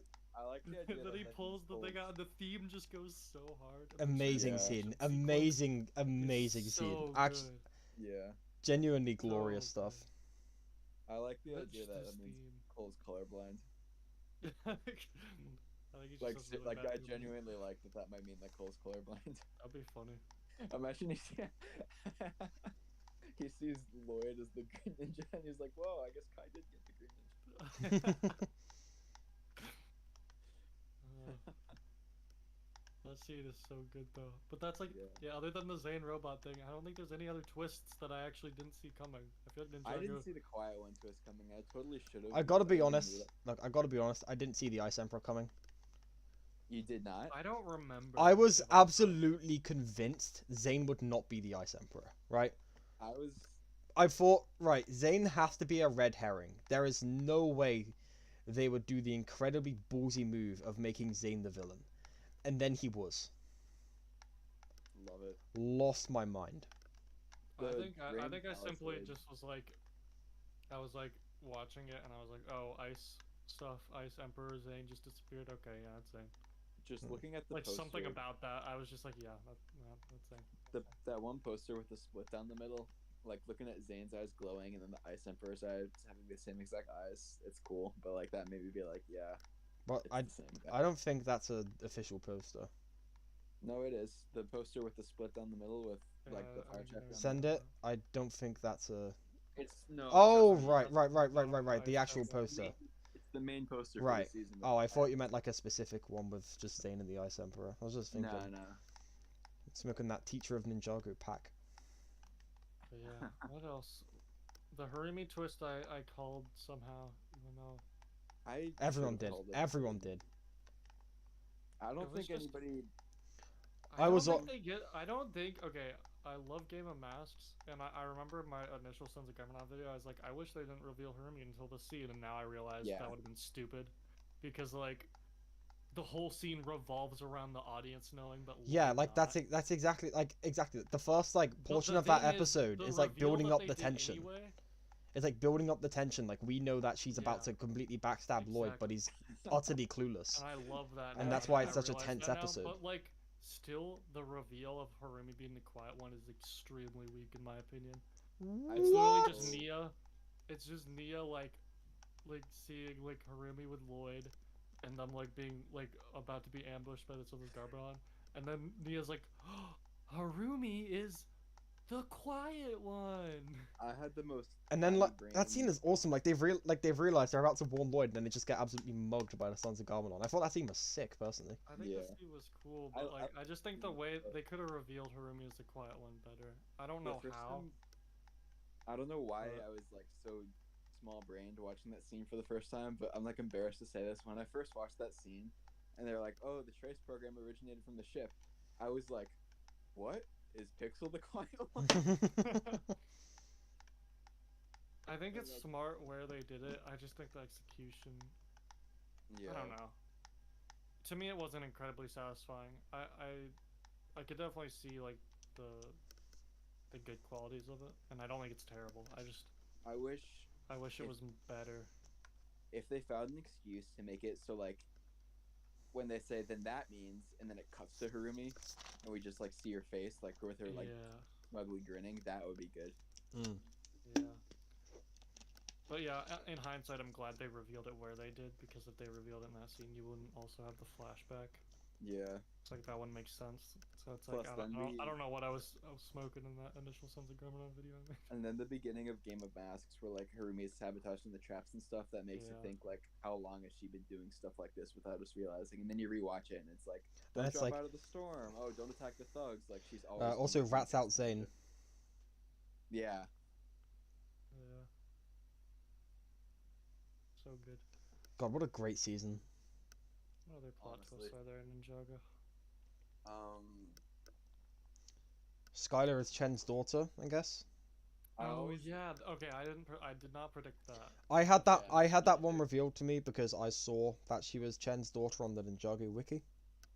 Oh. I don't know. Oh, I don't know. yikes. I gotta be honest. I don't even know how they got that information because that came out. Yeah. That the information was on there before the episode released. Can we talk So, about how good I don't Tournament know. Elements is? I don't know what kind of like magic spirit smoke foresight the wiki had. Maybe there was some like leak. I don't know. I think Tournament of Um, Elements is the best Ninjago season at building like mystery. Tournament and, like, was excellent. intriguing, do. like The islands, like, it looks cool and it's got the tournament, but then they also have the mystery stuff going on in the background too. It's just such a cool combination of atmospheres. it feels like a reality TV show in a way, where Yeah. they're like baiting you It's into that. watching more episodes because of how gripping like Yeah. the like the contest, because it's literally a tournament and the contestants are like having like there's different rivalries and there's different alliances and you just want to see like Yeah. how it's gonna end, and You that's know, just so entertaining every time. Even though I know what's gonna happen, I'm just like, oh, they just do it so well. They just unravel everything Mm. so perfectly. I could make an entire analysis on Spy for a Spy episode because when that came out, people were like a little annoyed that it was so slow for most of it. But like that's when they're like trying to figure out who's the spy, and like there's all that. It's like the peak of the tension building up. Yeah. All of a sudden, it just explodes in the Nia versus Klaus fight, and it's so good. Yeah, that scene is great. That season is just so well put together. Yeah. Like, I don't. It's just it's so smart and it's just design. I feel like it's the most bingeable like Ninjago season because it's just Yeah. like every time I rewatch the show, like with friends and stuff, we always watch tournament in like 1 or 2 days. Nice. We always watch through it super fast because it's just so addicting to watch. Day of the Dragon is such a good episode. Every episode is such a good episode. Every episode is good, but I think that or Spellbound. Like tournament is actually amazing. I want to make a video on it one day, but I feel like I don't really have much to add to the conversation of it because people have Yeah. already made a bunch of videos on it. That's like my exact feelings of Cole, Master of the Mountain. Like I was meaning to make one for so long, then new Bendo Breaks video drops. I'm like, oh crap! Like, Oops. what else is there to say here? Whoopsies. Funny thing is, I had that video in production before the crystallized one too, and I just took a major detour with Damn. the crystallized video. See, this And is I went back to finishing. this is why I need to stop putting off videos for months on end. Yeah, I'm You so know happy what? with that Cole video too. That Cole video was very, very good. Yeah. Thank you. I put a lot of work into editing that one because I I can realized tell. when I made the crystallized video that like it was it was very long, so I didn't have the patience to like edit out full like transitions for everything. Yeah, So I was like, I'm just gonna go all out with the Cole video because I just love this season so much. that's fair. It definitely panned out. Like it's really a good video. I appreciate that. It was fun to make. And I'm hyped to see the next one in 50 years. Yep. End of this month, I promise it'll come Go out. to I'm that. trying to do monthly videos. Monthly videos would be pretty sick. I've been like trying to do more like I don't know retrospective like analysis videos. Problem is I like with the Lloyd crystallized video and the resurrecting characters one, I found a formula that really works. Right, focusing on one specific thing, frame the title as writing advice, genuinely works like a charm. Problem is I can't think of any more videos to do that formula with, Yeah. Yeah. which stinks. Because those Um, videos are doing amazingly. Really quick, I'm thinking about how you're saying like avoid Ninjago and like just talk about writing in the title.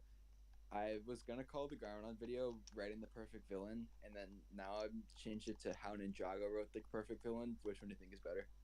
Probably the first one. Actually, I don't know, because like at the minute you're trying to like build up an audience, but then again that might like Yeah. help with the algorithm. So I would say launch the video with the non-Ninjago title. If it doesn't do like too well, Then try switch putting to Ninjago in. Yeah.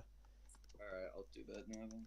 And I need Honestly, and I need to get off my lazy ass and keep working on that Garmadon video. I've got it like maybe like 30% done, and then I just like stopped making it and went incredibly unproductive after getting like a bunch of it done in the day. Mhm. It's like 10 minutes long and I've barely just hit season 1.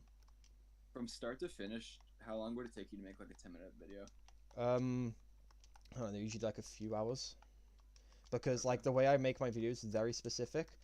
For most of my videos I do not write scripts.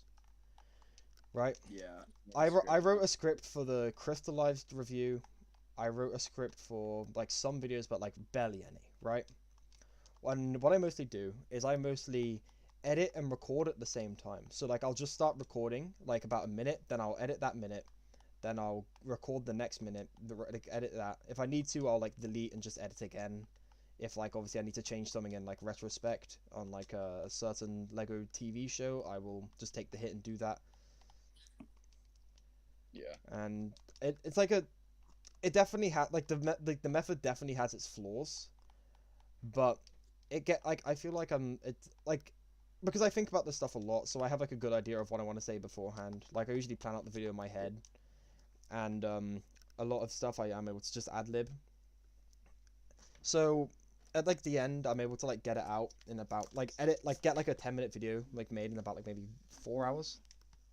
Okay. Yeah.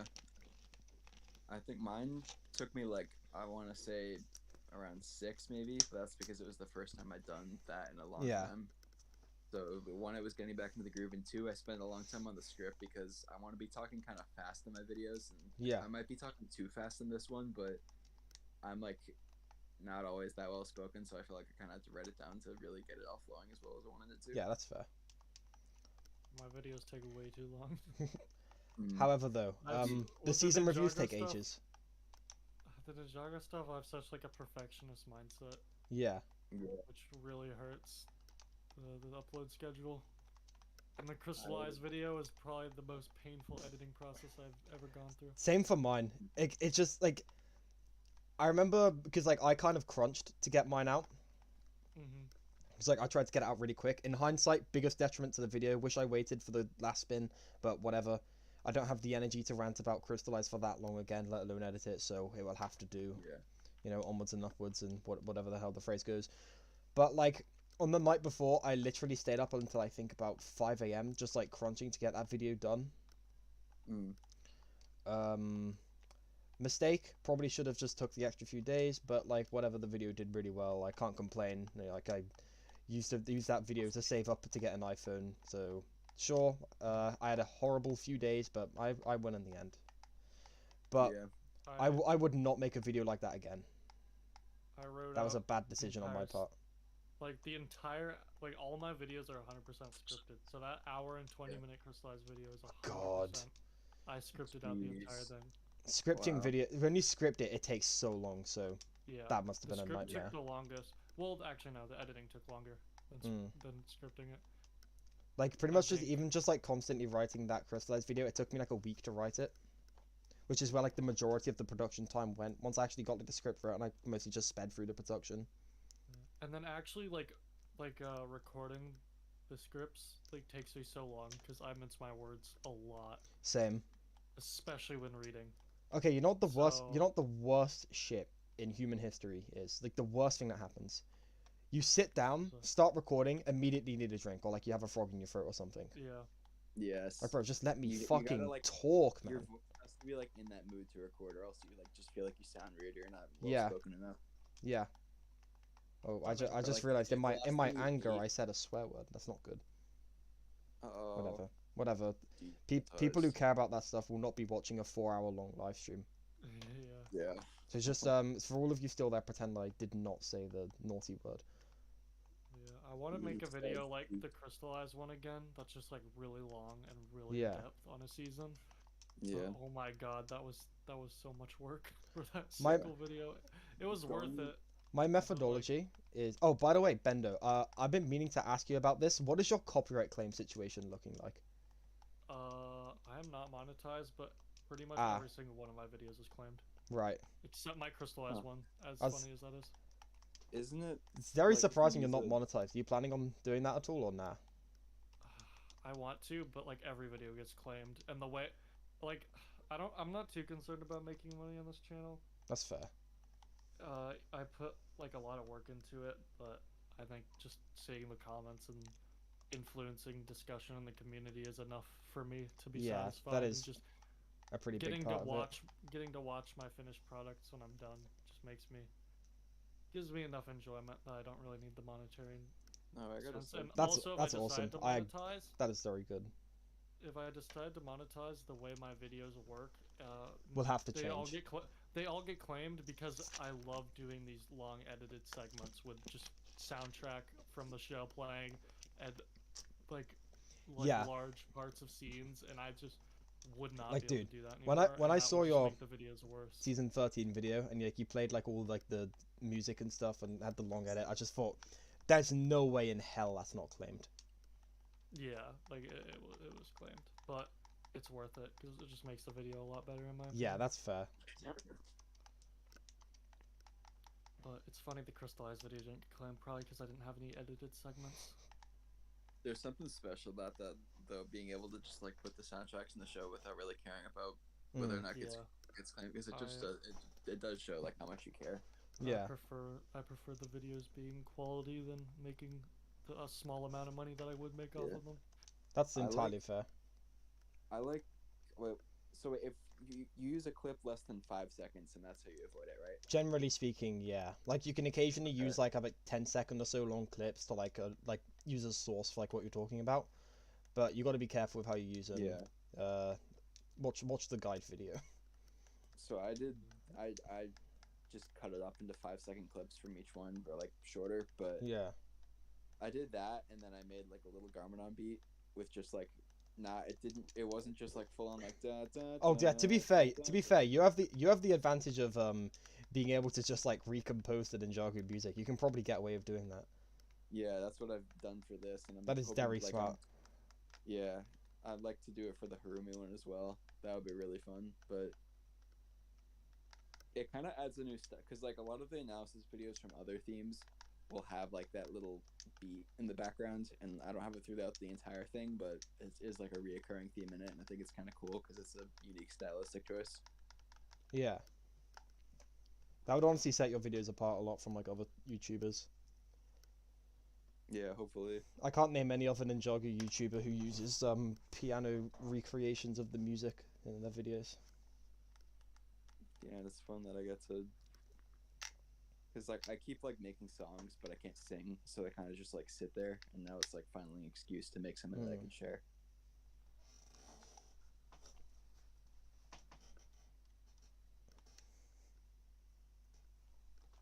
We love Ninjago videos. Yeah. Do. Yeah. I've been working on my next one, which will be out soon. I've recorded the audio for it. I started editing it, Goated. so it's getting there. The editing process, my favorite part, but also my least favorite part at the same time. At the minute. How often do you? Oh no, go on. I was just gonna ask, how often do you upload, Bendo? Like once every few months. Okay.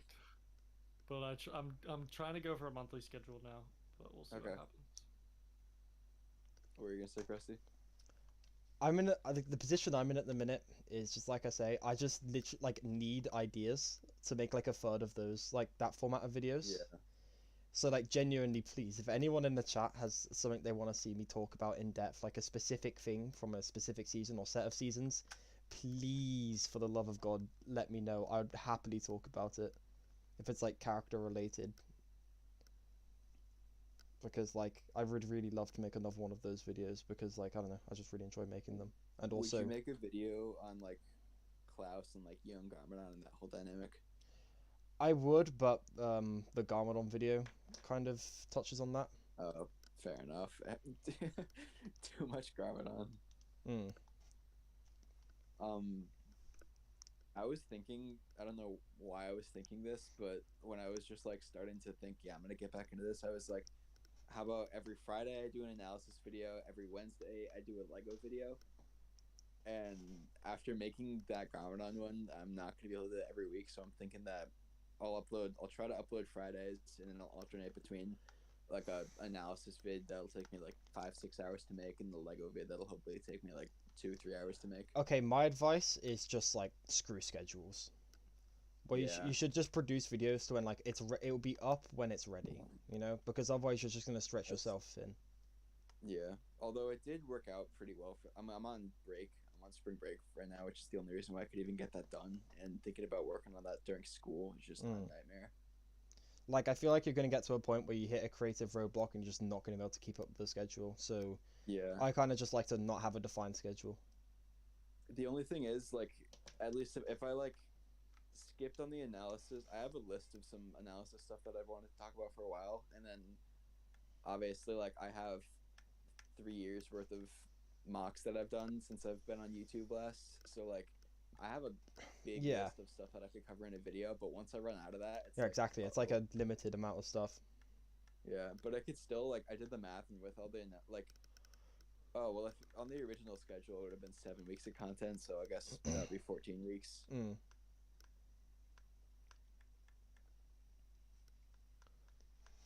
But like making the Garmadon video, I ended up combining like 3 video ideas into that one. So if that keeps happening, then uh-oh. Yeah, that too.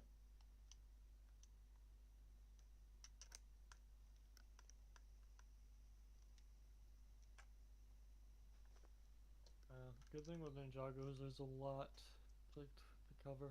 Yeah. And even if you don't like the new stuff, there's plenty. Yeah, you have like four. You have plenty like of old if stuff. you're like a Will film bro, you have like 10 seasons to cover still, which is like 3 times the length Yeah. of your average show. If you're in everything up to Crystallize and Joy, even better, you have like 14 seasons to cover. Yeah. And that's not even just seasons, just talking about characters too. Yeah. And just concepts as well. Just like just Such- general things. Such a giant wealth Death of and stuff, Ninjago and is yet I more can't think of a tactical. single idea. I'm I thinking love for you I right now, love Krusty. creative banner. I love roadblocks. Yeah. But yeah, what were you gonna say, Trist? I'm just saying I'm thinking of one for you right now. Goated. Trying Thank you, at my least. son. Is there a certain season that's sticking out to you right now or anything like that? Not really. Awesome. I read a video on Soul Archer. He was cool. Yeah, but like he just Soul Archer analysis. Okay, what I will say, I do quote him with one of my friends almost every time I see him, or like a good Is load it of the the run, time. run away? No, it's just when he says Ronin, Oh, yeah, Ronin. and he goes, Oh, and when he dude, says he like was, like, he he's owes me a probably my large favorite. debt, but the way he just says Ronin Ronin. is so funny. Run, Is it? run away. Who voiced the Soul Archer? I think it was That's Paul cool. Dobson, or it was one of the Dobsons. Okay. Not I Paul. remember, like- it was Michael. No, Michael was Ronin. Dude, oh my god. There was like someone who voiced the Soul Archer who also Wait, voiced Michael? someone No, else wait, on the Michael Copser voiced Ronin. Hold on. Michael Dobson, I think, was Ronin. Let me check. Okay, I'm gonna check Ronin. I'll check Soul Archer. Brian Dobson. Oh, Brian. Okay, so then He also voiced Soul Archer. show. Okay. yeah, Brian Dobson was both. That's kind of funny. Who else did he do? Blunkin Zugu. Let's go. Oh, iconic. I love that Kapow is like one of my favorite characters, and he was voiced by the guy who voices L in the English dub of Death Note, which is like one of the most iconic characters in anime. Yeah. Chop and Kapow are like probably the best comedic duo in the series. Easily the best. Oh my god, I miss them so much. Like it's not even ironically. Whenever I'm like talking about them on Twitter, I just like genuinely enjoy them so much. They're very like fun characters. Yeah. Actually, no, I'm lying. The best comedic duo in the series is Boma and Utag from the Nether Realm. Oh my. They are God. incredible. I- They are they had incredible good characters. conversations. I love the Okay, scene right. where Cole grabs the pickaxe. And then it just and then snaps. it just Breaks snaps. I genuinely think that's like the single funniest scene in the entire show when he like Yeah. grabs it and he's like, So there's good. like a one line. It's like, I got you guys, and then they just fall to their death straight after. It's like, so the funny. Especially out of It's so context, if funny. you like cut it. Yeah. The reason it breaks is because like he's like doing like a witty one-liner, and like because And it it just takes so long breaks. for him to say that it breaks, and, like they would have died. Because one of And the his faces is scream funny. too, like the vocal delivery. Yeah. It's so funny. Ugh. Is it Sam Vincent voice that the guy? Yeah, Sam That sounds Vincent like was the guy with Yeah. He's so good at the funny back. screams. Yeah. 'Cause he did it in Prime Empire. Lloyd had like a scream like that too. And it's Yeah. Sam Vincent's one of my favorite. He's not even new, but like I'm so glad that he's in the show. Sam Vincent's such a good voice actor. Yeah. He's absolutely amazing. He's like one of the best voice actors on the show. I just think it's Definitely. wild how like the guy who voiced Lloyd like also did like Ed, Edd and Eddy. I know, yeah. Mm. And whenever I listen to any of his other roles, all I hear is Lloyd, but just Yeah. like really weird impressions. Mm. It's funny. Really Dwayne. They got a good voice actor. Because that was like later in the show when they got more like notable voices on it. Yeah. I guess. I don't know if I can think of many others. There's who voiced the Skull Sorcerer? Devon Devon. Mack, Oh Yeah. yes, who is Yeah, now that's great. voicing Sonic the Hedgehog. he's Sonic. great. Like they're getting more notable people. So at least Mack slightly. is really great. It's not like Ninjago's ever gonna have like huge like voice actors, but you know, we can dream. One day Ninjago will have a. You know how amazing it would be if Richard Horvitz would voice a character in Ninjago? I don't know who that is. I know him from. He voiced Invader Zim. Ah. He's like one of my favorite cartoon voice actors. He He also was- voiced in what was that Nickelodeon show? That is Eddie, right? Yeah, that is Eddie. Oh no, that's not Eddie. That's the Billy from. Yeah, Billy. Billy. I mean, yeah. Dude, Why did I Richard think that Horvitz was is great. Eddie? Oh my god. There's a lot of voice actors that I think would be fun to have in Ninjago, but I would. yeah, I like the voice cast we have now. I think that would be Yeah. an interesting discussion. It's just It's I voice, can't really voice think acting of like in Ninjago. I can't think of that many other voice actors besides like anime dubs that I'd want in Ninjago, because like whenever I'm thinking about that, I'm thinking about Ninjago voice actors that I would want to see in other stuff. Yeah, Watching the Death Note dub is so fun because just about every major Ninjago voice and minor, like Michael Adamthwaite's in it, Michael Dobson, Tabitha it's St. Germain, hilarious. everybody's in it. That's great. Yeah, Ninjago's great voice acting. Yeah, I mean, Which is something that I feel we take for granted, considering Yeah. other Lego shows. say what you want about Crystallized, but like the performances in that were just like excellent. Yeah, they were really good. They were really giving Yeah. their A game there. I think Sam did such a good job throughout Crystallized. Sam went absolutely insane in the voicing for that scene- season. The first Oni Lloyd scene with him fighting Harumi, when like the screams in that, it's just like so brutal. Yeah, the Also- no at the end is really well delivered. Also, Jay in the lighthouse in the first episode. Yeah. is just so good. Yeah. I love Jay when he was like losing his mind and hunted. Half of the comedy from that came from just how funny he sounded. Yeah, It's my new video game console. I built it myself. he sounded way too normal. It was so off-putting. Jay sounding nervous with deep voice is what makes him Yeah. sweet. It's hilarious. But you can still tell it's like his voice. Yeah. Yeah. Funny. Kai baby. Yeah, Hunted was great. Actually, I'm just glad like we're such a still. good I'm season. glad we're still able to reminisce on the good stuff. Yeah. That's what makes me happy, because for a while there, even then, I was stuck. I was like, Crystallized came out, and I couldn't even think of Ninjago. And I Yeah, could, same. and now I've been able to go back and just be like, you know what? When the show is good, it is. Yeah. You know better what? than You I know what? even If gave it we credit for. if we have to be in a position where it's like it's not good now, but like the old seasons are better, then like fine. At least we can say it has good seasons. Yeah.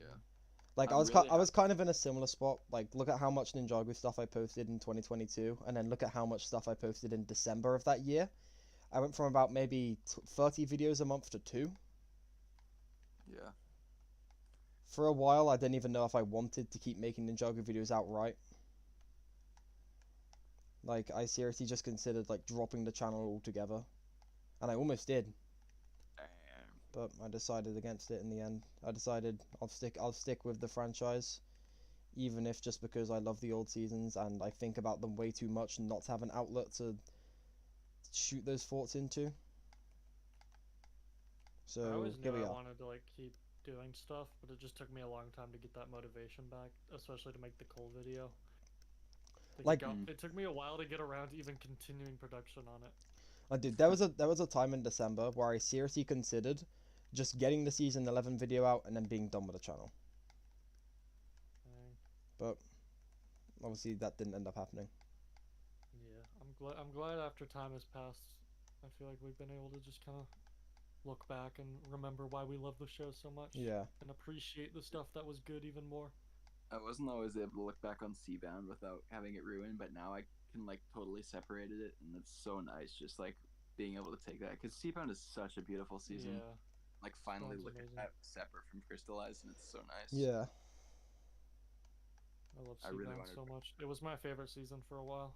I'm genuinely Mhm. wonder like Sons of Garmadon and Hunted are my top 2 right now, but I'm genuinely wondering if I rewatched all 3 of them if I'd want to bump up Seabound. Sounds like Garmadon is my favorite, but I think Seabound is like second place. It's like right Yeah. there. It's really, really great.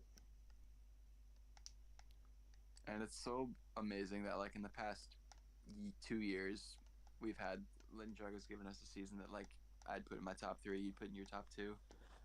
Yeah. Seabound is just genuinely so great. Like, Seabound was literally exactly what the franchise needed. If they just continued in that direction, we would be in a much better spot right now. Yeah. Like, it was That gives everything me so we much needed. hope.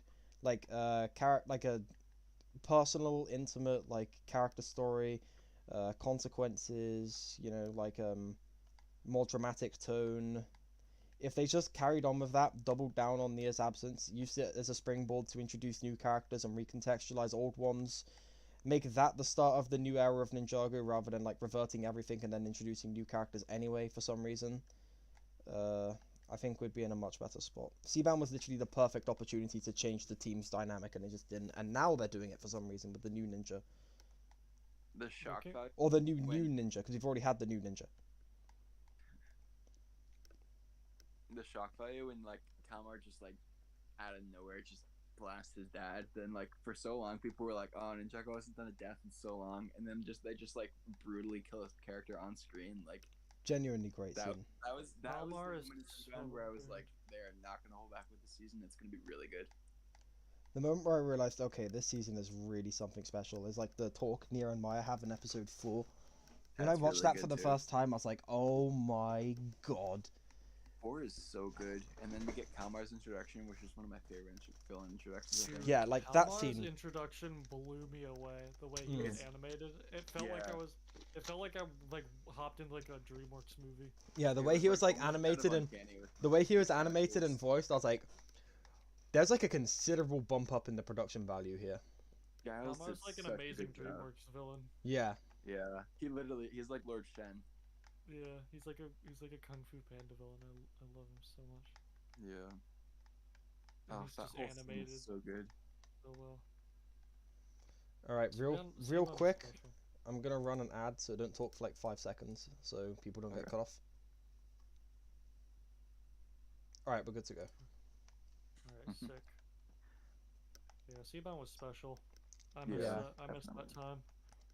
The future seemed so bright after Seabound. I know. It still could be, and I'm gonna make a goal tonight. I'm not gonna talk about the season after Seabound. I'm not gonna talk about it again tonight. 2 seconds luck. later. 2 seconds later. No, I'm serious this time. I'm gonna They talk always about say how much I love everyone says that Seabound. in Ninjago conversations. They say we're not going to talk about No, but just for one night, just for one night, I'm gonna Mm. try to go the rest of this without bringing it up. I wish you the Unless best of everyone luck. else does. Because if everyone else does, I'm just not gonna. Literally every single I one of my lost streams track. returns to ranting about Crystallized because like my viewers they like constantly say like, oh, stop talking about Crystallized, and then like whenever I ask for questions they all ask about Crystallized. It's like, guys, you're not making this easy. It's like, how do you not talk about crystallized? Yeah, it's like say We were whenever I doing- make a video about Ninjago's future, like I always get like comments from people, like whether it's on Twitter or on YouTube, where it's like, oh, always ranting about Crystallized. It's like yeah, like it'd be like, okay, we're gonna travel you back in time to 2021. You're gonna make a video about Ninjago 2022, except you aren't allowed to talk about the ending of Seabound at all. How do you do that? Yeah. It's impossible. You can't like, okay, we're gonna discuss the sequel. Okay, we're gonna discuss the upcoming Star Wars movie, The Rise of Skywalker. Except we are not allowed to discuss the past two sequels at all. How are we gonna do that? Who We were knows? just talking about like tournament and Master of the Mountain and Seabound without talking about it though, and that was like fine. I think it's pretty. It's No, pretty but telling no, that but the I mean first- like when you're talking about like United. Oh, It's like very in general, yeah. I'm literally just saying, just for right now. yeah. It's pretty telling that the first segment of the Ninjago cast episode I was on today was dedicated to asking me how I felt about crystallized. For It's context, like the litmus before test for moving Ninjago on. opinions. It's like for context behind this entire conversation that is not related to crystallized. How do you feel about crystallized? That's how like important of a season it is for like any discussion. It's funny.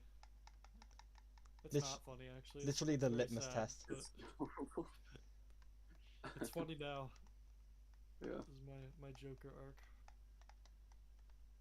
What's that's United? What's totally- United be even worse? No, I don't think won't. that's not possible. I don't think won't it's possible. I think it could be bad, but I don't think it's possible to be worse. I'll be able to accept it if it doesn't touch on anything and it just is like really crazy good. Like just if it like at least leaves the possibility of fixing stuff open in the future, but like it's its own really good separate story, I probably wouldn't be that upset. I don't know. I want it to like outright start. It doesn't have to complete it yet. It can take a few seasons to do, but I want to see the effort like begin. I You think know? it all could start- depends. maybe I was just gonna say, I think it all depends if it's worse on how they handle Nia, Mm. because crystallized at its very worst is like borderline like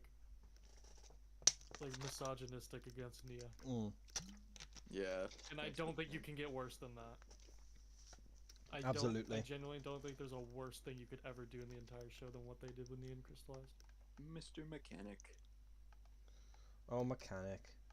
Like, Yeah. I don't know how you top that in terms of terrible like things, because that's like literally the worst message you could ever send in a show, let alone a show targeted towards children. Yeah. He's so Like, hard. how do you fail your job at being a they failed their job at being a Lego toy advertisement aimed at kids. Like, I don't think they can do any worse than that. Mm. I think that will always forever be the lowest point in the entire show. Is Nia's handle and how Nia was handled in Crystallized. But I don't know. Maybe that's my hot take. Who knows? I mean, like, it definitely is possible to fix the mess, right? Oh yeah. Like, Right. okay, I'm gonna make another Halo comparison. Halo 5, when it came out, the franchise was considered dead, right? Like the story, I know you guys have probably like, even if just in passing heard about this, but it's like infamously one of the worst stories in any video game ever.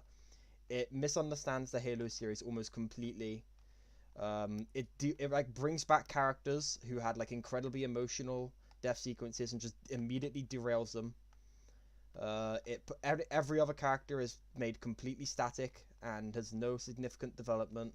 The plot is like just completely incoherent. Then Infinite rolls around and somehow, by some miracle of nature, manages to recontextualize all of the horrible plot points from Halo 5 into something actually cohesive and is considered generally good. So, like, it is possible to course correct to this extent. I've seen it happen. It's just, will they do that? Yeah. I don't have faith that they will. Is the problem. Doc and Kevin have no, like, they're not afraid to go into obscure past plot points and like have that come up at some point. Like Mm. they've referenced all kinds of stuff like that in their own episodes that they've written. So I feel like they'd at least be able to like sneak in some like satisfying side comments about what's happened. Yeah.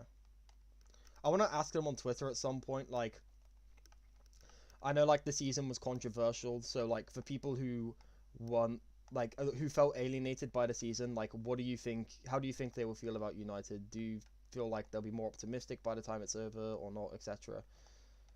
I like that. I want to try to think of a way to reword that so he would answer it. Yeah, but Trist, I feel like you need to ask it because if I ask it, there will be a bunch of people on my ass.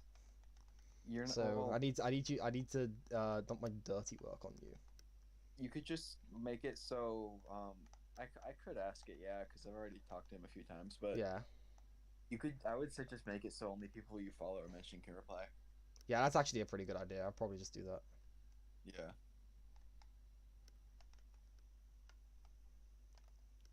Bro, I feel do. like either way though, he's gonna say yeah. Just it's like you can't say no to something like Like, that.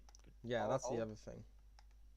As I'll like a work producer, with just- you to, let's try to think of a better way to ask that. That would make him Mm. be like, not be like, oh, I can't give plot details.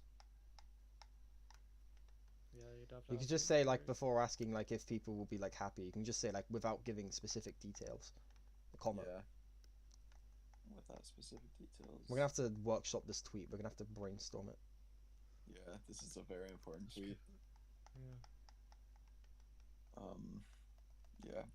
It's funny that me asking him if the pictures were real was what like sparked all of that, and now like I get people responding to my tweet saying like he already confirmed this. Yeah, because, No way. Yeah, just open up the tweet and look there for 2 seconds. yeah, like read the name.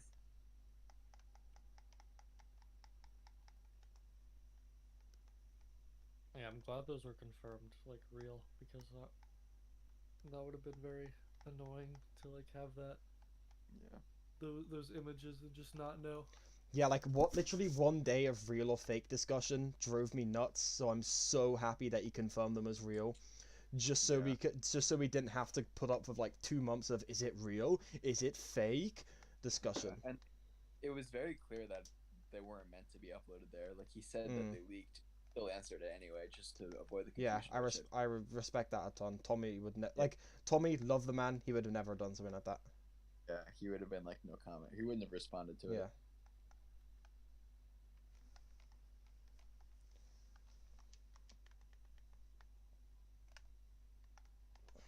They're gonna reveal. Oh wait, Kevin Burke says that they're gonna reveal the writer team for next season soon. I hope Hopefully, please, I'm hoping it's a maximum of 3 people. I pray it's a maximum of 3 people. I pray it's a maximum of 3 people. Do you know Matt Shado Hill? No. He's the guy that wrote A Fragile Hope, and he's done like a very limited amount of episodes, but like the ones that he does were really good. Get him on. Get him on, yeah. I really hope they bring him back. A Fragile Hope is like so good. Genuinely amazing episode. Let me see what else he's written.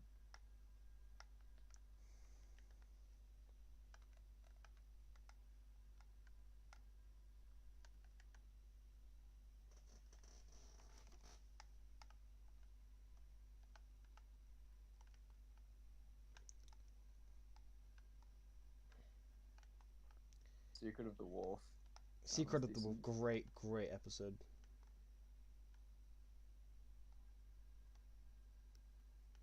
Watch, I'm gonna say great episode like 5 times, and then it's gonna be like Safe Haven, not Safe Haven, Distress Calls.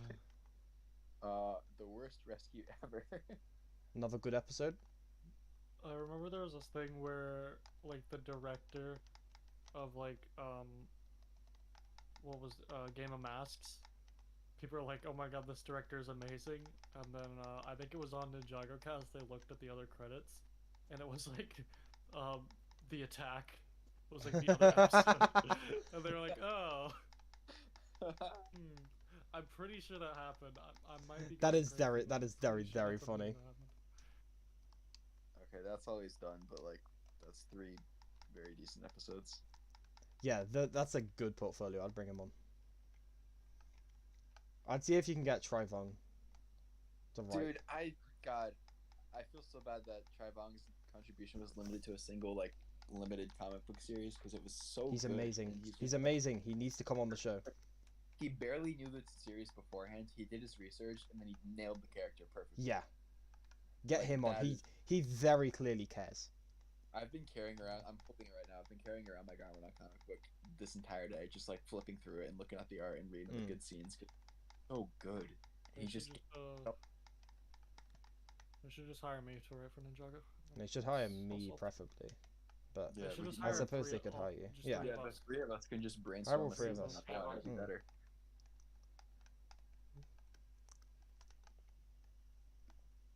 Genuinely though, get Joshua Deck in the writing room. He was telling me some really good rewrite ideas he had Mm. earlier.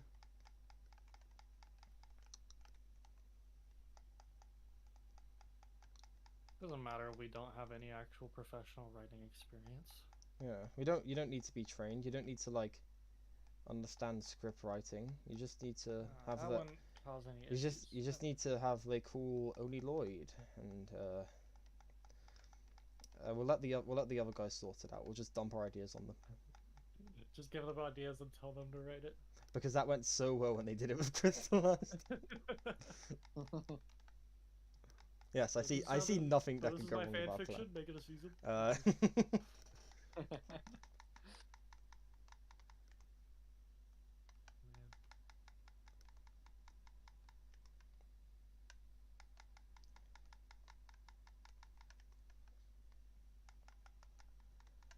I don't know. It's just like the idea of rewrites is something that like a lot of people ask me to do a crystallized rewrite. I just not really interested in the idea of doing rewrites. You know. I really like what I did. Yeah, even though it makes you're like that- like, albeit mild rewrite was really well done. Yeah, like I was. Thank you. I like what I did a lot, but I don't think I'd want to go any deeper than that because I know it wouldn't come to fruition. Like it just upset watching the actual episodes when it's not those good. I have very high, like a very ambitious rewrite ideas. But like, I don't know. Cause ideally I'd love to produce like an actual like whether it be stop motion or some kind of just anything, just some kind of version of Crystallized. But like, I do not have the time nor the resources to even begin to do that. I would like to do that too, but pretty much same. If everybody had the ability to just like make a show exactly how they wanted, it would be so interesting to see like how people would execute that kind of stuff. Because like the series that I've wanted to write, like the reason why it's been shelved for so long is because I'd like it to be a show, and obviously that's not gonna happen. And I don't know if like making the book would do it justice, but like if like I had the opportunity to make a show and do whatever I want, it would just be such a fun experience. Yeah.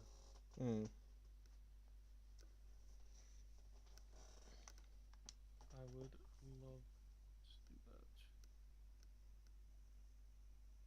But alas. We just need to find like a stop motion animator and we can like dump all of our hard work on while we just like no, like fucking what's the word, like coast off of our like probably mid fan fiction.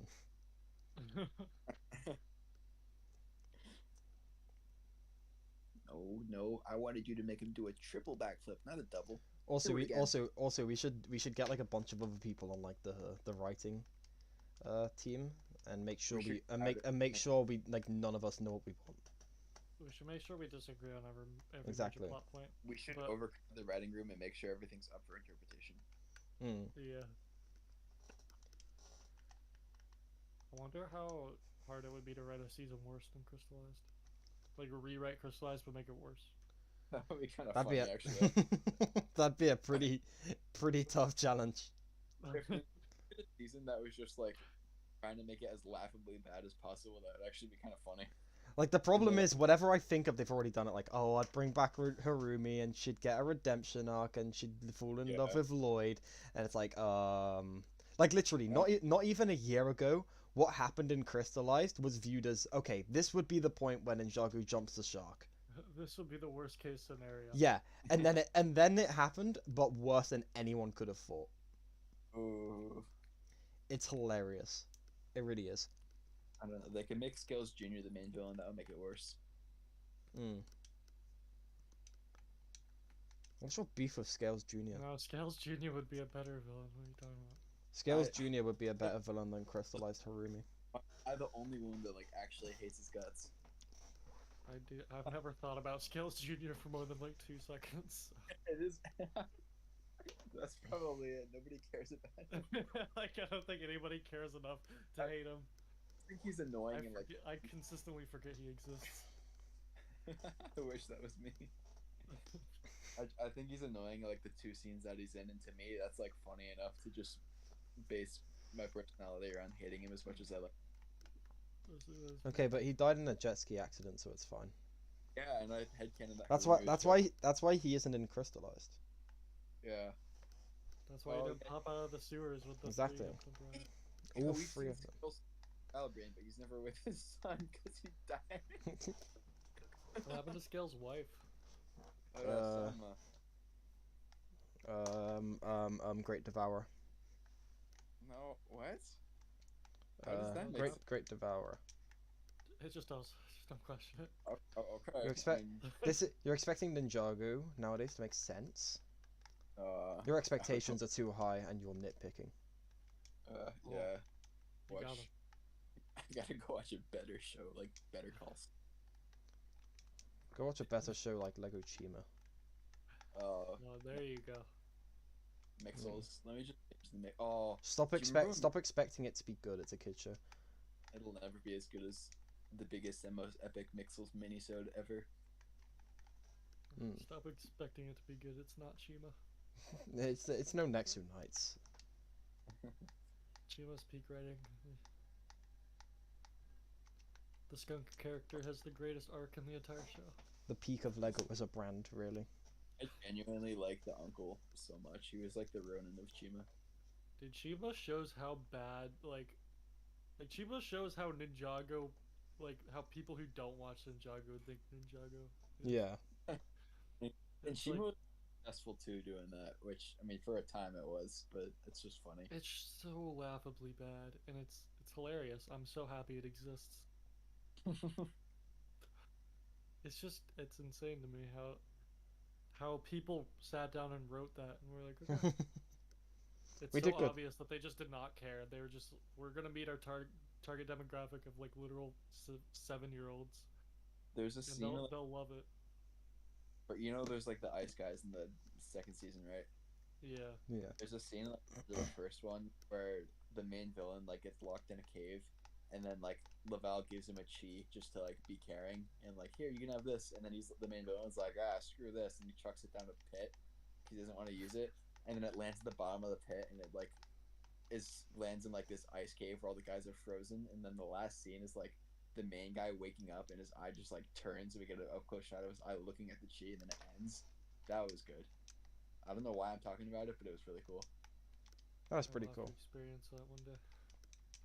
The peak of Chima. That was the peak of Shima. It was the cliffhanger.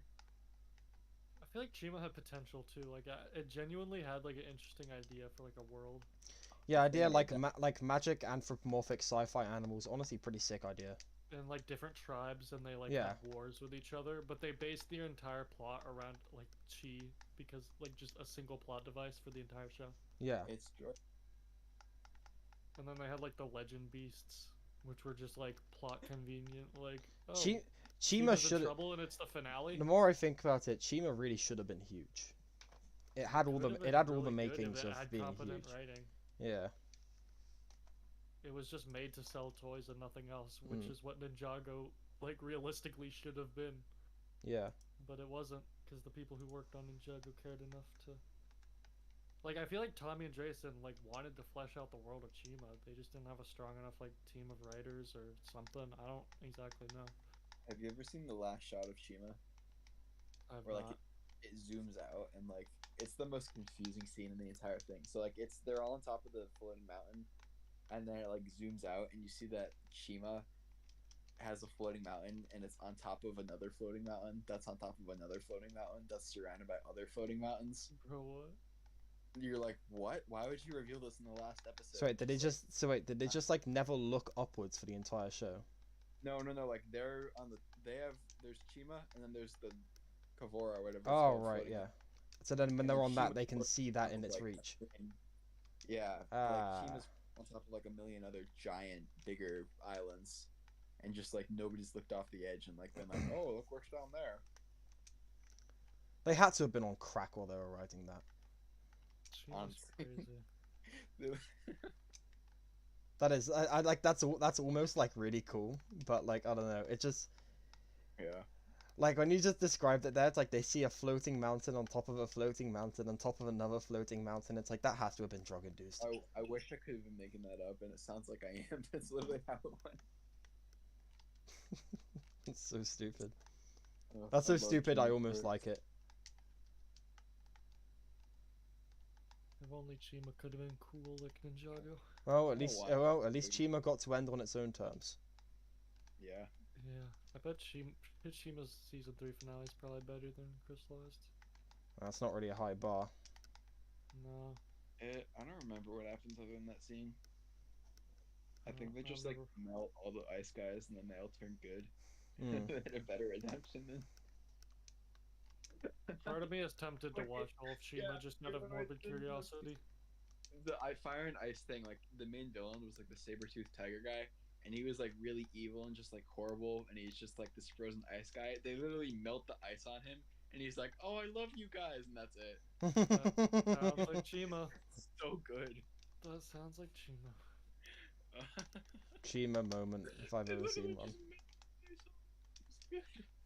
Also, they didn't even get a voice actor to voice Laval. They got a sound like engineer who That's has kinda no I mean- prior voice acting credits. To be fair, you don't exactly need a voice actor to do that. Occasionally, like you do strike gold with those kind of castings. This was not one of them. Yeah. It could also have been the voice direction as well, because even the competent voice actors have terribly delivered lines, from Mm. what I've watched. So Yeah. it might have been a voice directing issue instead of an acting issue. Which is Any pretty actors common. in that season in that show that I recognize? I'll look it up. I know there's like a few that are actually competent, but I forget who.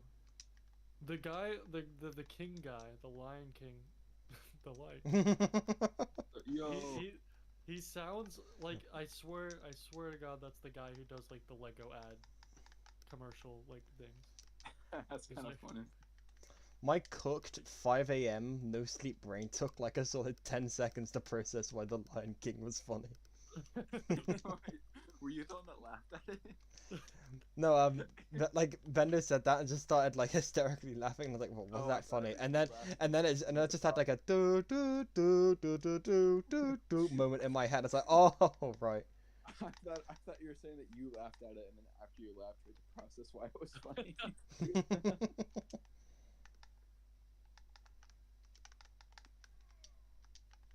But yeah, Chima's wild. Chima is. I have so many Chima sets. It's so bad. They're all. I have destroyed, never but, owned a like, single Chima set. I got. I didn't. Okay, I never bought a single Chima set. They were all presents, but like, they're all destroyed. But there's so many of them. That's crazy. I think I used a lot of the Lion Temple and the Castle of Ice Mock, so they went to good use. Mm.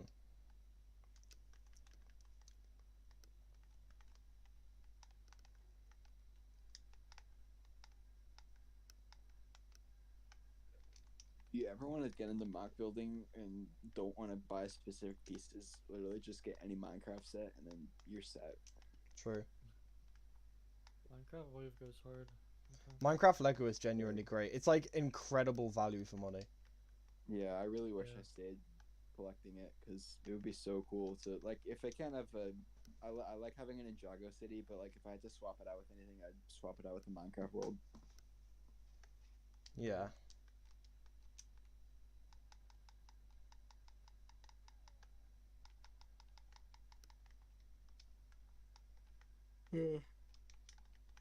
And they put Kai in it.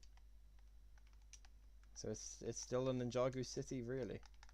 If you really that think made me about it. convinced that because that came out Prime Empire was about to come out, and I was thinking that like, okay, they put Kai in the Lego Minecraft, now they're gonna put Minecraft in Prime Empire, Oh my god, imagine.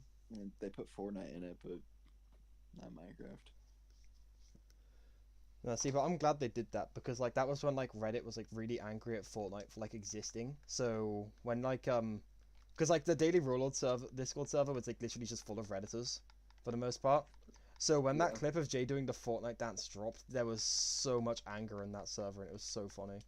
What I like is that they have him do the Fortnite dance, and he dies immediately after. Yeah, that's like that like makes it even funnier. Yeah. He dodges it, thinks that he like dodges And then he it, just gets and another. dies. No, you can't escape Fortnite hate. Oh, so they did. They Unogami definitely did is a the Redditor Fortnite confirmed. like death thing intentionally with like the cubes. Yeah. Like, they turn into cubes and then get sucked into like the machine. Like that has to be an intentional like That is, yeah. Fortnite parody thing. Okay, the thing I really appreciate. Oh, hold on. Before I say that, the K has returned. Has Okay. donated $2 and has asked us the ultimate question.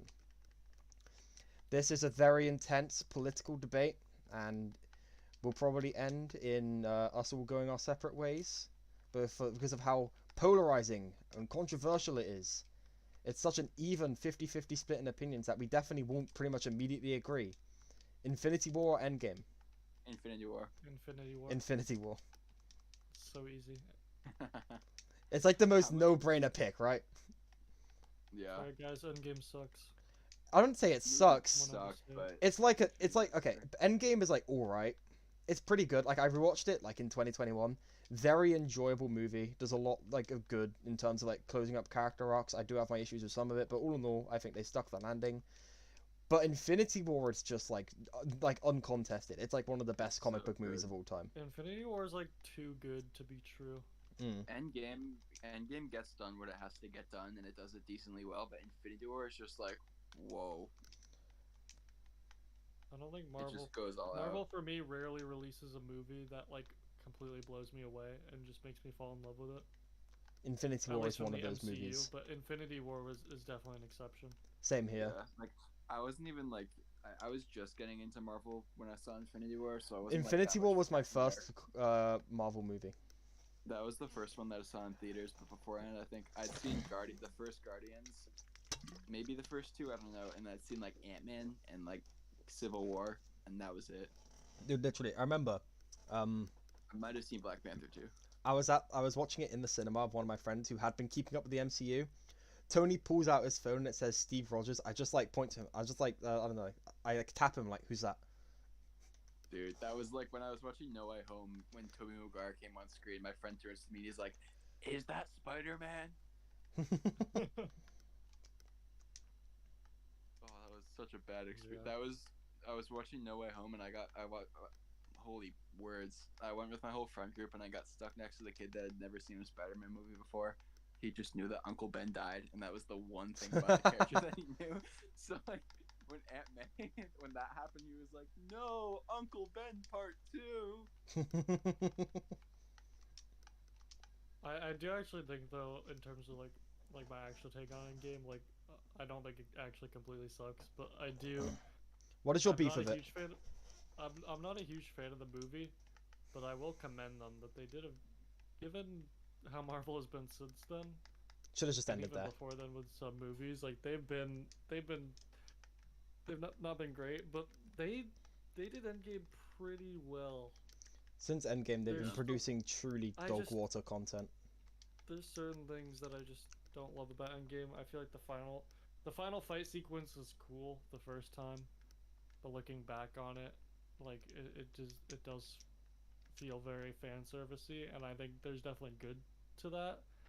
Like Cap holding Mjolnir is a good fan service moment because there's weight behind it, and it Yeah. like finishes a character arc.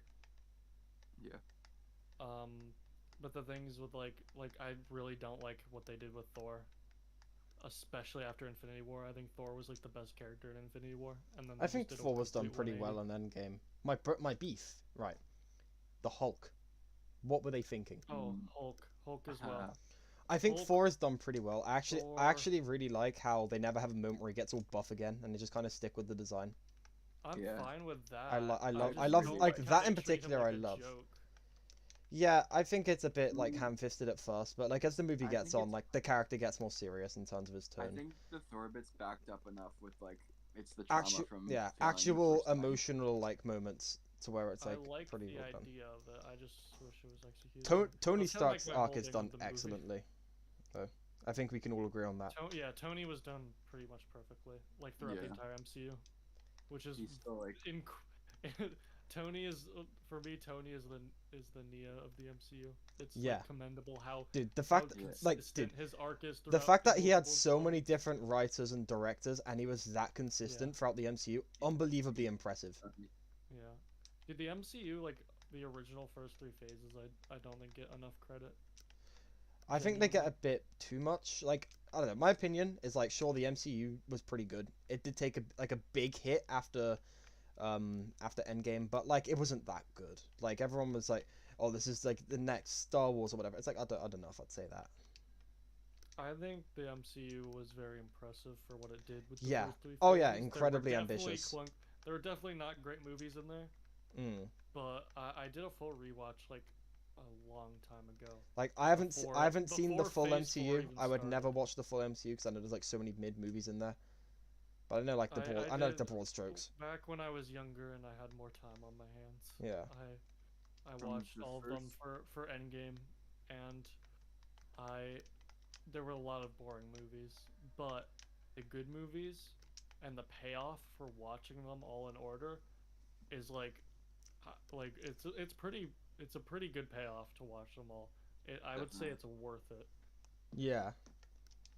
Do you think it's worth watching Thor: The Dark World? Because that and the Hulk are the only first three phase movies that those are the only movies from the first three phases that I haven't seen. I think the fact that Ragnarok kind of just makes fun of that movie makes it not seem that great, but it's not a good movie. It has elements of Thor's character though that do progress. Okay. So Bendo Bricks I would- for the I Dark would World say- chill question mark confirmed. I would say that it's worth watching. If you're watching the entire MCU, then you might as well because it at least progresses Thor in some ways, and it has like, I like Loki in the movie. I think Loki's cool in the movie. So, for those reasons alone, if you're gonna binge the entire MCU, you might as well. If you're not binging the entire MCU, then just never watch it. Oh Hmm. wait, are they delaying Loki season 2? They changed it from summer 2023 to coming soon. I don't even know. The only Phase 4 projects I've watched are No Way Home and Loki. I have no investment in anything else. The only ones that was Shang-Chi Phase 4. Yeah, Shang-Chi was Yeah. phase 4. I liked that. I liked Loki. I liked Moon Knight, even though people didn't. I liked Wakanda Forever. I Shang-Chi also was liked okay. Loki a lot. It was okay. Shang-Chi Like, was- Everyone hyped Shang-Chi up. It's like, oh, it's one of the best MCU movies. Like, I don't know. Is it? It's It's like, not, no, but it's like, fun. okay, it's like a pretty good movie, but it's not nearly as good as people said. Like, see, there's like the cycle to the MCU, right? I made this like dumb beam about it like a few weeks ago, but basically, a new trailer will come out. Everyone will be like, okay, this is when the MCU finally starts to get unique again, yada yada, gets better again, yada yada yada. Every kind of like, this is when it gets better thing gets cycled through, and it's considered to be like the second coming of like the Messiah, right? Hold on, let me pull up the image because like I need to remember it. I've Hold on. seen people be convinced that like Guardians 3 is gonna be good because it's Guardians. Then pictures of the movie in the cinema start coming out, like recordings of the dialogue start coming out, and it's all really bad. And people just say like, oh no, it's low quality camcorder photos. No, just wait and see the movie yourself. No, it'll be good. Trust me. Then the movie comes out in HD, and all of the problems because it's in the HD resolution are just like expanded like by 10 times, right? They're plainly more apparent. You can pause now as well, which makes it even worse for the movie, and you can see them in like detailed 4K. Then they'll turn around and say, the Black Panther switch up is here, the Spider-Man switch up is here, just insert any movie. And then they say, you only saw this stuff because you kept pausing it. You're nitpicking, just have fun. It's not meant to be good. And then, like, the next thing will come out, and everyone will be like, okay, this is when it starts getting good again. Trust me. And it's just like, the cycle literally like happened with Shang-Chi, it happened with Spider-Man, it happened with Ant-Man, it happened with like just every movie in the MCU. It's happening again with What I'm wondering is why. Guardians. Yeah, why do you think Guardians wouldn't be good? Because it's like, I don't think James Gunn does anything else in the MCU, right? No, Okay, so I hate that this level. alone- I want it to No, be known, by the way, I hate this level. I hate this room. But I just think I haven't watched pretty much most of Phase 4, so just I'm basing it purely off of fan reception, which with the MCU is probably not the best way to look at things. Mm. I was But just sorry. from what I've seen, I don't think even the projects with the most promise seem to be flopping. Yeah. Though I Like did I hear said that before, the the new fact Black Panther was pretty good. fact that Ant-Man is flopping in the cinema genuinely makes me happy because I think it's like, okay, they're gonna realize that they're not too big to fail, and they're gonna start making some good content. I really hope so because I think the MCU in its best was actually really good Yeah. and very enjoyable, fun to be a fan of while it lasted. But I'm not incredibly sad that it's not good anymore. Yeah, like I'm I happy can with what we got. I can I have can my gripes I with can live Endgame, without but- the MCU, you know. Yeah, I have my gripes with Endgame, but like, I just, I was invested. Endgame ended. I was satisfied, and now I'm done. Loki was cool. No Way Home was fun. When I watched it in theaters, I don't know if I'd still like it, but it was fun. And I'm satisfied with the MCU. Same I here. did one full watch through of the entire thing right before Endgame, so I don't think I need to watch anything ever again. I think I've gotten my fill. I don't need to really rewatch any movies from it. Yeah. And I was never really like attached. By to the it way, to I'm the just point where, I'm like, just saying upset. Iron Man is such a Yeah. good movie. I love Iron Man so Iron Man's much. pretty good, yeah. Actually, like sick movie, so well made. really wish like Tony's that character the- arc, genuinely really well written. Just great movie all Yeah. around. Also, Jeff Bridges. Come on. Yeah. Is he the bad guy, right? He's Like the bald dude. Obadiah. Yeah. Yeah. Great It's, character. it's kind of disappointing. That Tony it's such Stark good- built this in a cave. with a box of scrap. I like the only thing I don't like about that is how they had Jeff Bridges die in the first movie in the entire series. But other than that, oh, and I wish they continued the style of soundtracking to the other Iron Man movies because like Tony likes AC/DC, he likes that kind of stuff. And they Yeah. just theme around that. The film just feels so like 2000s, and I just love that. It's just authentic. It's so good. It's also nice to see an MCU project that they like actually put like so much effort into because Yeah. And it they had to like they had the movie they needed Like the movie to do Marvel, well. Marvel, like as a brand, was like actually going down the toilet. Like if this movie did not do well, there's a solid chance it just wouldn't exist outright. So it Yeah. had to be a banger. they And just, yeah, the I feel like amount of Marvel as a work they brand put needs to into be in that this. situation again, so they can, you know, realize that yeah, we they need to have their Iron Man moment again. yeah. if you show me without seeing any other movies, if you show me Iron Man and then show me Quantum Mania and some of them are in the same franchise, I I'd have a and I very didn't hard time hate believing you. Quantumania, but I would just be so confused. I like how after Quantumania, I've seen people go back and like be like, oh well, maybe the other Ant-Man movies were actually really good. I'm like, The okay. Oh, by the second way, one, I thought- we have 2 donations from Kay that we've missed. Oh, So- let's go. How much have we made off K today? I don't know. Hold on. Real quick, I'm gonna translate what Australian dollars are into US dollars. 2 seconds. Into GBP. Okay. Probably quite a bit. But okay, 2 questions. One, is For Love and Thunder really that bad? Trist, I assume Haven't you've seen seen it. No, I haven't seen it. Damn it! I can't But rely on anyone from- here. I haven't seen it either. From From the chat I haven't messages, seen it. I don't know. everyone here is saying For Love and Thunder was very bad. Actually, Kay, I have seen a few clips from it, from like the climactic moments, and yeah, it's like Chima writing basically. I've seen the ending scene. It literally looks like a car commercial, and like is narrated like a car commercial as well. Yeah, no, the whole direction is like. Although an I will AI say- generated okay, but I direction, will so say, that's what it is. Like the dialogue being like what's his face, stupid annoying Korg saying love and thunder, while like For and his daughter jump on screen, is genuinely kind of peak coded. Really? Yeah, I actually like how that is like Was a that description of actually a For and thing? his daughter, but like the actual narration literally something out of a car advert, and the way it's shot as well. To where even if I do like that 3 second long moment, it's hard to ignore how bad the scene is. Other than that, Taika Waititi is like a decent director too. I don't know how he could have messed up the visuals of them. I hate Korg. Dude, if there was like a movie where Korg like painfully died, I'd be like booking tickets. Like Korg is my Scales Junior. Like, oh my god, he's so annoying. It's like, and you can have like any kind of dramatic moment, and Korg be like, "Hello everyone, I'm Korg." No, I know that happened a lot in Love and like I'm happy having watched Korg only in Ragnarok and Endgame, and I think he's funny in those. He's good in those, But, yeah. like, But like, I'm just so sick of seeing if I him. watched him in Love and Thunder, I would definitely hate him. They're overusing him, I guess. Yeah. That's what I'd assume. I just know there's multiple scenes in Love and Thunder where there's like a deep character arc happening, and then he's like, Cool. sorry to interrupt, little awkward here. Yeah. Yeah, like I feel like in Ragnarok he was genuinely funny because they used him sparingly. Yeah. And he was introduced like halfway through the movie. Yeah, and in Endgame he just like sat there and played Fortnite, and it was funny. Yeah, he was in like one scene. Yeah. Toasted Sandwich says, Gore barely having any screen time is genuinely one of the worst things ever. And it's just reminding me, I can't remember where I heard of this, but someone had just called him Gore the off-screen god butcherer. Yeah. I can't remember who said that, but it's really funny.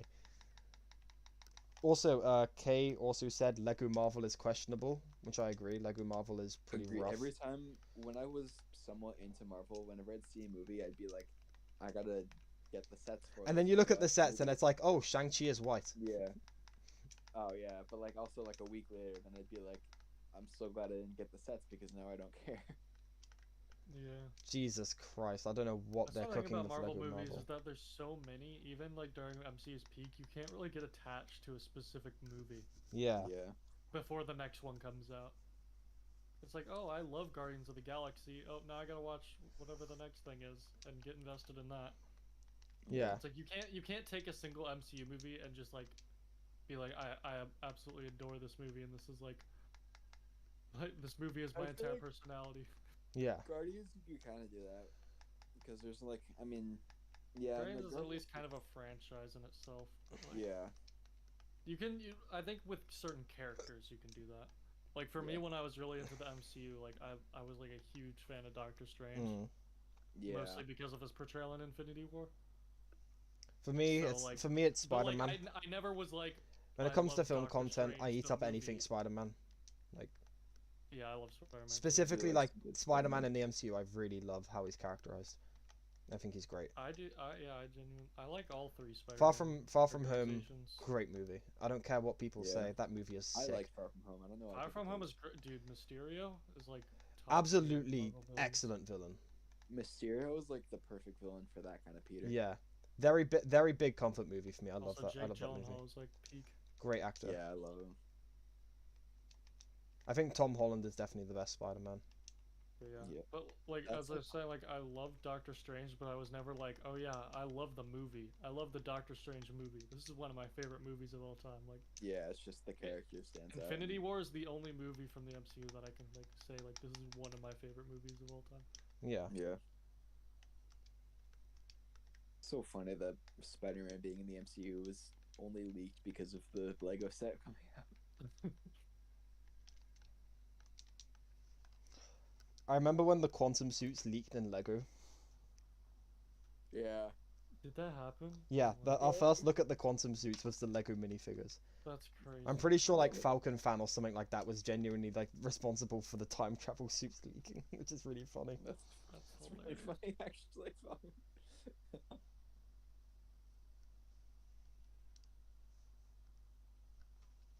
Yeah, MCU's interesting. It was like a kind of a fad. Absolutely, was, yeah. like, It was like a fun thing to be a part of. It's just such Yeah. it's such a there's such a Okay, but you know stigma what? around it. Okay, but you know what actually was like the biggest BS ever? What's that? When the Russo brothers said nobody has predicted the plot of Endgame. Like I remember they said that in the Right. everybody predicted it would be time travel. Literally everybody. Yeah. So it's like the only way they could do it. They kind of wrote themselves. Just say, into a corner there. no, you guys haven't predicted it. Trust me, please. Yeah. I was not a fan of the time travel shenanigans. I didn't mind it. I think I've made my distaste for time travel plots and anything very clear. I like a good Unless time it's Back travel to the plot, Future, I'm not interested. but most of the time they're not good time travel plots. But I think Endgame's pretty good. At least Endgames wasn't convoluted, but it also didn't make much sense. The only thing that's stupid about Endgame's time travel, because I honestly really enjoy the MCU's implementation of it, where it's like if you change something, you'll create a new timeline.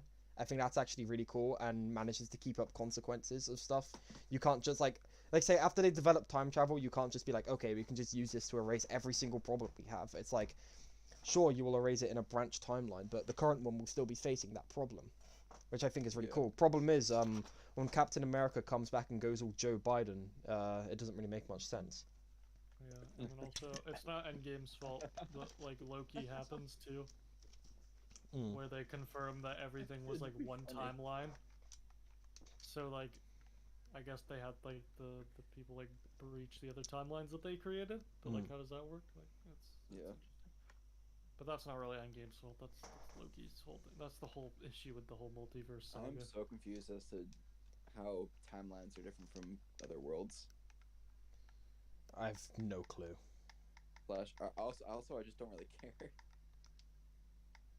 That's the thing about the MCU's world building too. Is like, the MCU's world building is at the point where it's like, yeah, just there's planets and there's literally anything you could do, and it's like it's not that exciting because nothing's fully established because there's so many different films and stuff that you have to account for. So it's not like one big consistent world. It's like a bunch of different random. Because now it's like everything interconnected connected. worlds. Yeah. You know what would have been insane is, the scene in Multiverse of Madness when he's just like bursting through like a dozen different realities and like each get like a few seconds. I really wish there was one where he just goes into one, it's Lego, and then it just leaves. That'd have been pretty really hype. funny. I haven't seen that movie, but the fact that the only instance of an alternate universe was one where red means go and green means stop is so funny. I forgot about Multiverse of Madness. I genuinely forgot I watched that movie. But yet another example of what I was talking about. Everyone hyped up. It's like, okay, it's Sam Raimi. It's gonna be really creative. It's gonna be a breath of fresh air. Then it's just another. Then it's just another mid MCU movie with bad VFX. Everyone's like, oh, the Doctor Strange switch up is here. You all just gotta have fun with it, and the cycle just repeats. The Wong transition was very funny. I like corny stuff like that in movies. I'm glad it's in there. But at the end of the day, it does just seem to be another mid MCU flick. Yeah, it wasn't great. Sam Raimi couldn't save it. By the way, speaking of mid MCU movies, Kay wants us to say which one we prefer, Avengers or Age of Ultron. And I think my take will surprise you. Age of Ultron. Original Avengers is not very good. I don't really care about. I don't have enough investment in either movie to argue that. So. That's fair. I didn't think Age of Ultron. I like James Spader in it. I just preferred that movie. Like, it just feels like the original Avengers just like done a lot better to me. In my opinion, both movies are very forgettable. Yeah, that's fair. And original Avengers kind of seems like it's a you had to be there kind of moment. Yeah. Like there. I watched it back in 2019. It was just like, I don't know, this is kind of just like very mid. Yeah, it made me. It made me be like. First MCU movie. Left no impact on me because I didn't start watching MCU for years later, so it obviously didn't leave enough of an impact to get me hooked. That's fair. Watching Avengers was just like, oh, so this is what my friends were into 7 years ago. Okay, like no wonder I was watching Ninjago instead. I forget what MCU movie got me into the MCU. I think it was because Avengers is the first one I saw, but it didn't hook me on it. The first one that yeah. I don't remember. I think it might have been Guardians. Mine was either Guardians or the first Ant-Man. I don't remember which one. I remember refuse to seeing a watch bunch of anime like for the marketing longest time. campaigns that like got me really interested. Like say Ant-Man in particular looked really cool, but I just never saw I any think Ant-Man was my first one. until Infinity War. I And really then liked even then, that. I only saw it because one of my friends wanted to see it.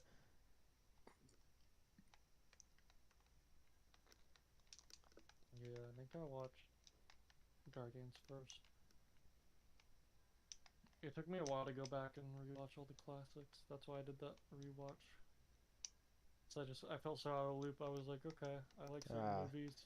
I liked Infinity War. The I wanted classic, the context. the classics, the pinnacles of cinema. Mm-hmm. The classics. Yeah, we're gonna have to The go to the classics, drawing the board of original cinema. Hulk and the Original, Thor. original Hulk, 4, Yeah. Iron Man Classic. 2. It's crazy. They Classic, they tried classic so hard with movies. Iron Man.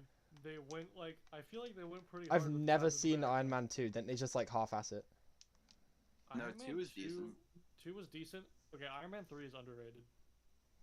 I Iron Man 3 didn't was mind actually three. incredibly interesting. I'm gonna run an ad real quick. 2 seconds. All right, you're good.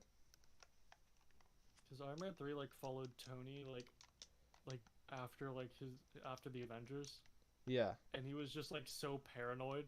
He had PTSD because he fired the missile into space, and he's after just stopping a major alien attack, and I forget the details of it, but just the way they portrayed it was really cool. Yeah. And they Splen- also splendid had so news, many everyone. scenes of Iron Man just being Tony Stark and Yeah. fighting people with limited stuff.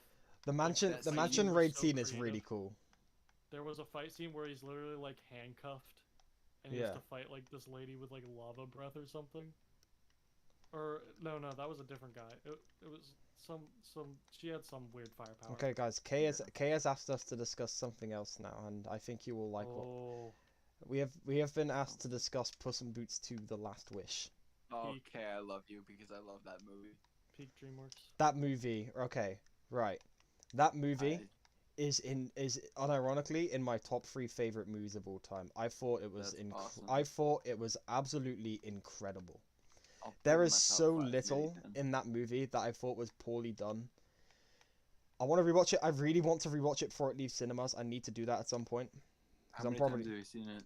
Once. Okay. I've And seen I it like need- 5 times. I've seen it. I've It is seen it in so theaters once, wonderfully done. twice, and I've pirated it twice, so that makes 4. The story about Puss coming to terms with his fear of death is so beautifully executed. It's so And good. The first time I watched it, it was I just really took in how good of a movie it was, and then the second time I watched it, I went with my friends, and then I realized how funny it was. Mm. So it was perfect. it is such a quotable movie.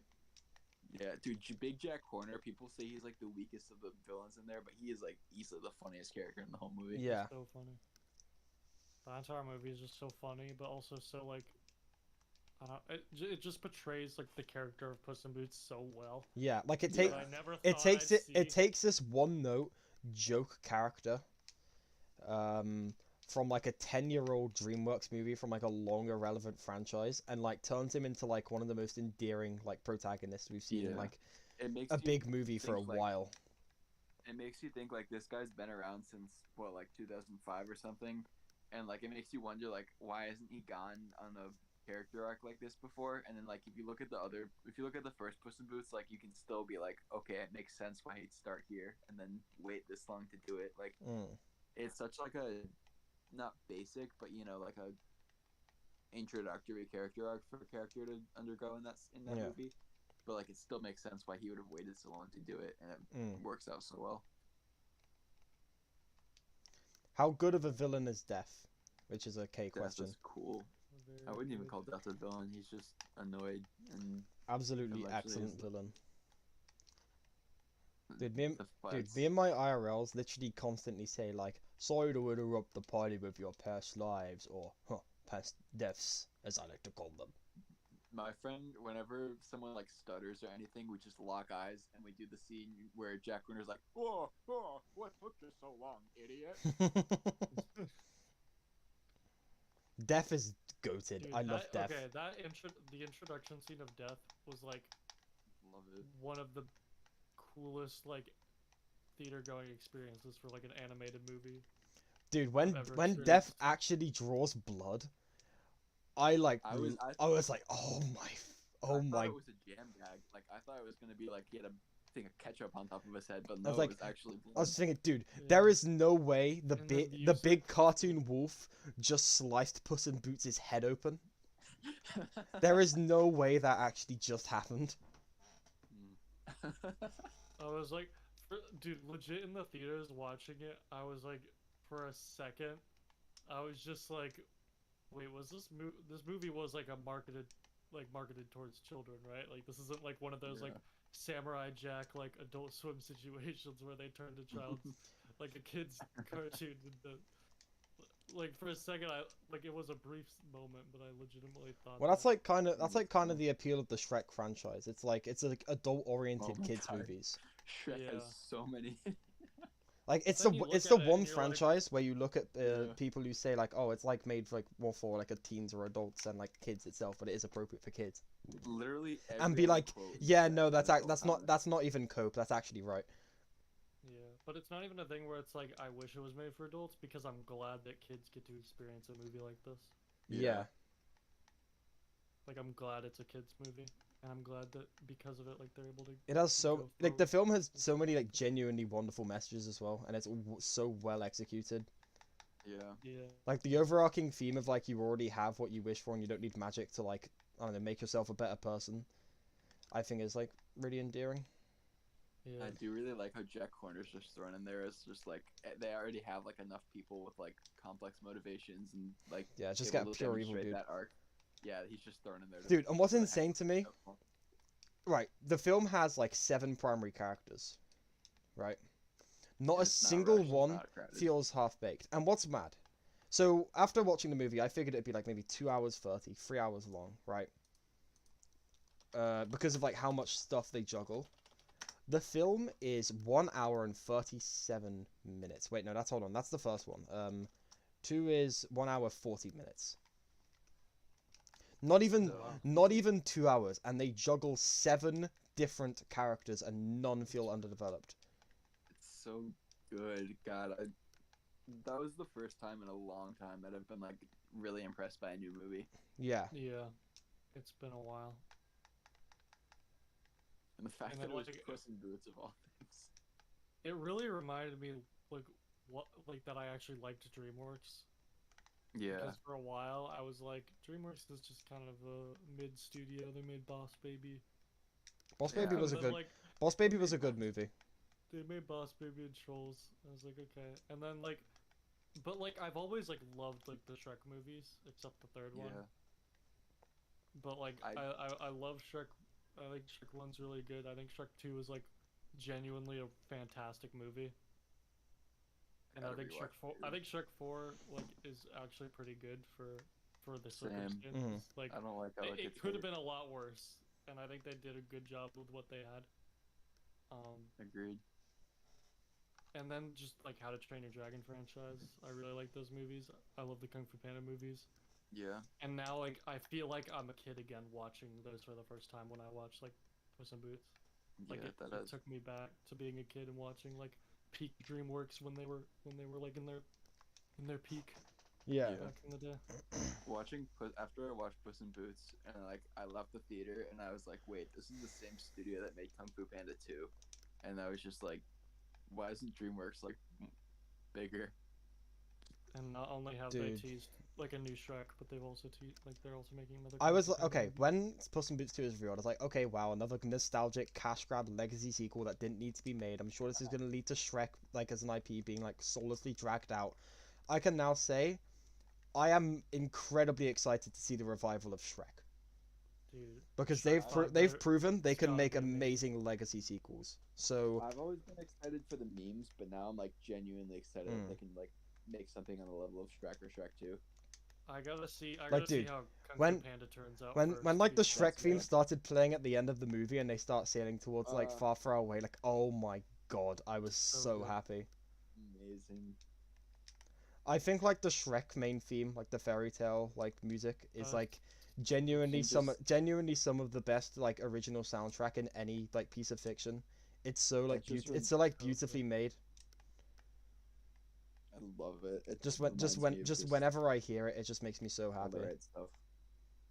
And they didn't overdo it with the Shrek reference. Like they showed Shrek like Mm. once or Yeah, twice. they didn't like and, show it that in your was it. And then face, had the, which was good. Yeah, I like how they did that. Like I love I It's love very how the only clear. time we see Shrek on screen is when Puss is like like having flashbacks of his like life. yeah. I think It's that's very clear really that I it's think that's Elsa. really well done because like we as the audience have like a prior attachment to Shrek, so we like know why these memories are important. Like even beyond them just obviously being important to Puss, they're like important to us as well. It's so fun to get like another good movie in the Shrek universe. Yeah. Right. Like just I've missed that universe so Like much. dude, if the Shrek universe is the one universe that like manages to like succeed having modern sequels when like Star Wars, Marvel, yada yada yada, even Ninjago is like failing. Sure, That's sure, the one I'll that take won't it. succeed. I'll take it. I'm happy with I that. would take it. I'm Ugh. very happy with that. I really hope. I've only seen Kung Fu Panda 3 once, and I didn't. I thought it was pretty good. I know a lot of people don't like it as much, but I really hope that 4 is like really, really, really good. You just reminded me I've never seen 3 and I need to watch it. It's Before it decent. comes I out. remember it being decent. It's I need got to good watch aesthetics. all 3. I need to watch the trilogy. 'Cause it's been so Yeah. long. I remember loving 2 as a kid. Every time I watch 2, I still cry. Yeah, 2 was actually like so good.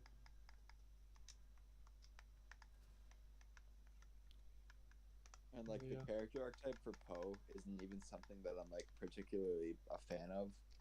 It's just like the big like goofy guy that can also just like be cool when he needs to, like, but it just works. Yeah, plus Jack Black. So Plus Jack Black. Does playing Jack Black play Yeah, Poe? Play Poe? Yeah, Yeah. Jack Black. Actually, never noticed that. He's a good actor, isn't he? They just need him to sing. Oh. Yeah, Jack Black is a very good actor. Krusty, you know who plays his dad, right? Who plays his dad? Bryan Cranston. Yo, that's so awesome. I actually had no idea. How are you guys feeling about the upcoming Mario movie? I'm very I'll excited watch for it. Very excited. I literally only played the Wii Mario game and then the Wii Mario Kart, so I'm not that attached to it. But like, I'll watch it. It's The fun. Mario series was an absolute cornerstone of my childhood. I grew up being obsessed with these games. I watched so much Mario content on YouTube as a kid. To say that I'm excited for this movie is an understatement.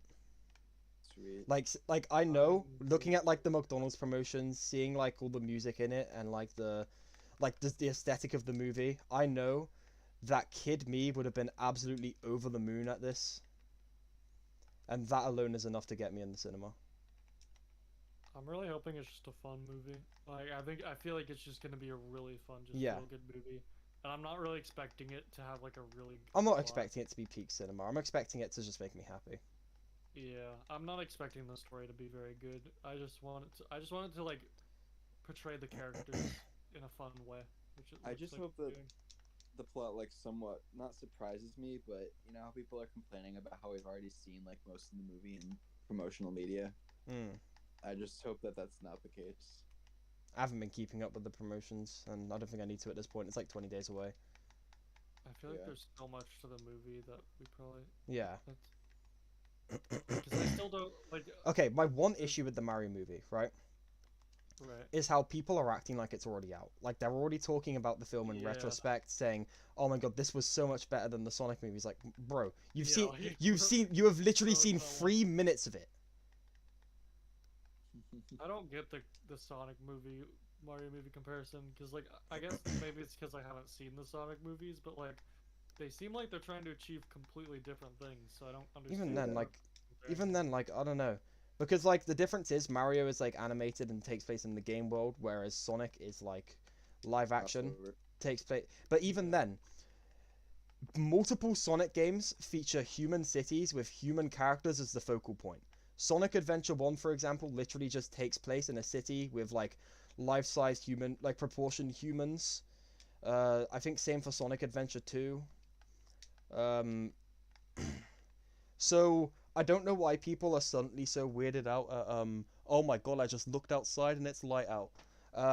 So I don't know why people are so like freaked about like, oh my god, they have like real life locations and real life people. Like, yeah, no duh, it's a Sonic movie. Have you played the games? The Sonic movies are like this wonderful mesh. Like the Genesis plots, like, okay, the plot of the three Genesis Sonic games is very loose, right? It's charming, but it's very basic, and you mostly need to look in instruction manuals or read into it a lot to understand what's going on, right? Like the two Sonic movies adapt the plot of the trilogy perfectly and add so much depth to it, right? They add an element of found family to it that's like never in the games, but I think really enhances that story. They like emphasize stuff that was like mostly just in like old like 30-year-old Japanese manuals, such as like the relationship between Sonic and Tails. And they also weave in the art direction and like stuff from Adventure, like the human characters, which I just think is all like incredibly well done and is like a very cohesive Sonic product. And as for people who are like, oh, but what about the music? It's like, yeah, but like the games have new soundtracks. Why can't the films? Yeah. I don't know like anything about Sonic, but Like, I don't I know. could definitely. Sonic fans are like the most don't know what they want people ever. Like they're like, oh my god, we need new stuff. We're so sick of seeing the same Green Hill stuff remixed over and over. And then like, okay, let's do that for the movie then. And they're like, no, we need more game stuff. It's like, okay, like make up your mind. Do you want new stuff or do you want old stuff over and over again? Yeah. I like how with the Mario movie, like, it's not like super like, you know how like the Mario franchise kind of went through a period where it was like just super clean, like super marketable, like new Yeah. Super Mario Bros. Wii U era was rough. Yeah, even a little before that with the Wii era, just Yeah. like the near end, it was just like And Wii era, Mario Kart for Wii the U era. Wii, like Mario Kart for the Wii is so like like clean and perfect with the depiction of everything. And I know a lot of people like Mario Kart Wii, but it's just it plays it so safe. Yeah. Just all the spin-offs during that era and stuff. On But the spin-offs now, I'd the argue movie's still play it pretty safe. yeah, yeah. But the movie is like I'd argue that the franchise as a whole, except for Odyssey, still plays it pretty safe. Yeah. Besides just- the occasional like It Mario just and bums Rabbids it and just stuff bums like me that. out so much that they still have not made a new Mario and Luigi. Yeah. Literally, like But- one of the best things the series has ever done. Like like something like that just wouldn't happen nowadays, right? Like, Yeah. okay, handheld exclusive quadrilogy of RPGs. We don't claim Paper Jam; it doesn't exist. That has like an actual like overarching story with genuine character arcs and development you can trace to different installments of that story that work in a cohesive manner that like build up as the series goes on. That would never happen in a Mario series today. The fact that that happened is a complete anomaly. But the fact that that could happen in a movie series is pretty exciting. So Which I wish it seems like- I wish they would try something like that again in the games. I wish, or I really like how the movie seems to be taking inspiration from every like piece of Mario's like history. At Dude, least most pieces. seeing a cinematic adaptation of Forfall is something I would die to see. like Forfall the with thing is, they actual could go voice acting would anywhere go from- insane. Because if they have like this movie do really well, you already know there's gonna be sequels. You already know. Yeah, I'm worried if they do, like we were talking about the Lego movies earlier. they Like- just wait too long. They either wait too long or they run it into the ground. Like, Yeah. They're like, Mario movie. All right, we're doing a Donkey Kong movie now. All right, Zelda movie. All right, Yeah. this. Like, I'm worried about that a little bit. But I don't think it's gonna happen because I feel like Nintendo's a lot more cautious with. Like, Yeah.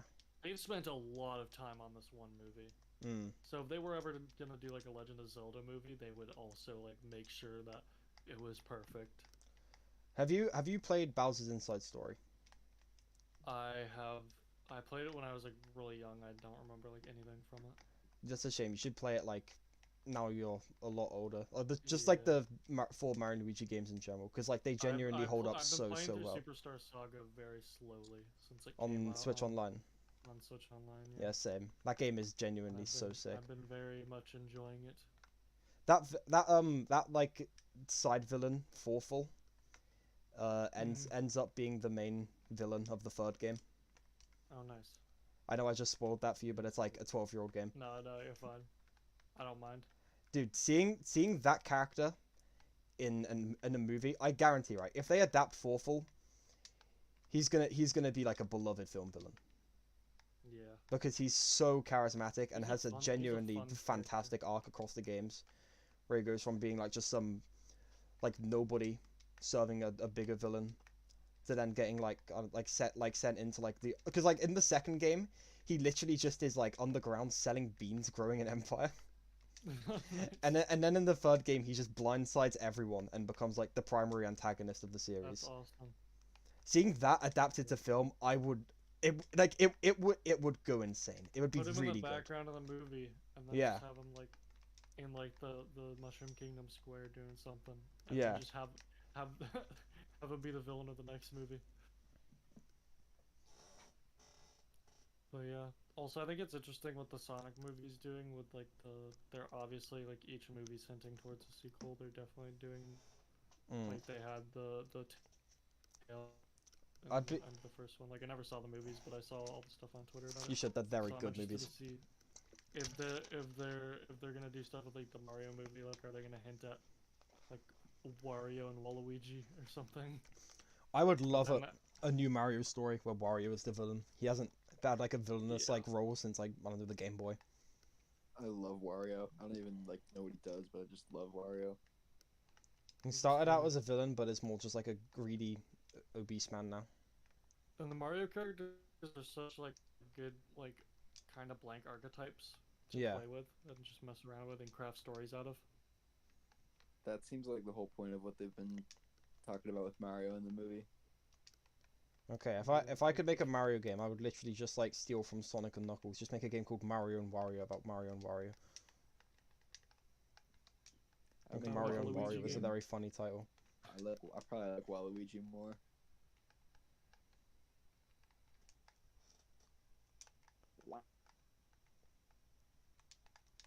Obey I hope the Mario. Wario. I think the Mario movie is gonna be Destroy good. I don't Mario. think it's gonna be anything groundbreaking story wise. Yeah, but I think it's gonna be a think it would very be fun, awesome if it faithful was. adaptation of Like the if we games. imagine if Mario got like a really in-depth character arc Mm. in the Mario movie.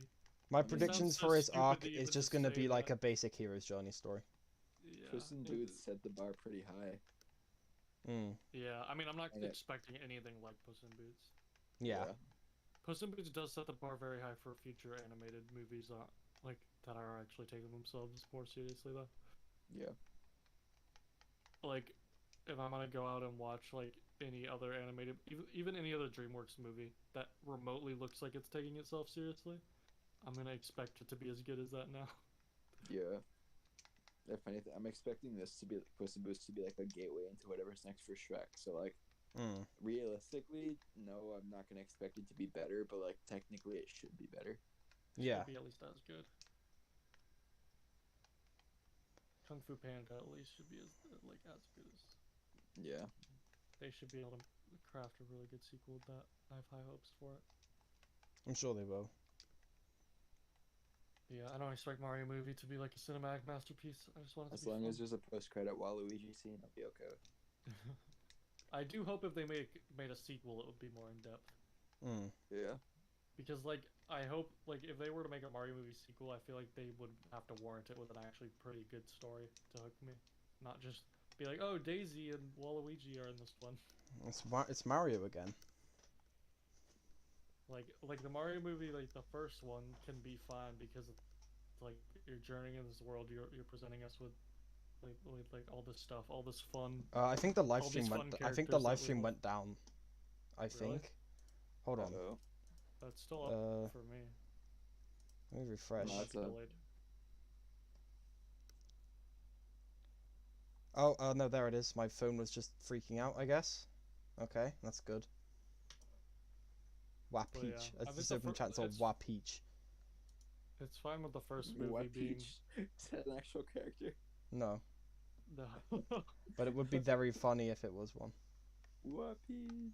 Yeah, if they made a sequel, I'd hope it'd be a bit more in depth. But we haven't seen the movie yet, so Yeah. there's no way of even knowing. I think a lot of people, including myself, have kind of created like what we already assume the movie to Yeah. be in our heads. which can be problematic. Part of me also kind of hope it just sucks. It'd be like, come on, like after like months of people using it to rag on the Sonic movies and using, oh, this is how you adapt a movie. It'd be so funny if it was awful. Well, the thing is, if the story's not great like I'm expecting, I think there are definitely gonna be people who like rant about, oh, the story wasn't that in depth. Oh, Mario didn't go through an arc. Like, I think there are definitely gonna be people who take issue with that if that ends up being the case. Like I just think it'd be so funny if it sucked. As much as I wouldn't like it to. I don't think it's possible though, given.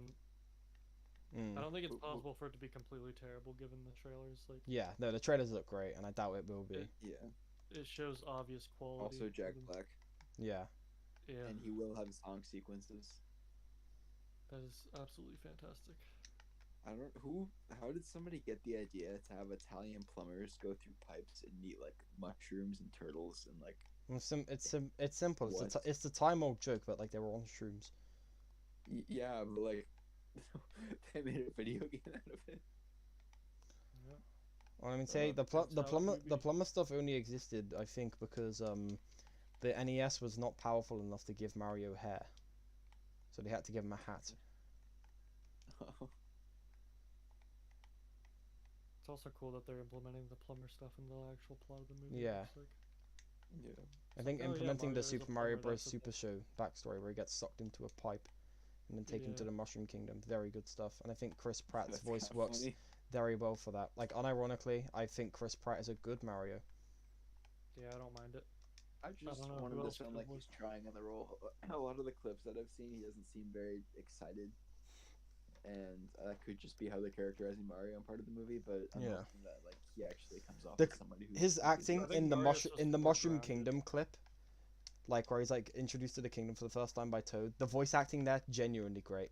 That was what made me realize, okay, he's a good Mario. Like he embodies that like a New Yorker like background well for him, that the Or he's Super Show saying, has, while also having those kind of like Martinet isms. Is Whereas, this the like, scene where it's like where it's Mushroom like, Kingdom, here we come? no, it's the one that released at the Game Awards where he's like getting toured by Toad. Okay. Which is It's entire the movie clip's for literally that just called car Mushroom the Kingdom. entire way through, like we were in for a fun Yeah. ride. If that's the quality the entire way through, good God, this movie's gonna be fun. Nice. And, like, also, like speaking of casting, Charlie Day as Luigi is like perfect. Great choice. It's like the funniest thing Yeah, to I me. do really like Luigi's voice in Actually, trailers. so funny, Spaceship Man playing Luigi is awesome. hilarious. Charlie Day's great. Oh yeah, I forgot he's Benny. I can build it. I can build it. I can build a spaceship. I can build Mario. Mario, we need to build a spaceship. They better have some kind of Luigi's Mansion reference there though. Like that's the one thing we're missing right now. Is there an actor that like Chris Pratt is beef with right now, or like fake funny beef? Not to my knowledge. I feel like there would be. I don't know. I'm just thinking of who should play Wario. Danny DeVito. Oh yes, because he's already. Yeah, Wario should absolutely be Danny DeVito. Have what's his name? How am I forgetting his name? For you know the human in Ted. What's Mark Wahlberg. Okay, Him I as got a Waluigi. better idea. Seth MacFarlane. That would also Imagine. Marlon Ima- as I feel Wario. like- Okay, actually, Wario with literally just Peter Griffin's voice would be absolutely amazing. I would gobble that up like candy. I don't know why I like Mark Wahlberg as Waluigi, but I do. God, that would be so funny. Peter Griffin. Nintendo literally hire this man. Hire Seth MacFarlane. Yes. Seth MacFarlane as Mario. As Mario. This reminds me of the time Princess Peach got kidnapped. Genuinely though, like who else would they if they can't like do Charles Martinet? Who else would they have casted other than Chris Pratt to be Mario? Yeah, I mean, like, he's the only choice, really. Like, Like people are always. I know people's point is that they want Charles Martinet. Yeah, and like if they were going for like Mario being like a full on like Italian, and him being like delivered on the stalk and whatnot, then yeah, sure, they should have gone for Charles Martinet. But the thing is, he lives in Brooklyn, you know. Yeah, and he's more grounded in the movie. I don't think someone who's like been born and raised in Brooklyn is gonna be going like spaghetti.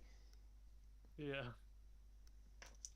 Doesn't really seem fitting with that depiction of the character. Like, there's a reason that Mario doesn't speak in full sentences in the games. Like, it just doesn't fit that version of the character. The argument you can make is that like Charles Martinet could just tone down the voice a bit. Like he has done that for extended sentences as Mario, and it sounds fine. But again, the thing is, that's just not the direction they're going for. Yeah. Yeah, the Mario that they're doing in the movie is not the same as the game. Get like an everyman New Yorker voice to play, or everyman New Yorker. It's kind of a no-brainer. I think it works. Chris Pratt is also just he's a pretty good actor in general. Like he was really good as Emmett. He's good as Star-Lord. I heard he was good in Parks and Rec. I haven't seen Parks and Rec. Like I feel like people genuinely like no one had an issue with Chris Pratt until he was cast as Mario. Yeah, That's where they except for draw the the people line. that would like people would try to cancel him. It even though didn't- he didn't do anything wrong. They would just like make up stuff that he. It didn't said help that he how didn't like actually literally say. right after he got cast as Mario, he got cast as Garfield. Oh, I didn't even know that. By the way, Yeah, concept 'cause all art for the that memes movie of, like, leaked the being other cast day, as everything. and like holy crap, it looks so good. Oh really? What is it? Okay, what is it with like Chris Pratt and just whenever he voices like I don't even an know. iconic cartoon character, it just like produces the best, like most wonderful looking film adaptation you've ever seen. It's not like you like sell your soul to the devil. It's like you can have everything else like be incredible, pitch perfect, but you gotta have That your was lead played by hilarious. Chris Pratt. Chris Pratt saves every movie. Every movie Chris Pratt touches turns to gold. That's genuinely terrifying. Like the concept art for that movie genuinely looks so beautiful, and I really hope it I goes didn't through. even know that was a movie that was happening. I would like send a link, but the tweet it was in got deleted. The designs of all the characters and stuff is just so good. That movie's gonna be a banger whenever it releases.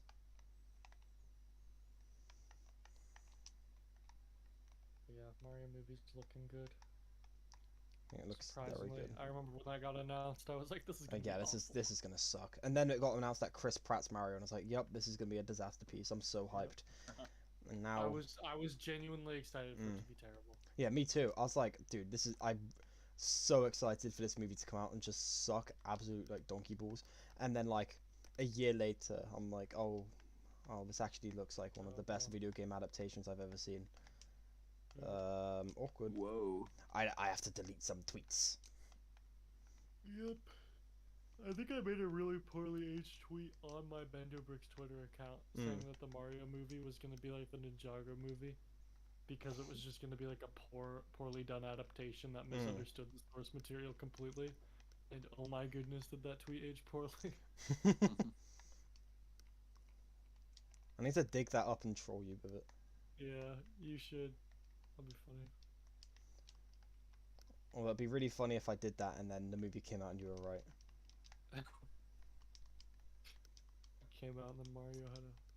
Like, come on, it'd be so funny, right? If like everyone like praising it to hell as if they've even watched it, were just like sat in the theater and then just to their shock, it was absolutely god awful. Yeah. It'd be very sad for us though. It would be, but there would be some humor value to it. It would be, but not as much as if it was just genuinely awful upright, like from the start. That was crazy. I remember though watching, like, the Mario movie's so strange to me because I remember watching the direct for the like first initial showing, and I was like this movie is literally like I have no idea what to expect. Yeah, like It I was was so expecting weird. like a safe, generic, boring, uninteresting Mario adaptation, and then they said Chris Pratt is Mario, and I thought, wait, Yeah. this is gonna be a disaster piece. But leading up to the moments of like the first teaser dropping. The like, first teaser trailer. The first teaser did not do him too much justice. It was literally just like, this is literally just Chris Pratt. Yeah, but like just the way That the was movie really looked funny. and everything. Yeah, Remember when it was like someone was like do the Mario voice and he was like it's a Mia, a Mario, and And then that's the lit- teaser came out and it was like wait, it and literally that's was just literally that voice. yeah. It's a me, Mario. That's But not then the voice. as we heard more of it, it was the voice. Then as we heard more of it, like, okay, he's actually cooking. Yeah. He is cooking. He's cooking quite a bit. I don't know if I enjoy his performance as much as the other characters, Mm. though. I do. Yeah. One thing that does uh, annoy me is like his blatantly faked, like, long-standing like admiration of the franchise. Like, dude, yeah, you do Just like, dude, stomping. dude, like, I don't want to be one of those people like you're not a real Koopas. fan, but like, you don't have to act like you're super into it. Like, you can just say, oh yeah, I played like the original Mario arcade game like 40 years ago. Was never too into it, but I acknowledge that's Mario is a super iconic character, and I want to do him the best justice I can because I know tons of people like him. Literally, just have to say that, and then bam, you don't have to pretend like you've like been in love with this series your whole life when you just very clearly haven't. Chris Pratt when he gets cast as Lloyd in, I am in the the Ninjago movie too. I am one of the I've always biggest been a huge Mario fan of the fans. Ninjago I loved movies. when I love when they I love when I loved when Kai attacked the skeletons. I've been a fan of Ninjago ever since it came out in 1999 when they had the dull black eyes. I love the redesign. And it's just like I don't know. They like he literally like doesn't have to lie. Like it's clear that is not like this Yeah. like a super fan. Oh, He doesn't have to but we be. got No Koopas. one expects him to be. You don't need to be a super fan to take an acting job. You know. I kind of wish he'd just say, Yeah. yeah, I understand the weight of the character, but I'm not like some And then insane Jack fan. Black Like, shows up but in like, the but like original. when he rocks up says like, oh yeah, I'm the biggest fan, and then like he can't even remember like which games Koopas are in. It's like, come on, just like, just like be honest with us. It's okay, funny Chris. because it's Chris Pratt though. Like I'd rather have it be like this. It's just funny. Like in the end, all he's doing is making himself look stupid. So Yeah. he's gonna get hurt. It's pretty funny. Stomping Koopas. I Koopas. genuinely do think Jack Black's gonna have the best performance. Yeah, he's gonna kick I ass can't as Bowser. wait for that. There's no way he won't. The other thing is, like, I feel like most people in video game adaptations aren't familiar with the source material beforehand. Because look at, like, Pedro Pascal with Joel. and Yeah. That is, like, utter praise for his work in that role. And he did do a really great job. But, like, he watched his son play the game a little bit, and, like, that was it. Mm. That's crazy. Well, everyone knows the real best TV game adaptation is Halo anyway. So Oh, yeah. It's For funny sure. how that came out, and I heard nobody talk about it. Like I'm sure the Halo community was going crazy. people were talking about it. People were talking about it en masse, but not for the right reasons. Gotcha. I just heard no like I would discussion about it. Like, I would tell you one plot point that pretty much perfectly summarizes it, but it's not very appropriate for the stream. Is it about making Master Chief not be relatable anymore? Yeah, you could say it is about that.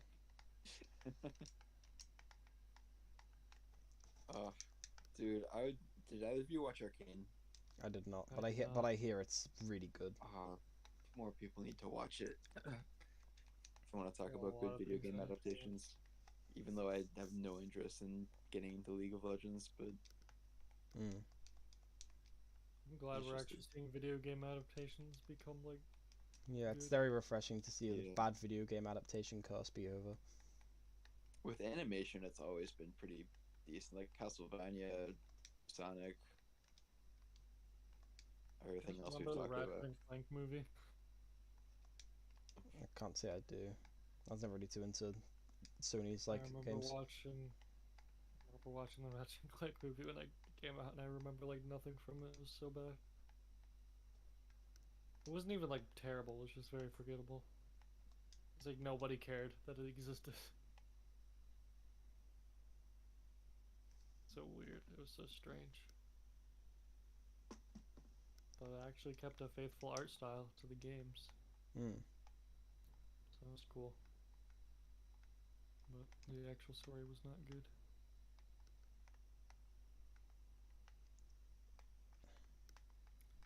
then I forgot I forgot about Detective Pikachu. God, that movie was so mid. That movie's so Oh, I weird. forgot about that. Okay, remember when I was in that movie, you know the bit where like the mountain Pokemon starts rising up. Yeah. There's this joke that like Ryan Reynolds Pikachu makes about like climate change during that. To this day, I still don't get it. I don't Can even someone? remember. Okay, so it's like the thing's rising up, and he makes some quip, something climate change. I can't remember it exactly now. Like he's joking about Maybe like the rising sea Earth levels. moving. No, probably Like, he's rising like, sea oh, levels. he's like, oh, the Earth's moving, climate change, because the ground's moving, but that's not the climate. It's like the ground. That's like if an earthquake happened and you're like, whoa, this is. Wow, this is Yeah, what I this knew is what a people were- tidal I- wave looks like. I knew what people were talking about climate change, but this is crazy. Is it not just a rising sea level joke? I don't know. I don't remember the joke really at all. So all I remember about the movie is Ryan Reynolds was in it, and the acting from the human actors was not very good. I And don't remember any of the characters' names, I didn't even remember Ryan Reynolds was in it until you mentioned it. which is always a good sign if you can't remember the names of the characters. Oh yeah. I think that movie actually had quite a bit of promise. Yeah. Like, it was a cool They're concept. finally making Detective Pikachu 2, which is just like why. Oh, yeah, They're just making like the actual Pokemon Like movie. they were going to make it, it got cancelled, and I think the project has been like revived since then. And it's just like why? Detective Pikachu as an IP is so strange because they made a DS game for it. Took like years to localize it. And It's then so made so the weird movie. because like it's like one 3DS game, and then it's like okay, this is what we're gonna base Pokemon as a film franchise on. Yeah. Not even just a normal Pokemon movie. No, it's got to be And it Detective doesn't even Pikachu. matter because like I don't understand why Pokemon needs to be live action anyway. Like I Mm. guess it's cool. It's a cool like thing. Oh, Pokemon in the real world. But like just having like the anime movies is enough. Just make a big Mm. budget one of those. I think it's way cooler to see like the way they animate like the fights. Yeah. It was really fun to watch. And Detective Pikachu had none of that. And it's not like it was trying to be that. And I appreciate it for trying to be something different. But I don't think it quite landed. Yeah. I think it had promise though. I think it could have been good. I just think the script was a bit weak. That's valid. For me, it was just like forgettable. That's kind of it. Yeah. Like I remember none of that movie. I remember the Charizard scene was pretty cool. Oh yeah. Beyond that, I remember next to nothing about it. I don't remember it probably because I haven't watched it.